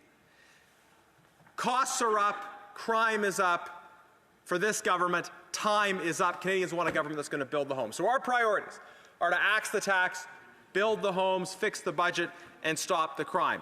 How would we fix the budget, Mr. Speaker? Very simple. We would bring in a dollar-for-dollar rule requiring that when there's a new dollar of government spending, that dollar be identified as coming from somewhere. You can't continually increase spending without ever reviewing and looking at where those dollars are going to come from. Liberals have been living in this economic fantasy world for the last 9 years where you can simply spend and spend and spend without considering where the money is going to come from. Canadians know that's not the reality. That's not the reality that small businesses face in this country. That's not the reality that families face in this country. And eventually that reality catches up with government as well. But in 9 years of this NDP Liberal government, the national debt has more than doubled. Debt servicing costs have soared. Canadians are paying more because of the carbon tax, but also because of the inflation tax. The way that the increase in government spending is driving up the costs that Canadians face by reducing the value of the dollar in their pocket. If you have more dollars chasing the same amount of goods, that's not going to make anyone richer. That simply means that everything is going to cost more in dollar terms. So we need a government that is going to replace this incontinent fiscal policy with a focused, disciplined fiscal policy that includes a dollar-for-dollar rule. If you're going to propose a new spending program, you have to be able to explain where that money is coming from. And these Liberals, they have run massive deficits in every single year they've been in power. In reality, this isn't what Canadians have traditionally associated with the Liberal Party. It's more of a radical NDP fiscal policy. This is an NDP Liberal government we see. And as we can identify in today's discussion of the corruption motion, we have with this coalition, this effectively reconstituted coalition between the NDP and the Liberals, we have the worst of both worlds. You have NDP fiscal and economic policy, and you have Liberal ethics. And that's what we have with this NDP Liberal government. The radical far-left NDP approach to the economy applied to government, along with the Liberals' disregard for our institutions, for rule of law, and for the need to have proper accountability in government. You have NDP fiscal policy and Liberal ethics. And so this, again, is why Canadians are looking at the situation and they're saying time is up for this NDP Liberal government. Time is up for this Liberal government. We need a new government with new priorities, priorities that involve axing the tax, building the homes, fixing the budget, and stopping the crime. Now, Mr. Speaker, on the issue of crime, it's very clear in the last 9 years, under these NDP Liberals, violent crime has gotten so much worse in Canada. And this government should be judged not by their words, but by the results. They will be judged by the results of what they've done. Costs are up for Canadians, and crime is up dramatically because of policy choices that they made. Liberals would always like to present themselves as victims of circumstance. They would like people to believe that as soon as they got into office, things started going wrong, but it had nothing to do with them. That's the story they'd like to tell, Mr. Speaker. And yet you could see with criminal justice policy in particular that they made specific decisions around sentencing and enforcement that... And so Conservatives will restore common sense when it comes to criminal justice policy. That includes jail, not bail, for repeat violent offenders. And that includes support for treatment and recovery for those who are struggling with addictions. Liberals have pursued a failed drug policy, which is paying the pushers of drugs. Their policy of safe supply is leading more money to go back into the pockets of bad corporate actors like Purdue Pharma, who will make dangerous drugs which are then given away for free at taxpayers' expense to those who are struggling. Conservatives would sue those bad corporate actors like Purdue Pharma and McKinsey, who are responsible for the opioid crisis, we would put that money into treatment and recovery. This emphasis on treatment and recovery is going to help address the challenges we face with crime, as well as having, for those who commit violent offenses in this country, they are going to face serious consequences under a common-sense conservative government. So our priorities are to axe the tax, build the homes, fix the budget, and stop the crime, to restore the country that we know and love, to bring it home, to bring home the country that Canadians remember. Because it wasn't this way before Justin Trudeau, and it wasn't this way before the Prime Minister. I understand. Point of order, the Honourable Parliamentary Secretary. So I just want to remind the member opposite, I know he really, really likes him, but he's not allowed to use his name. Just, I know the Honourable Member will retract that and continue on. The Honourable Member for Sherwood Park v. Saskatchewan. Well, thank you, Mr. Speaker. The rules of this House don't allow you to say the name of a current member of Parliament, but they do allow you to say the name of a former member of Parliament. So I think I'm a little bit ahead of myself by using his name. But the time will come. The time will come, Mr. Speaker, because soon we will have the time is soon coming. They can't put it off forever. Mr. Speaker, these, as one former British parliamentarian said, even these turkeys can't keep Christmas from coming. We will have an election, Mr. Speaker, and when we have an election, Canadians will have an opportunity to be heard on the record of this failing government, Mr. Speaker. It's a quotation. It's a quotation. Even these turkeys can't keep Christmas from coming forever, Mr. Speaker. Canadians will have affordable food, including turkey, once again. Now, these are our priorities on this side of the House. The Liberals across the way, what are their priorities? Well, their priorities, they are willing to paralyze Parliament in order to protect themselves from the proper investigation of their corruption scandals. Conservatives have put forward a motion that was adopted because all opposition parties voted in favor of it, to order the production of certain documents regarding the government's SDTC scandal. Now let's just break down what this scandal is.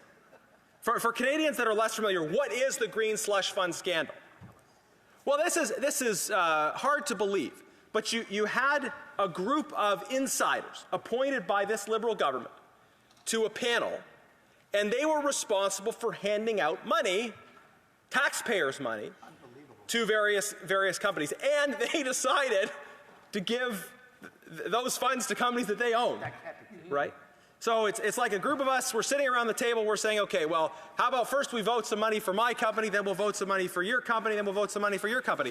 And in some cases, the person, while their company was being voted on, they stepped out of the room. But in other cases, they didn't. We have instances of people actually voting. Are you in favor of giving money to the company that you own? Well, yes, I'm in favor of that, Mr. Speaker. This is the essence of the SDTC scandal. $400 million. You had people sitting around a table who were appointed by these Liberals, charged with handing this money out, and deciding to give that money to themselves. Right? It's outrageous. You know, in times past, this would have been like the major decisive story. Today there are so many scandals. It's almost like it's a strategy. These Liberals thought, you know, if we are the cause of as many scandals as possible, maybe there can be sort of dispersed attention on them, right? But this alone, this Green Slush Fund scandal, it's incredible what these Liberals and their elite insider friends thought they could get away with, Mr. Speaker. But it is part of a culture of corruption that we have seen under this NDP Liberal government. They think they can get away with anything. Having tried to buy off the media with subsidies, they think they can do anything and not be held accountable for it. But Canadians are waking up. Canadians are hearing about these stories, and I know Canadians are demanding accountability and change. Because cost is up, crime is up, corruption is up, and time is up. It's time for an election to throw out these carbon tax, conflict of interest Liberals and replace them with a common-sense Conservative government.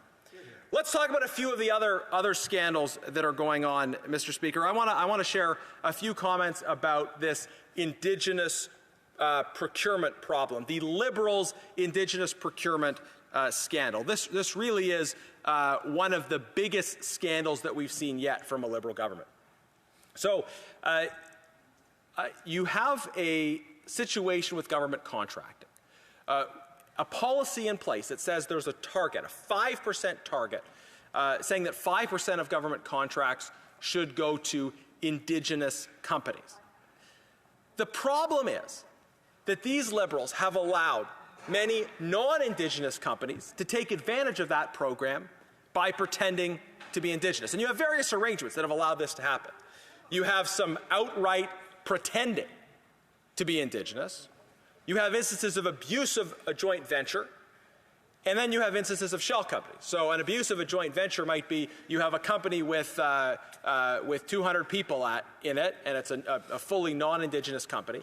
And then that company is in joint venture with a company that has one person at it, and that company is considered an Indigenous company. So you have a joint venture where the vast majority of the work, the benefit, the profit is going to the obviously much larger partner, but they're entering into a joint venture, so-called, which allows them to officially be labeled as an Indigenous joint venture, even though virtually all of the work and the benefit is going to the non-Indigenous part of that partnership. So this is the abuse of joint ventures that we're seeing that allows effectively non-Indigenous companies to take advantage of the program. And there was an instance reported on in the Globe and Mail with a private company called the Canadian Healthcare Agency that was in so-called joint venture with an individual who was actually one of their employees. So this person was an employee at the larger company. By all indication, wasn't a real joint venture.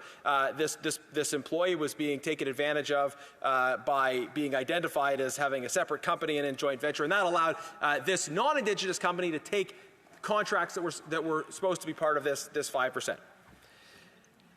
And so you have that, and then you have the use of shell companies. So a shell company would be you have one company that has been identified as Indigenous that's getting these government contracts, then subcontracting the work to non-Indigenous companies. Now there's a rule that's supposed to prevent this. A subcontracting rule requires that 1/3 of the subcontracts be to Indigenous companies if it's been received as part of that Indigenous procurement set-aside. But we've asked for documents on the verification of the subcontracting rule, and it's pretty clear that nobody's actually enforcing this. And you've got a little bit of that Spider-Man meme of the Minister of Public Services Procurement and the Minister of Indigenous Services saying, well, I'm not doing that, this is Indigenous. Well, I'm not doing that, this is procurement. And then nobody seems to be enforcing those subcontracting rules. So you have these various structures, abuse of joint ventures, outright pretending, shell companies, and as a result of this, according to the AFN appeared before the Government Operations Committee on the Liberals' Indigenous procurement scandal and said that most of the contracts within this Indigenous procurement set-aside are actually going to shell companies. So that's the testimony of the AFN. So before Liberals get up and say, oh, this is just Conservatives saying this, no, these are Indigenous leaders. And not just the AFN, leaders from First Nations, Inuit, and Métis communities have repeatedly highlighted how non-Indigenous elite insiders are taking advantage of this program that's supposed to benefit Indigenous businesses. And it's a crying shame, but it's typical of these Liberals. They didn't care about the results for Indigenous peoples. They only cared about being able to look like they were checking a box to say that they cared. So they want to say, hey, look at the number, look at this target, look at this box we're checking. But in reality, when the Government Operations Committee started going into it and started inviting Indigenous leaders to speak before the committee, we found that according to the testimony, most of what they're saying is part of that 5% target isn't going to Indigenous communities at all, isn't even going to Indigenous businesses. And in fact, when we challenged the Minister of Indigenous Services on this the first time back in March, she said, well, the purpose of the program is just to identify indigeneity. It's not about economic development effectively. She's saying it's just about identifying indigeneity. She completely changed her tune 6 months later. But when the program is allowing shell companies, elite non-Indigenous insiders abusive joint ventures, outright pretenders to take advantage of the program. Clearly, the benefit's not going back to Indigenous peoples, and these Liberals don't seem to care. They want to trumpet the box-checking exercise rather than answer clear, necessary questions about the impacts of this program on communities. And I know from speaking to Indigenous leaders across the country, they talk very much about the importance of economic development, of autonomy, of giving back control over resources, over opportunities, and putting in place policies that allow Indigenous communities to survive and prosper. And one key piece of feedback we've heard is about how there are various policies in procurement that actually make it very difficult for new entrants, including Indigenous and minority-owned businesses, to get contracts. Because the Liberals have so constrained the procurement system as to protect the privileged access of elite insiders. We saw this with the Arrive scam scandal as well. With the Arrive scam scandal, you had, according to the Auditor General's report now, you had an instance where GC Strategies actually sat down with people inside of government to discuss the terms of the contract. According to the procurement ombudsman, you had overly restrictive requirements that said, for instance, you could only bid on a federal government contract if you've done a certain number of federal government contracts before. Well, how does that make any sense? If you're a business that can do the work, maybe you're a new business, maybe you're based somewhere else in the country, maybe you're started by someone who doesn't have the same insider access or in a history with the federal government, but can't actually do the work. Maybe that business has actually done work with other levels of government, has been successful in procurement processes across the country, but then they want to bid on a project here in Ottawa, and the government says, well, no, sorry, you haven't done business with the federal government before, so you're out. Entrenched protection of privilege for elite, liberal-connected insiders. And these are huge amounts of money we're talking about. The Liberals' Indigenous procurement scandal, you have a number of players. Dalian Enterprises, over $100 million in contracts they've got. Canadian Healthcare Agency, over $100 million in contracts. A majority of those who got contracts under this set-aside were shell companies, according to the AFN. So we're talking massive amounts of money that these Liberals are finding ways to funnel to their friends and to other well-connected insiders. Those are their priorities.